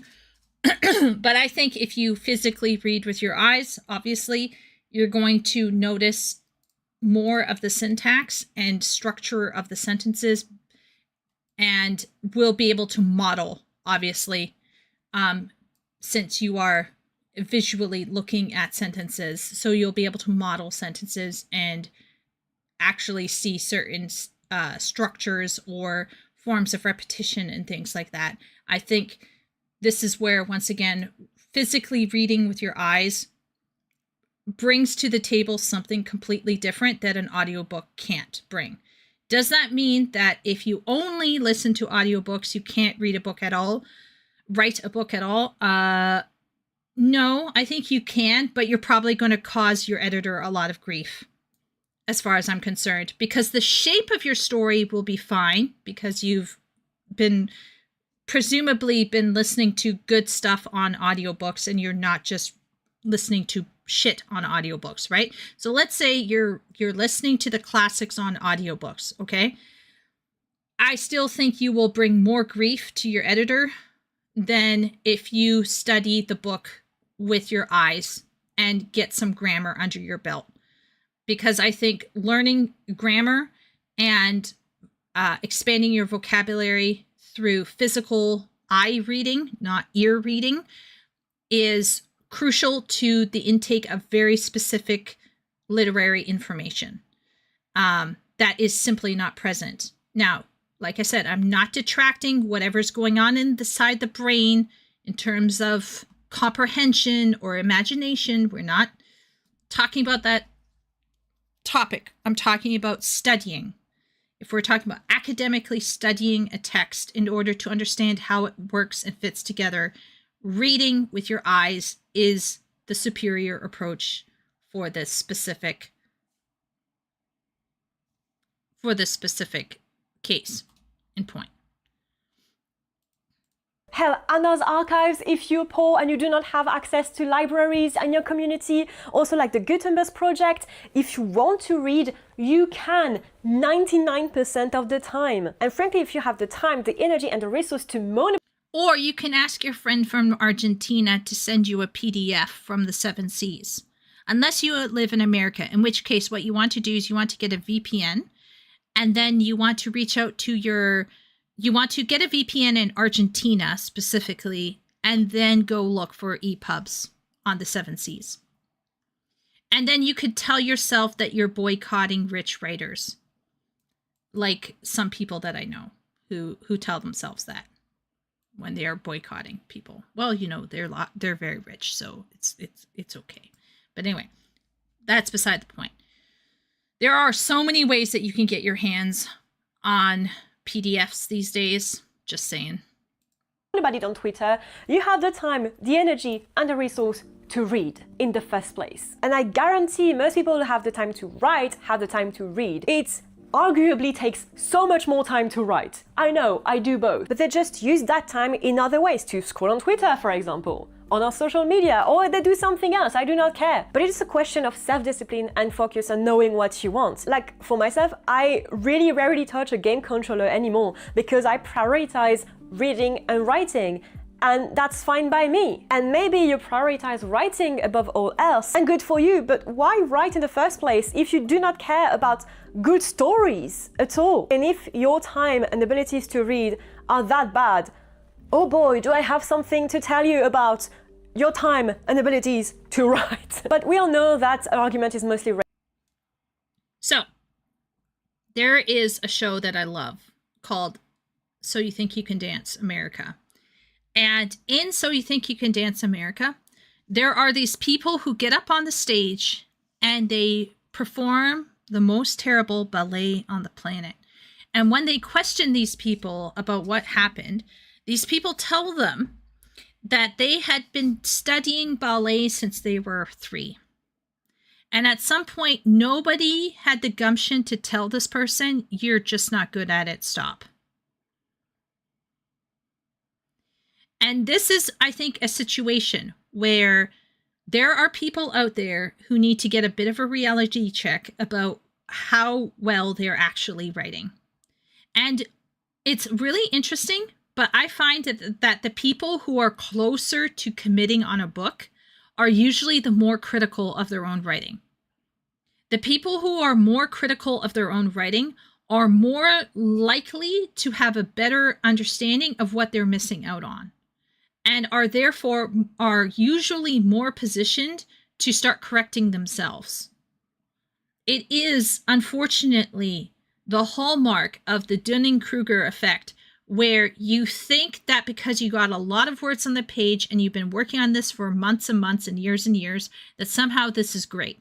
And the answer is, no, it's not. It's shit. And a lot of people are like, well, I worked on it really hard. Yeah, you can work on something really hard and it's shit. Do you know where else we see that? Not just the fashion industry, not just the music industry, not just the dancing world, not just the art world.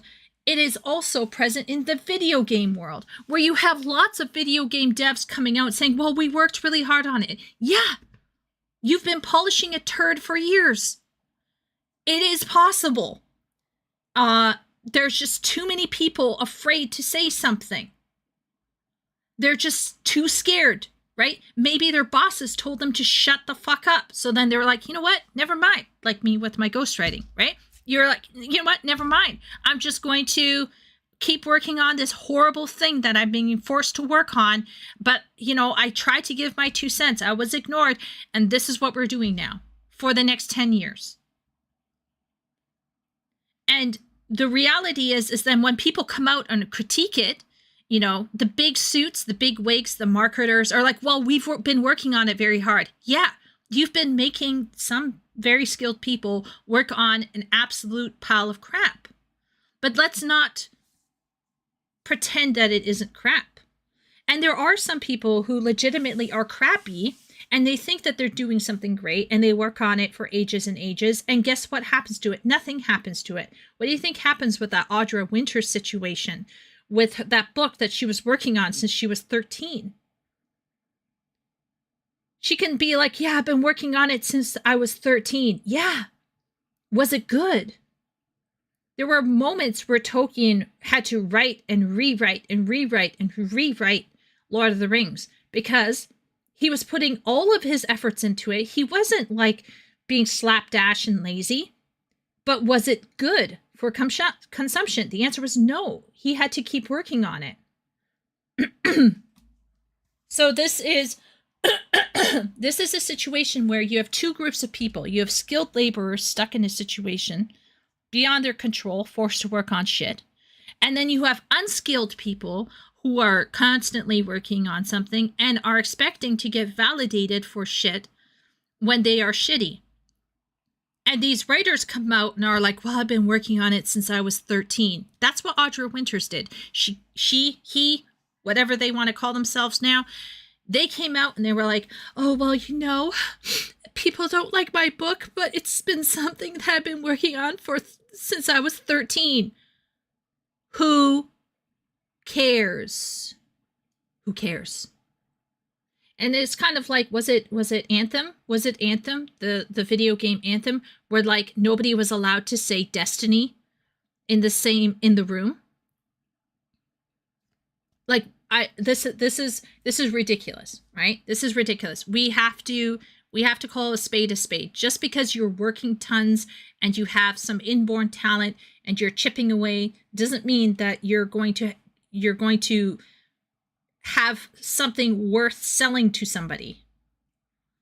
We got to be honest here. But we all know that argument is mostly rage bait anyway. I have never seen someone who actually has a disability having these kind of points. It's all rage bait, and it's not coming from people who have disabilities in the first place. And that's a key. And look, I understand that people have this natural desire to tell stories. I really do believe it's the most human thing ever, and it really is the core of our humanity. And writing may seem the easiest outlet to do so. You literally just need a Google document or just a page and a pen, and that's it. You do not need any other thing to create a story. But if you've ever been serious about writing, you know that it's just so much more than that. It is crafting and playing with language, it's being smart about it, and you cannot really do that unless you read. And if anything, I feel like it's because we tend to see the end product as the goal. And I use the term products for a reason here. You see it too with the writers using AI to write their books. It seems like it's the same side of one coin. Like they see writing as a result of the craft and not as the craft in itself. I also believe that it is kind of the case because reading is not the most used source of entertainment anymore. We see it as tedious, as something we do for work or school, and that's basically it. And I think it plays a huge part into it. And with the rise of AI in publishing as well, I think the writers who care about the craft and getting better at it and who really engage with the books and the readings and the genre at large and who care about the art will be the ones worth their salt at the end of the day and the ones worth reading in the first place in the end. And listen, if you do not want to put the time and effort into your story, why would you ask of me or your potential consumers and readers to put their time and efforts into your stuff?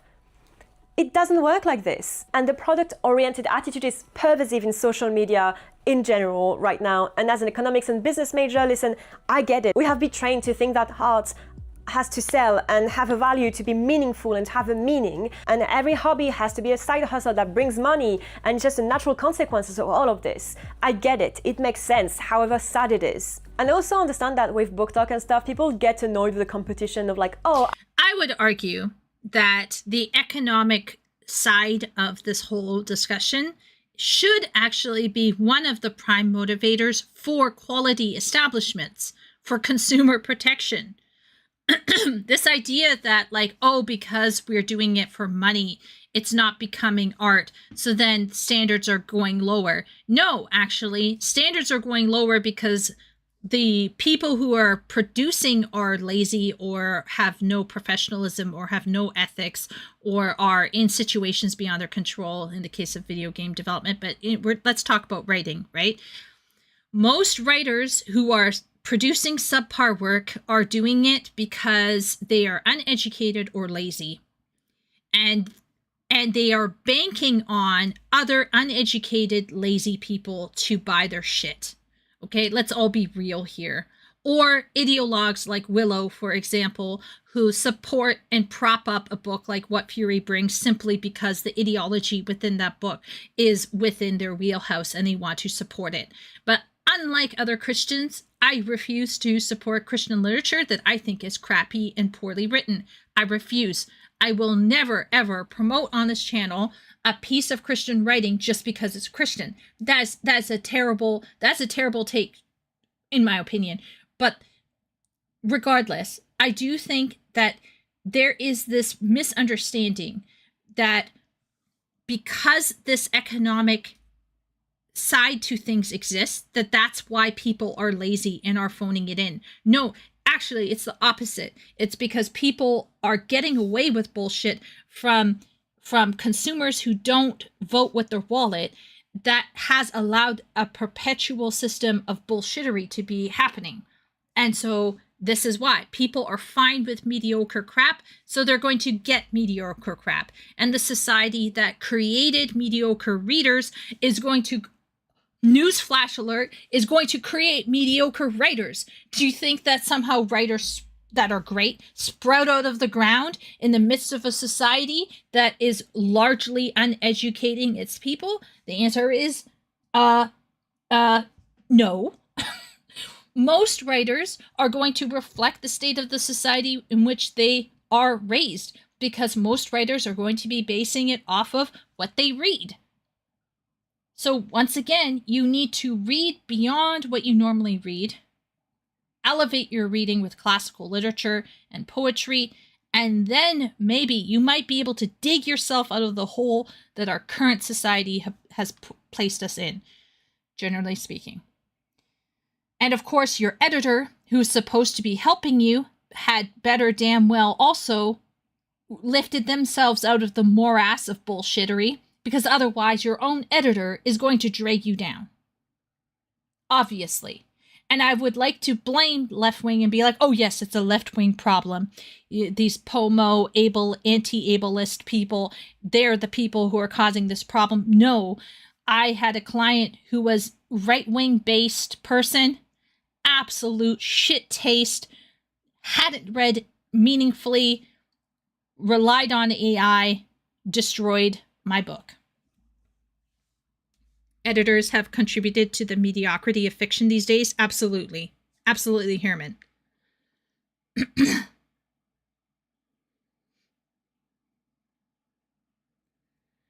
I am mind blown that people legitimately think that you somehow arise out of a little cabbage patch as a writer and are somehow above and not beholden to any form of criticism.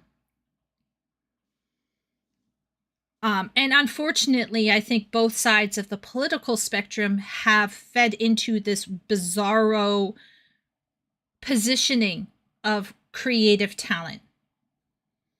Publishing houses that don't hire editors. Yeah.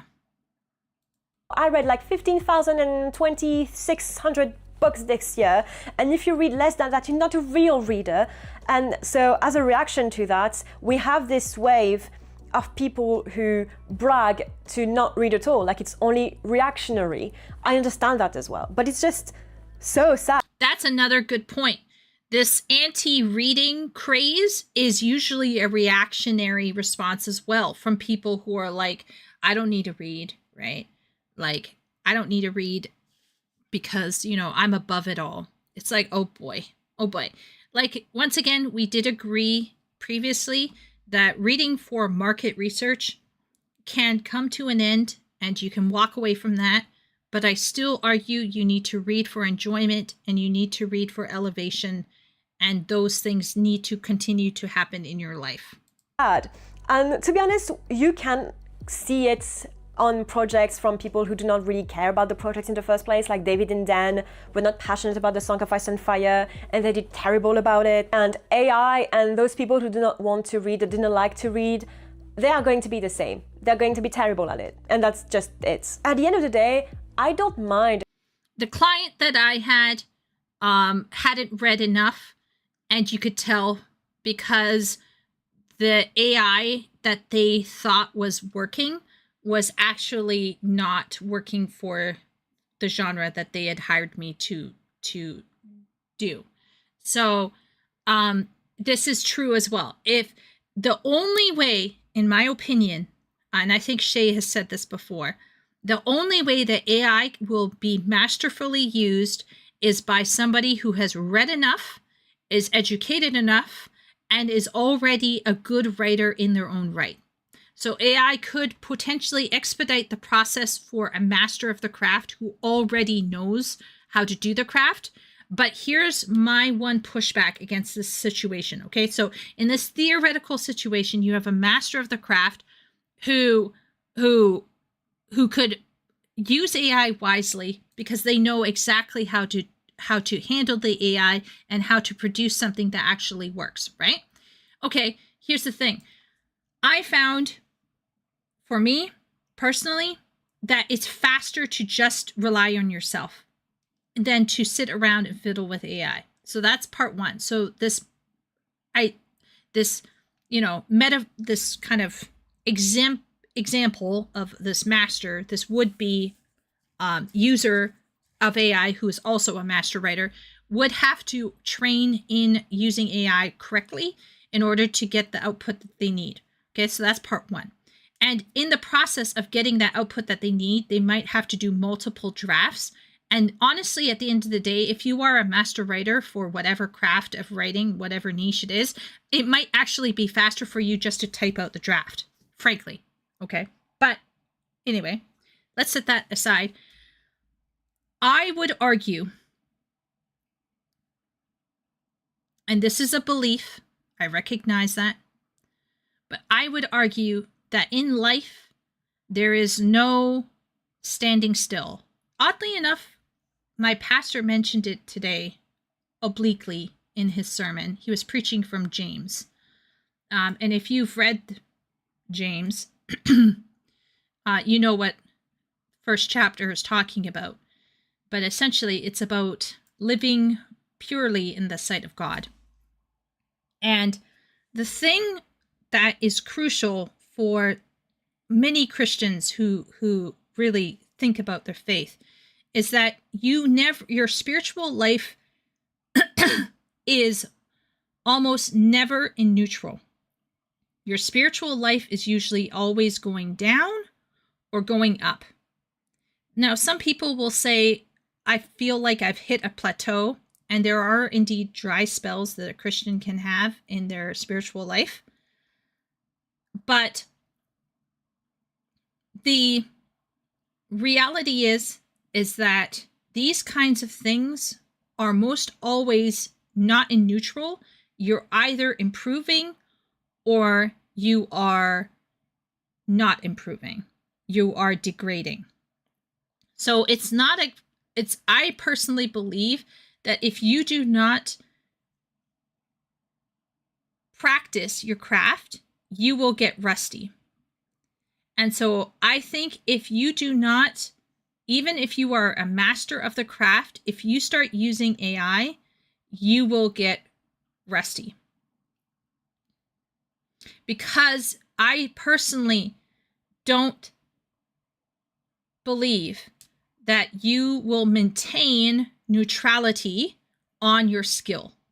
Your skill either is maintained through constant practice and possibly improved, or you don't practice and it degrades.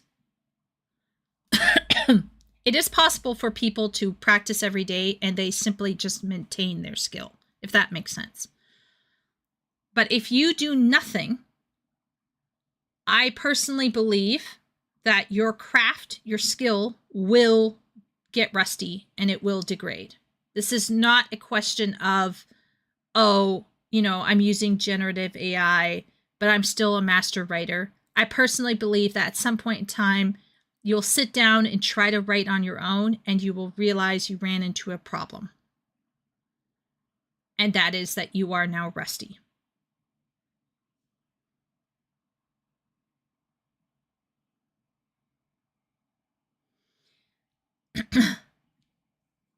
Grok, is this true? Good one, Royal. I remember my first edit on my fiction. They were cutting out good descriptive stuff. I was like, why did you do that? Yeah. You gotta be careful, Herman, right? With the editor. I know an author who uses AI. He talks about the amount of work he has to do to make each chapter work. I'm sitting there saying, why bother use AI then? Yes, I agree. Half of the fun is writing the first draft. The rest is pure drudgery. Also, yeah, that's true. I just don't get using generative AI if you're serious about your craft. Agreed. As a programmer, I used a lot of generative tools in the past. Each and every case, they cost me more time than they save me, so I don't use Gen AI for that reason. Yep, that's fair. And it's kind of like the whole GPS thing. Like, I am very thankful for Google Maps. It helps me a lot. But I remember one of my favorite kind of guys that I kind of enjoy listening to I don't think he's put out anything recently because, you know, he's aging. But Graham Hancock, in one of his documentaries, admitted that with the coming of GPS, he has become less able to use compass and maps. And I was talking about it with my brother, and I firmly believe that reliance on technology leads to loss of certain traditional skills and knowledge. And some of it's fine. We can live without it, right? We can technically live without a compass and map. Like, I'm sure we'll be fine, hopefully, except if you live in certain parts of northern Canada. But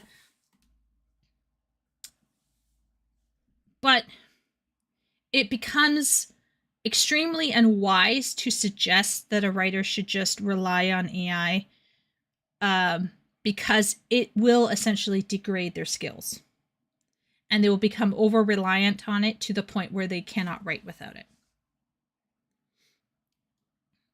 Hello, Nigel, by the way. I see you. I hope that your economics classes are going well. Mine are going well. I'm halfway through. I'm at the halfway through mark of my classes, and I am not failing. So that's good, right?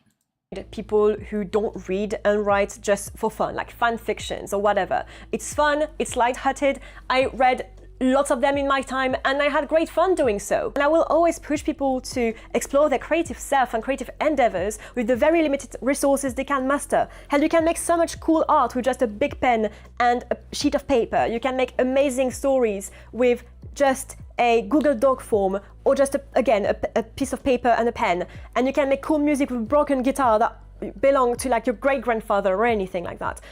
I think it's great that we have access to all of this, and I will always push people to do like creative shit with as many or as few resources that they have. And frankly, not everyone has to be put in an art gallery to be a valid artist. I get that. But when it comes to more serious endeavors, I'm so sorry, I cannot take you seriously. See? Yeah. See? Look. I don't want to take away people's joy. If any one of you in chat came to me and said, I want to write a book, have I ever, to anybody here in chat, ever said, give up on your dream, fuck off, good luck, you're shit? No. My first response is, how can I help you? What do you want? Right? This is, I am very invested in empowering people. In fact, somebody in this chat one time made an offhand comment, and I said, you should try to write. And this person has not in chat ever come out and publicly admitted that they even, dreamed about writing. I said, maybe you should be writing. I'm encouraging people who have never shown an interest in writing to start writing. I have one brother who came to me and was like, yeah, I'm kind of interested in writing. I was like, good, go for it. I am not the trampler of dreams here, okay? My trampling will come when you come to me and say, I want to get published. I want to charge people money for my book. I want to be famous. I want to be well known. I want to get accepted by a literary agent. And then guess what happens? Then the crazy Chieko side comes out, because that's where my criticality comes out. As soon as you want to be taken seriously, guess what? Then I'm going to be asking you some questions. And the same thing with men reading audiobooks. Air quote, reading audiobooks. Air quote. If you come to me and say that the only way you consume books is through audiobooks, I'm like, oh, that's good for you. I hope you had fun. Great. But don't expect any major applause from me. Because as far as I'm concerned, you have not pushed yourself as a man. You've done bare minimum. It's like a woman coming out and being like, yeah, I read 50 books and 30 of them were slop. I'm like, oh, go you, girl. You're still reading. Slop. But you're reading, so that's great, I guess. Yay. Go you. Right? But if somebody came out and was like, no, I'm really challenging myself. I'm trying to read this physical book, even though it's really hard for me to focus. If a woman comes out to me and is like, you know, I thought I would challenge myself a little bit and try reading a bit of Seneca or a bit of, you know, some sort of theology book, I'd be like, wow, girl, way to go. Like, my respect for them instantly starts to climb a little bit. Now, will they have any sort of engagement with that text? I don't know. But they're trying, at least.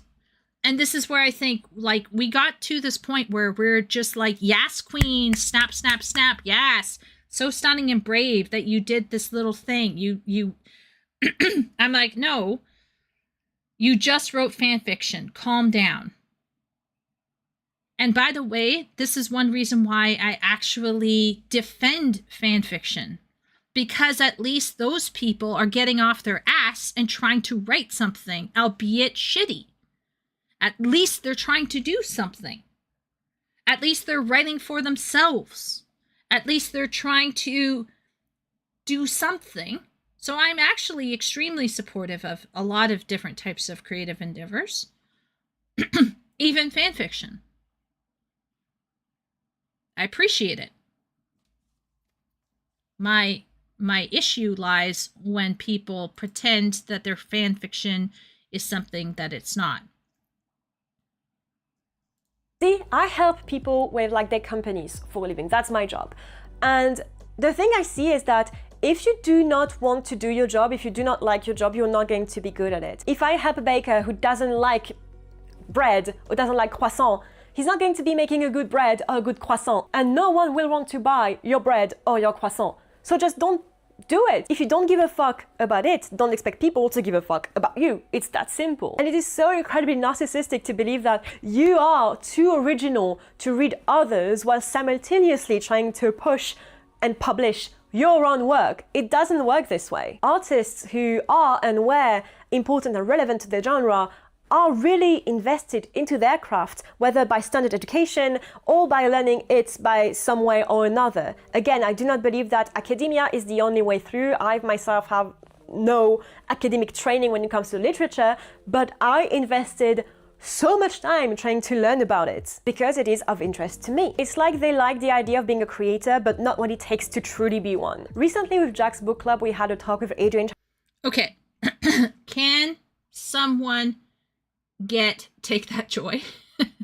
Don't worry, Sim. Love it. Hey, welcome in, Sim.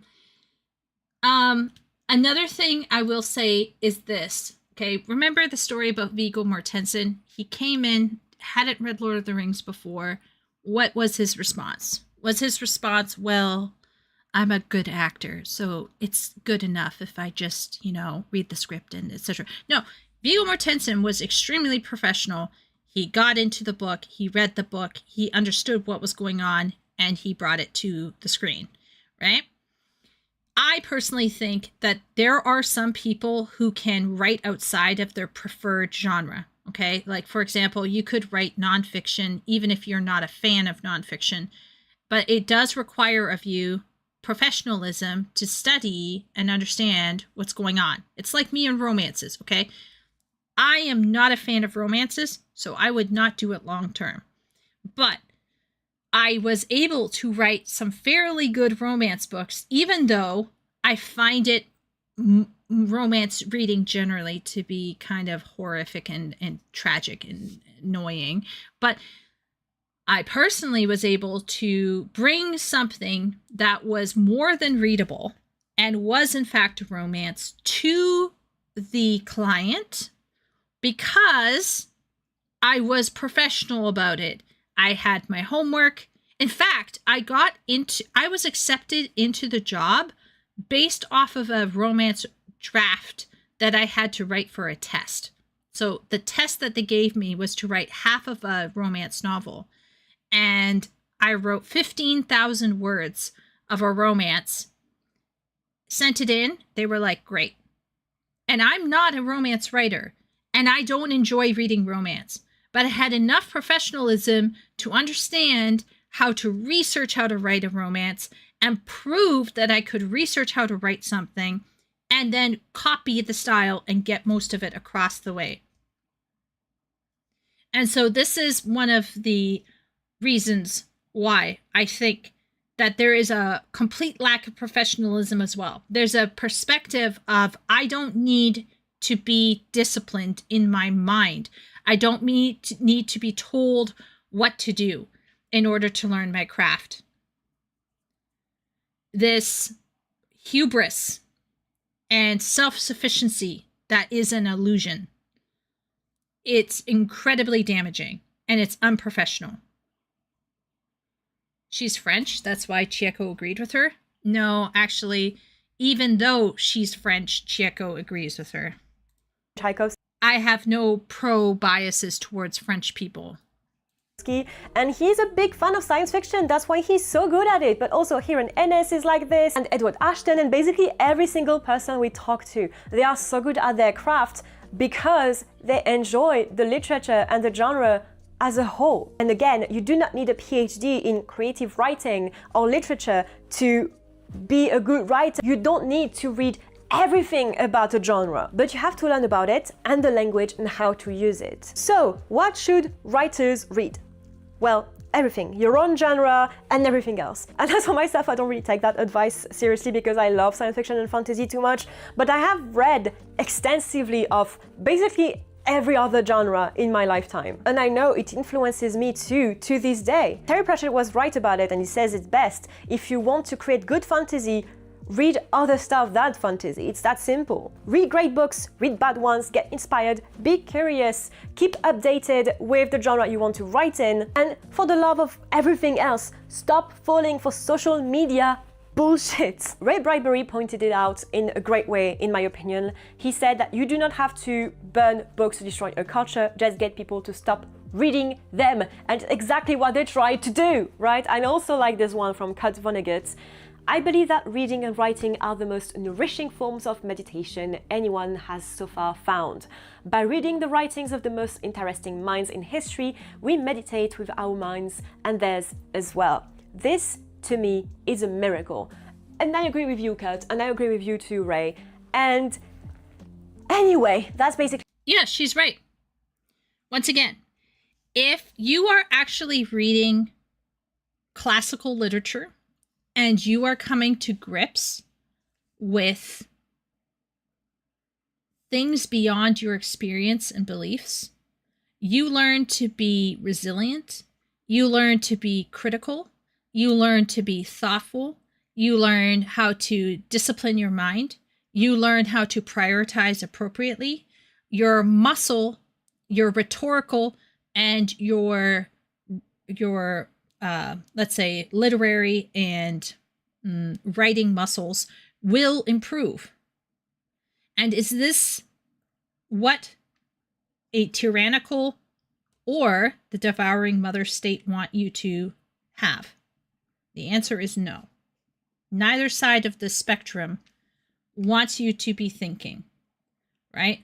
The fundies on the right side are disinterested in you questioning gaps in their logic, and the fundies on the left side are disinterested in you finding the gaps in their logic.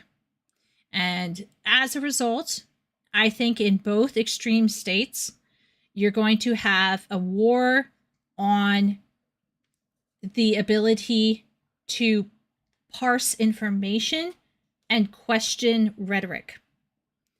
And what questioning does happen, like in the form of postmodernism, is more often ending up as a tool for getting rid of rhetoric that they don't want and implementing their own stuff.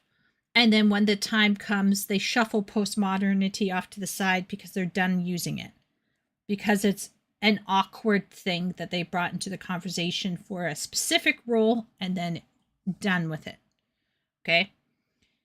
The reality is that nobody wants to really breed critical thinkers because those kinds of people are awkward. And it can more often than not turn on you. And so reading is a way to build a culture or build a group of interchanges between people. And the best way to destroy a culture is just to let people not read. A way to get men out of the conversation is to let them not read. Right? So that when guys wake up and find out that the writers for their video games are all specific writers that do not have their best interests in mind, men start asking the question, how did we get here? And then my answer is, how could you not have gotten here? And the reality is that probably, I think, the computer played a huge role in it. And then other socio-cultural stuff happened as well. We just talked about it. Has led to men losing market share. And men losing market share in reading has led to men losing representation. And men losing representation results in more men not reading. And more men not reading means more men not getting represented. It's like a cycle. And this is why you have to read. Why everybody should be reading. And these women who are reading slop, thinking that they are reading, also need a reality check. Because they're not pushing themselves either, right? They get on their little bandwagons and they make snarky comments about men not reading. Well, guess what, boo? You consuming Fourth Wing or, ACOTAR doesn't mean that you've achieved some sort of intellectual height, right? So we all need to, kind of get a grip there. The gist of this video: should writers read? My God, yes, for the love of everything, please read. And if you want to be serious about writing, you should definitely invest some of your time and effort into knowing the craft, and knowing the craft come from reading in the first place. Not only you have to be creative and you have to be curious about everything. I know for myself, I was heavily inspired by music as well. I love music, I love metal, I love rock music. And I know that a lot of things that I write now are heavily inspired by music, and also, shows, of course. Like, I was a big fan of Star Trek my entire life and Doctor Who. So yes, of course, it's going to influence me as well. And I think that's the gist of it. If you want to be a good writer, and if you want to be a writer seriously, right, you have to be open-minded and you have to nourish your mind from as many sources as you can. And that's basically the gist of this video. I hope that you liked this video, you guys. If you did, please leave me a comment, please leave a like, subscribe, do everything that you need to do. I do not have to tell you, you know what's going on now on YouTube. If you want to follow me on different social media, you can. I am on Instagram, Goodreads, and Storygraph. And that's basically it. I hope that you liked this video, and yeah, can I get a wahoo? Yeah, wahoo. Good job, woman. Good job.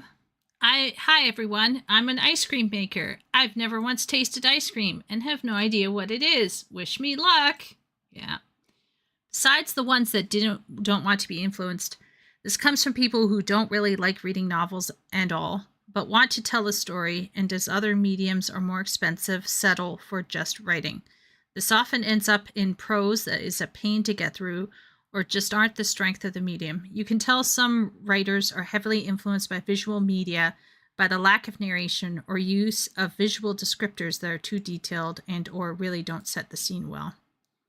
Yeah, I remember seeing this conversation pop up on Reddit and wondering if the last couple of years have just been extremely bad acid trip. Fair. Something that a lot of those people are overly concerned about is the supposed uniqueness of their ideas. My dudes, ideas are free. And if you believe the uniqueness of the idea is enough to guarantee quality or for you to standpoint, then you're doomed. As you point out, you can't avoid not being influenced in any way. So why not lean into and have fun with it? I agree. There's not really a point in trying to protect yourself with the concept of uniqueness, but I do believe that when you do market research, you can sometimes notice that there's a gap in the market, and then you can have this appearance of being unique. But nobody's voice and style is 100% unique. There's no such thing as 100% uniqueness. There seems to be an emphasis on convenience or even entitlement constantly being sold to people that makes us believe that we can have anything we want without consistent effort, that we can be spoon-fed meaningful life experience and expect others to reward us for participation. I think social media, with its commercialization of living sold in bite-sized chunks, is a major contributor to this.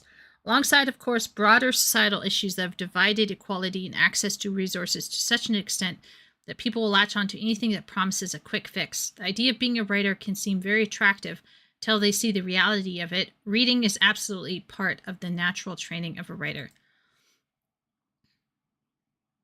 I would disagree with them about saying that equality and access to resources. There are ways to access reading resources for free. There is no excuse.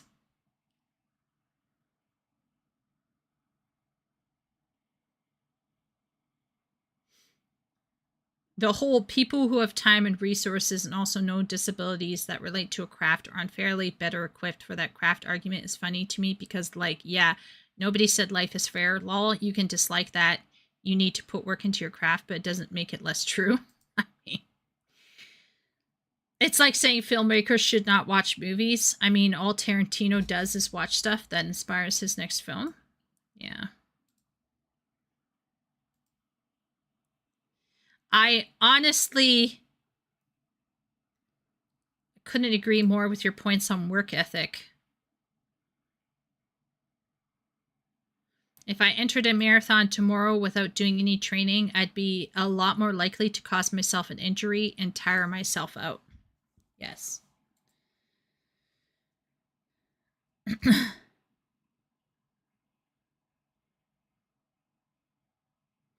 Oh, this person is very good. I like this one here. It says, I do agree that writers should read, yet by that same token, they should not just read. I see this a lot in comic books and manga, where writers will just pull from the same sources and try to deconstruct a character or storyline to the point where there's nothing left. They forget that a lot of the greats also brought experience and ideas from outside literature, thus allowing them to create something unique. Yes.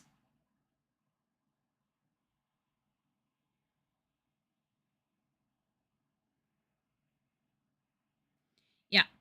You probably should have a well-lived life if you want to write certain fiction, I think. There is an aspect, I think, of reading outside of your genre. You need to read the classics. You need to read poetry. You should be reading fiction and nonfiction. R.F. Kuang is there for women to pretend they're reading something good and intellectual. Probably. From the sounds of it, it sounds like R.F. Kuang is in a special spot right now. But, yeah. Yeah. Wow. I actually really like this chick. I think I agreed with her way more than the previous bro. Partially because she made a lot of sense to me. She brought out all of the arguments that I've brought out before. And honestly, she's calling out all groups of people who are propping up some weird anti-rubric agenda. Tall order. In addition to being skilled at your craft, have a well-balanced life. Do we need to shower regularly too? Harumph. Don't get me started on showering. I already talked about that earlier. But it's about prioritization, right? And we said this before. Guys don't have an excuse for not reading with their eyes. I'm not talking about audiobooks. We're talking about eyes.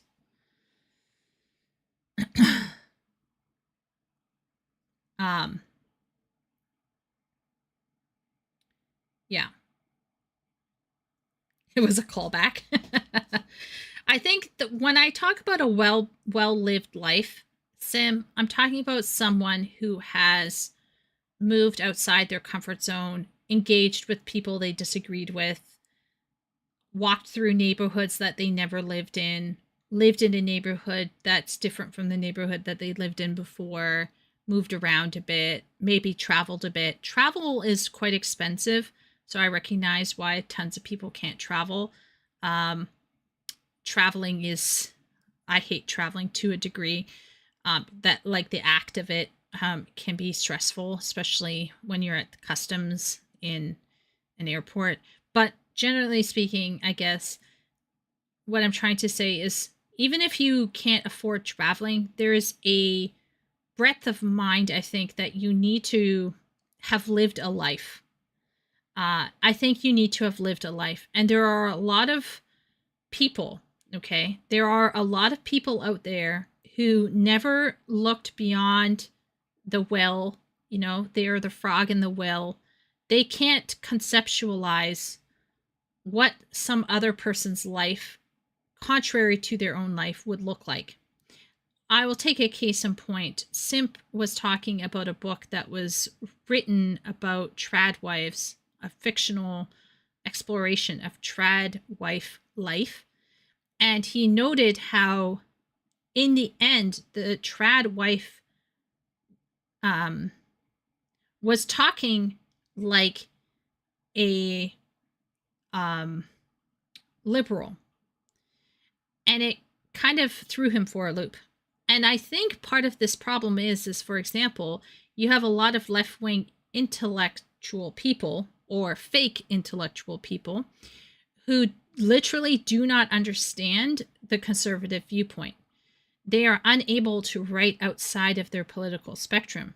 They can't actually construct a conservative person if they tried, because they can't live outside of their live zones. Similarly, there are some Christian people, some homeschooling families suffer from this, where I don't know if you've ever met anybody like this, but I have, where they write the cringiest Christian shit because they never moved out beyond their Christian fortress. And so everything that they write is so obtuse and odd because it's unrealistic. It's so defined by their beliefs that it becomes it becomes absurd, I suppose. And this is one of the reasons why I think you have, whatever side of the political spectrum or sociocultural spectrum, I don't care who I'm talking about here. There are people who hunker down in certain fortresses, cultural fortresses, and they are not aware of the nuance of not only that, but the Christian lifestyle is being mocked all over BookTube by the typical girlies just because they disagree with the beliefs, but they don't know anything about it. Yeah. It's like that girl, remember, that I told you about, who was trying to low-key shame Moravians when they didn't even know the theology and the cultural impact that Moravians had on social issues like slavery, right? You have these people who are, and in this case, this girl had Google, right? This girl isn't living in China behind the Great Wall, right? This was a girl who had access to the internet, who could have looked up Moravian beliefs and could have figured out what the Moravian stance on slavery was. You know what I'm saying? This is literal intellectual laziness and fear. It's also largely based in fear, where these people are literally afraid to go out and meet an idea that they disagree with. Lord forbid. And so I think to a large degree, these people aren't living full lives. They aren't living lives where they have to meet with people they dislike or disagree with. They pretend that those people don't exist, and they often will end up losing the ability to even have a dialogue with those people. And so then when they go away to make something creative and they want to talk about those people, it ends up being quite absurd or contrived or stereotyped to such a degree that it can't be taken seriously. And it's just really stupid, okay? And like, for example, some Christians might write a prostitute as this like complete hoe bag. And certainly there are prostitutes who are, you know, unrepentant hoe bags who are just like, here it is, here's what I am. But a more nuanced, mature Christian would be writing a story about a girl who chased that bag, and when she goes home at night, she's crying because she's coming to grips with the fact that she sold a part of herself. And this is a much more reasonable, nuanced understanding of how many people live their lives and how they may interact with things. Same thing with trad wives, you know, the whole trad wife situation. It would be very easy to write a caricature of a trad wife, or to write a trad wife who's actually a mouthpiece for, let's say, left-leaning progressive ideas. But it would be way more interesting to write about a trad wife who starts out with the simulacrum of this type of lifestyle and slowly begins to understand where it works and where it doesn't, and makes it her own, and actually transforms her, let's say, her ambitions to something that is more healthy for her. So once again, this is, I think, very difficult to sometimes live outside your own experience if you hunker down and don't live a well-lived life. If you don't brush shoulders with people you disagree with, if you don't travel and see the world, I think you end up with a very limited perspective that is more easily manipulated by your in-group.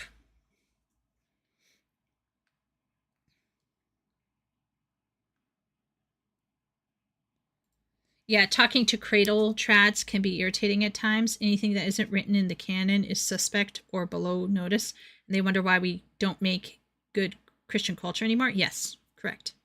This is where I'm saying is like, we need to, this is not a left-wing problem. This is a left-wing and a right-wing problem. This is a humanity problem. This is a society problem. And I think that when you are stuck in a single framework and haven't pushed yourself beyond that, if you haven't gotten out of the well, if you haven't gotten to the ocean, I think you run the risk of writing really shitty stuff. And your stuff will come off as unreal, contrived, and absurd. And there will be people who will consume it and will be like, yes, queen, so stunning and brave. But there will be huge scats of people who will know it for what it is, right? Yeah. So should writers read? Yes, they should. But as Herman stated, there is a time and a place for market research.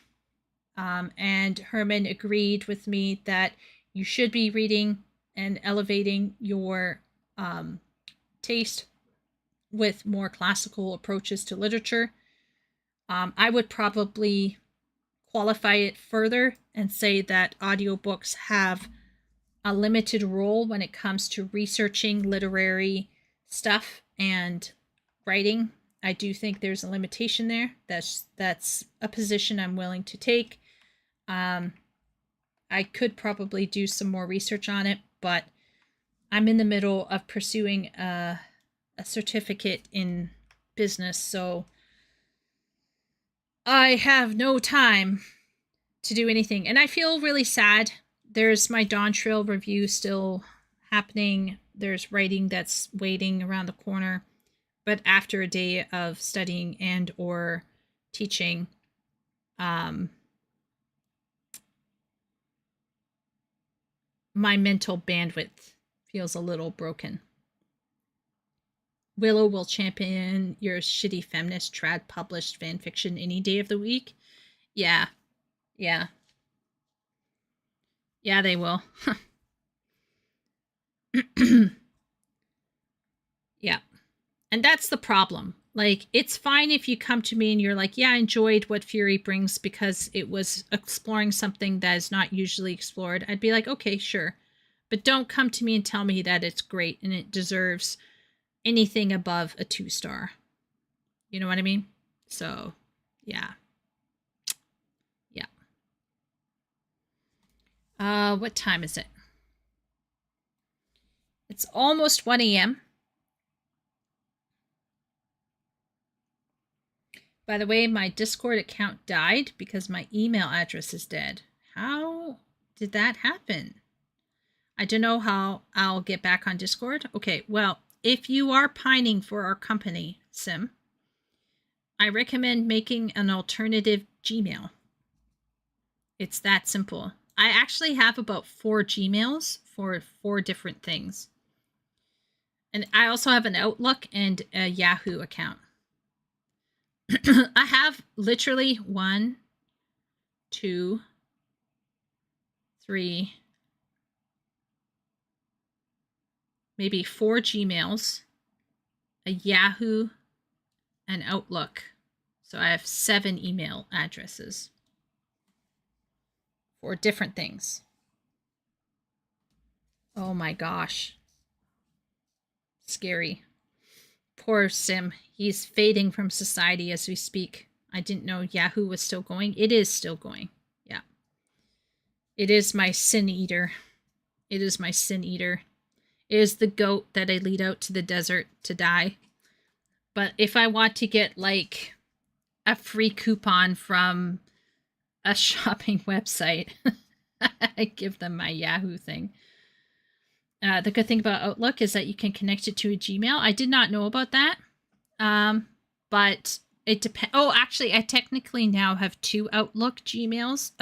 2 Outlook accounts because of my school account that I now have.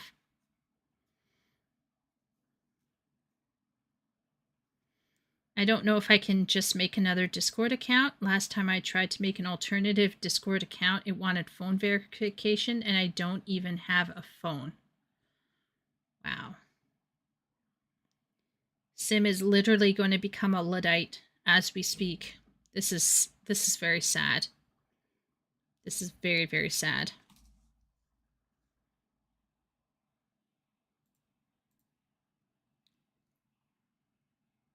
Accidental Luddite, yeah.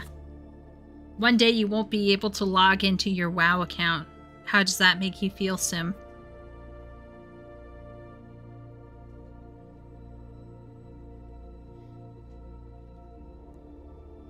Now, Wooly requested a video called How Bad Movies Lie to Us.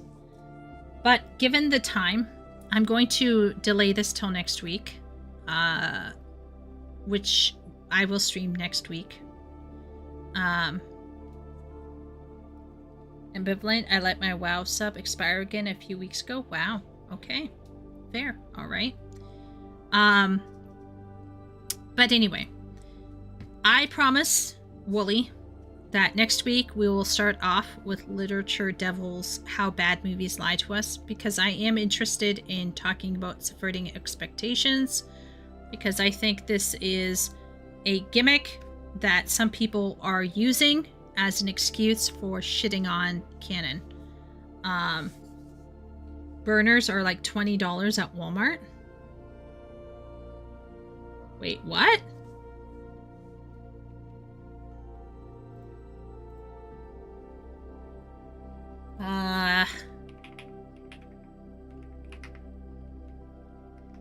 Canadian Walmart. Let's see.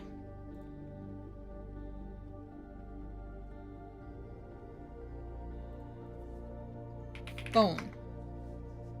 Let's see. Let's go with refurbished phone. Okay, there's one for $9.99. There's an LG for $9.99. That's probably about $10 bucks with tax. Oh, this one is 44 bucks. There's a 44 buck phone. Now, the problem with having a phone, though, Simp will probably agree, is that you then have to get a phone carrier, and that costs money. But I do pay-as-you-go SIM, so then I let it lapse. So this one is $44.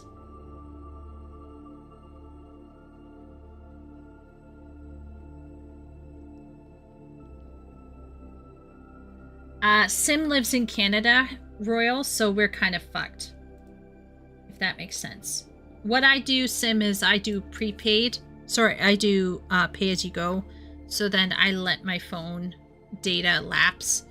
And I just live off Wi-Fi sometimes if I decide that I want to eat my money instead of not use my data. You know what I mean?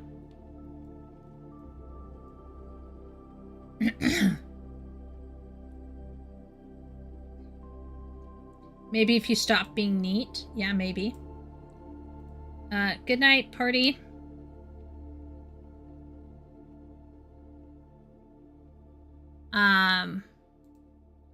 You don't need a plan. Just put some bucks into it and verify your Discord account and never use it again. Ooh. Okay, so let's say let's, in this scenario, let's say he gets the $44 phone. 44 times plus $4. Well, let's say plus 7, because I think it's 13% tax for anything over $1 in Canada.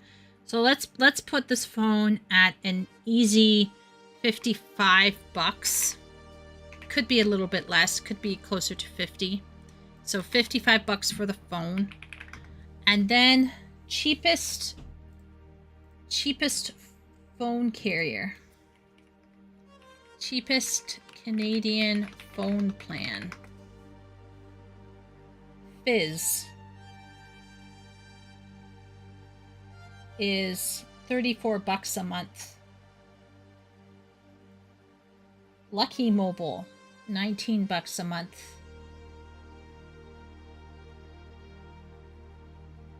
Fizz Mobile, $33.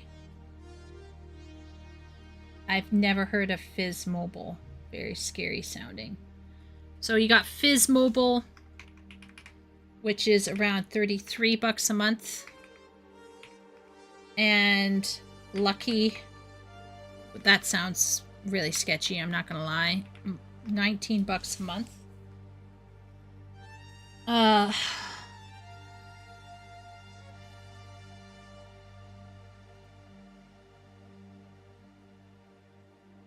A year ago. Oh yeah, Freedom. Freedom, that's what I run on. That's around $40 a month. And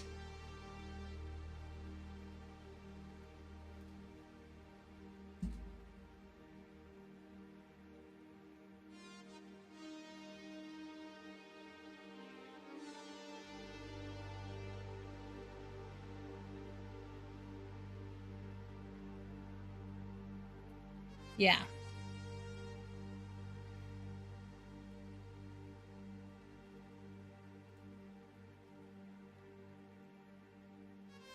So basically $55 phone. Let's say he goes with Lucky, so that's about $22. So that's about $77 outlay. Okay, so it's a $77 outlay to get into our Discord. Okay? $77 to get into Discord. Yeah. Fun. Very fun.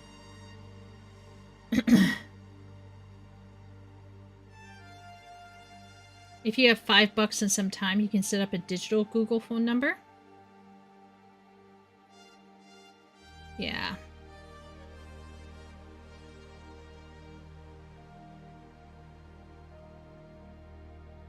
Prepaid, according to this Reddit, of course we need to give Reddit, so this is a year ago. Okay, this is a year ago. It says, I have the $119 plan because I need a tiny bit of data. I was way too stupid not to get the $99 55 gigabyte plan in 2022. But basically, basically, there is like prepaid for $99 a year.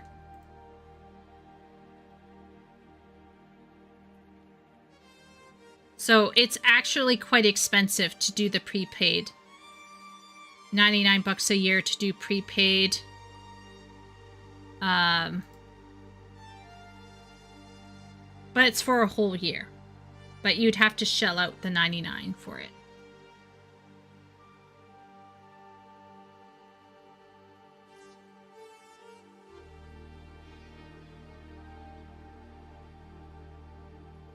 It's okay, Sim. Don't worry, you're not hijacking anything. Your conundrum has me just trying to highlight how in Canada, things are sometimes unnecessarily expensive because we as consumers are sheep. And we get effed up the ass. Like, there was this I don't know if people knew this, but there was a hidden chocolate monopoly. It took them a while to figure it out. Between Nestle and 2 other brands, I think, if I recall correctly. And nobody was complaining about the prices of chocolate going up until it was discovered that behind the scenes 3 chocolate companies colluded to raise chocolate prices in Canada. And the Canadian courts found them guilty of propping up a hidden monopoly between the 3 companies. Yeah, Canadians, my brother was telling me that Canadians are just horribly, like, chill consumers who just, like, they're not the most critical people on the planet, alas. We tend to just buy shit. That's what every tourist going for the World Cup is complaining about. Yeah, I'm not sure about that.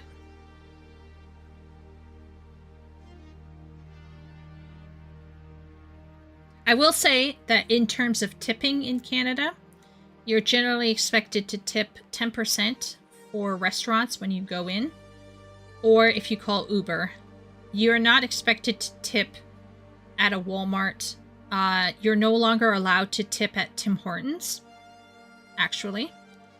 So no tipping at Tim Hortons. You don't tip at McDonald's or Wendy's because all of those companies pay minimum wage.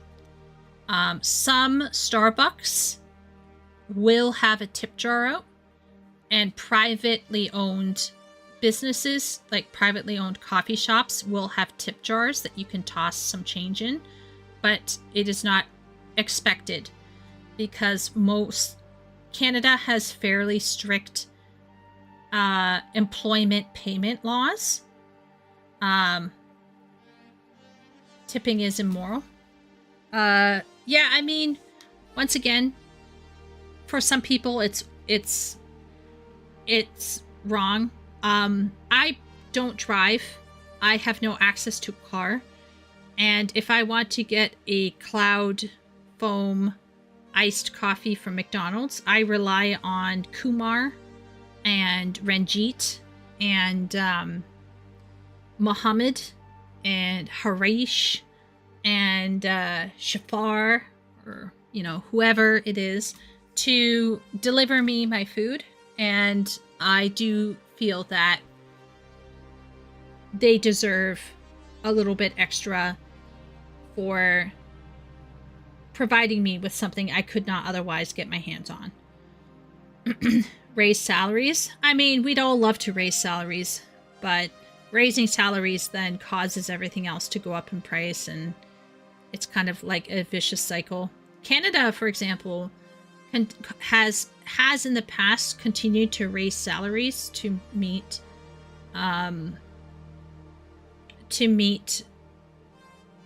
living costs, and yet it never is enough. Also, let me show the amazing Digital Circus again. I mentioned it in Discord. The finale came out on YouTube, so it's all over. 9 episodes, but the last episode is double length. Okay. Amazing Digital Circus, folks.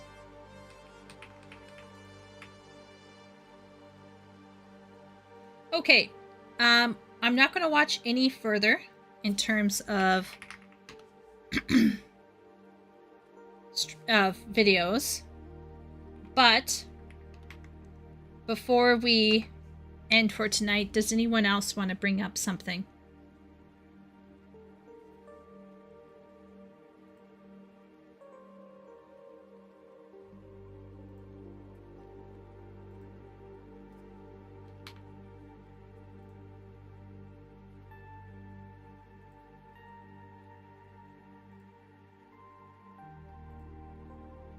Any final thoughts?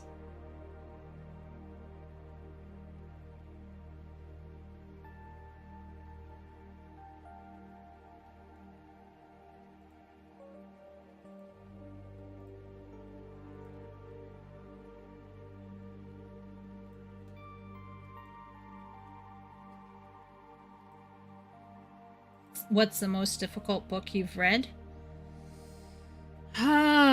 The most difficult book I have read. Difficulty is actually a little bit subjective. I'm going to be frank. Okay? I'm going to be extremely frank. So first off, I would say difficulty in terms of vocabulary and density would be, for example, Moby Dick. That's fairly difficult, I think. Bleak House, fairly difficult. Or I'll say most things by Dickens. So I read Little Dorrit, I read Bleak House, Nicholas Nickleby, Nickleby? No, I'll just say NN. And I read Little Dorrit, and I read Pickwick Papers. Of course, I also read Oliver Twist, but I do not actually think Oliver Twist is difficult, and Christmas Carol. I do not think Christmas Carol is difficult, but the other ones I do think are difficult. I think for me, for a specific reason, I found that G.K. Chesterton's writing. G.K. Chesterton has a way of writing that can be difficult to parse. You have to think about what he's actually saying. So I think his book Orthodoxy, for example, could be considered difficult. There was a Stephen Hawking book that I read that I considered to be difficult because of the topic. The topic was physics. And I think anytime you start talking about theoretical physics, things start getting a little weird. For sure. Another thing that I found difficult because I couldn't imagine it was Neuromancer by William Gibson. I found that difficult because I couldn't visualize it in my brain because I don't have aphantasia. It's almost like I have hyperphantasia, if that makes sense. So I almost rely on what I know in order to read. And if I therefore can't visualize it, I can't read it. So Neuromancer threw me for a loop, and Gardens of the Moon by Stephen Erickson I found to be almost opaque. Anything by Donna Hathaway is opaque in nature and should be burned, probably. I dislike Donna Hathaway, but I feel like she was difficult, almost obtusely so. Like she wanted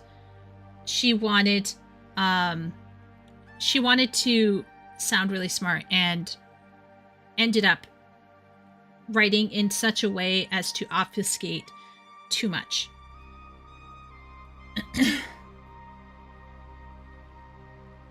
Chesterton is like clear, cool water. If you want something to turn your brain to noodles, try History and Human Action by Von Mises. There's a guy that I'm currently working through. His name is Rene. What's it called? His name is Rene Guénon. Let's see, Rene. Yeah, Guénon. The Crisis of the Modern World. Rene Guénon. Once again, these are not necessarily difficult to read in terms of syntax. Same thing with G.K. Chesterton. There's nothing in terms of syntax or vocabulary that troubled me about G.K. Chesterton.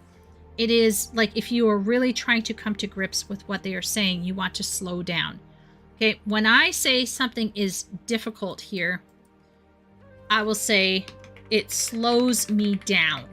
Okay, so the only two that were genuinely difficult, where like I was starting to struggle with reading like on a word by word basis, would be difficulty as in can't read it well, would be these two because of my particular linguistic disability, whatever that is.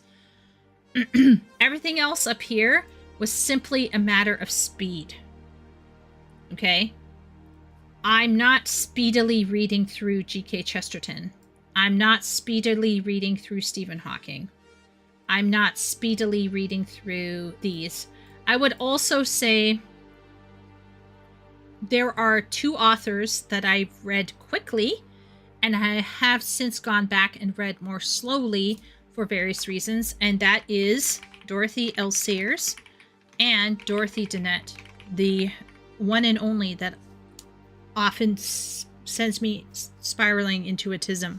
And the reason is because these two writers have immense depth to their writing and density for different reasons. And so it is very easy to just read them very quickly. But if you really want to come to grips with what's going on, you should slow down.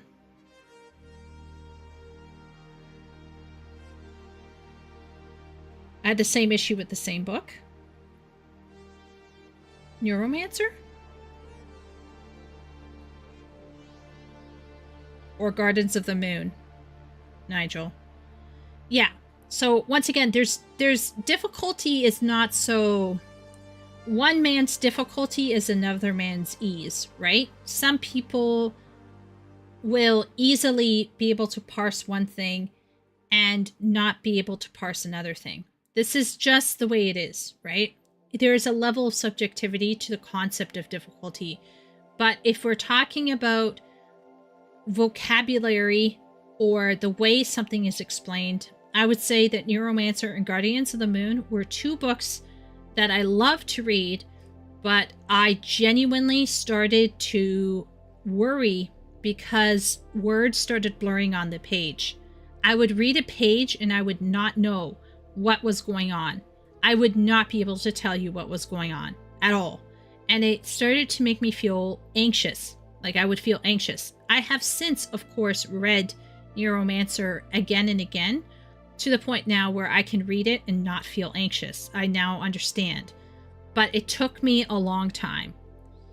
The other ones, it's simply a question of slowing down. Right?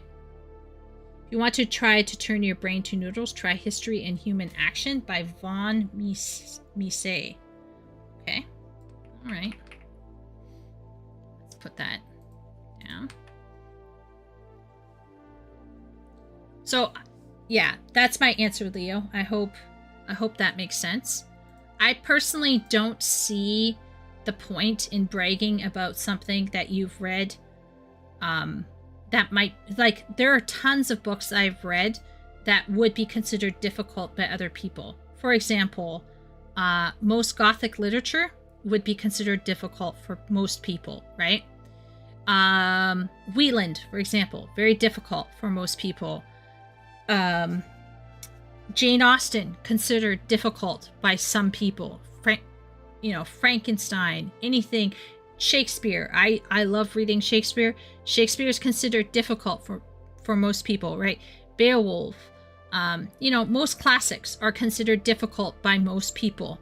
I'm not listing them here because I frankly don't find them difficult, but they would be on a difficulty scale for many people. But I'm not flexing about that because I personally don't consider those things a challenge, right? Moby Dick is actually more related to interest. This I just find boring. Oh, another one similar to Moby Dick would be, what is it called? Walden by Thoreau. That one. never could finish that. DNF.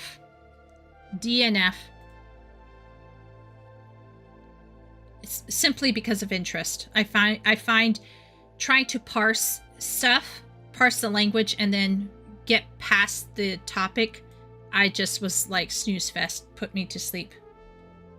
Shay in shambles.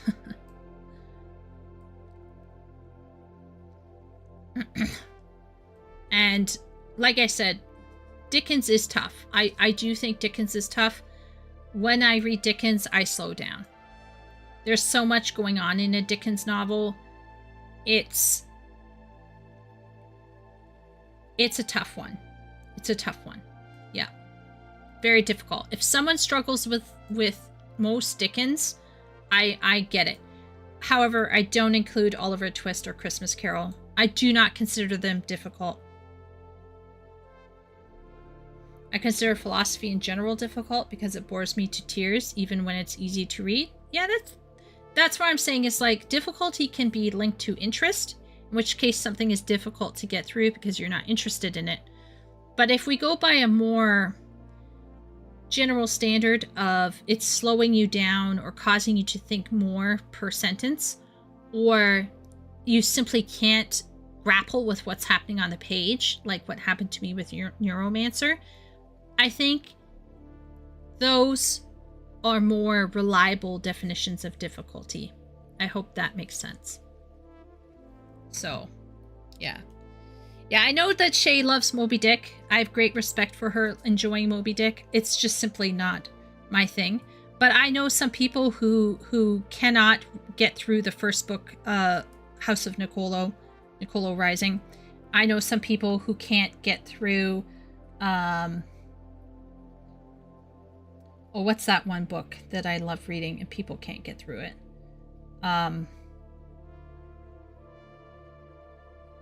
Just slipped my mind. There's tons of books that I will eat for breakfast, and some people can't get through it. It's just not there. G.K. Chesterton's Father Brown. Tons of people don't enjoy it, can't get through it. I love Father Brown. I think Father Brown is Bamf. David Copperfield and Tale of Two Cities. I would put Tale of Two Cities down here. I think David Copperfield is somewhere in between. Yeah. I think I read David Copperfield, but I'm not sure. But I know I read a huge chunk of Dickens in my spare time because I had no life at one point. Now I have a life, so yeah. But I think any big thinker like Rene Guénon, probably Tales from Shalawani. Lol. Rene Guénon. Who else? John Lennox. Although I find John Lennox to be a bit easier to understand. Jung.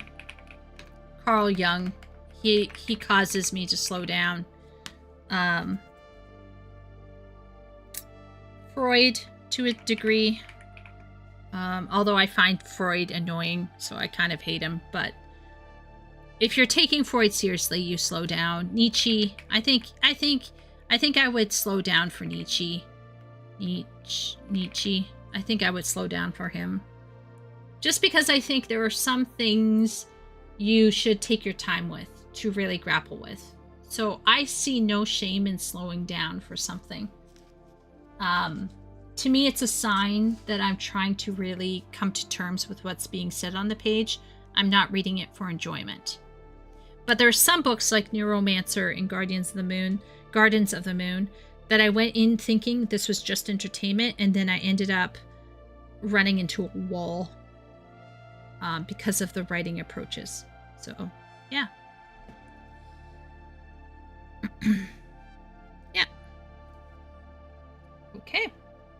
Well, we can always continue talking about difficulty in the Discord.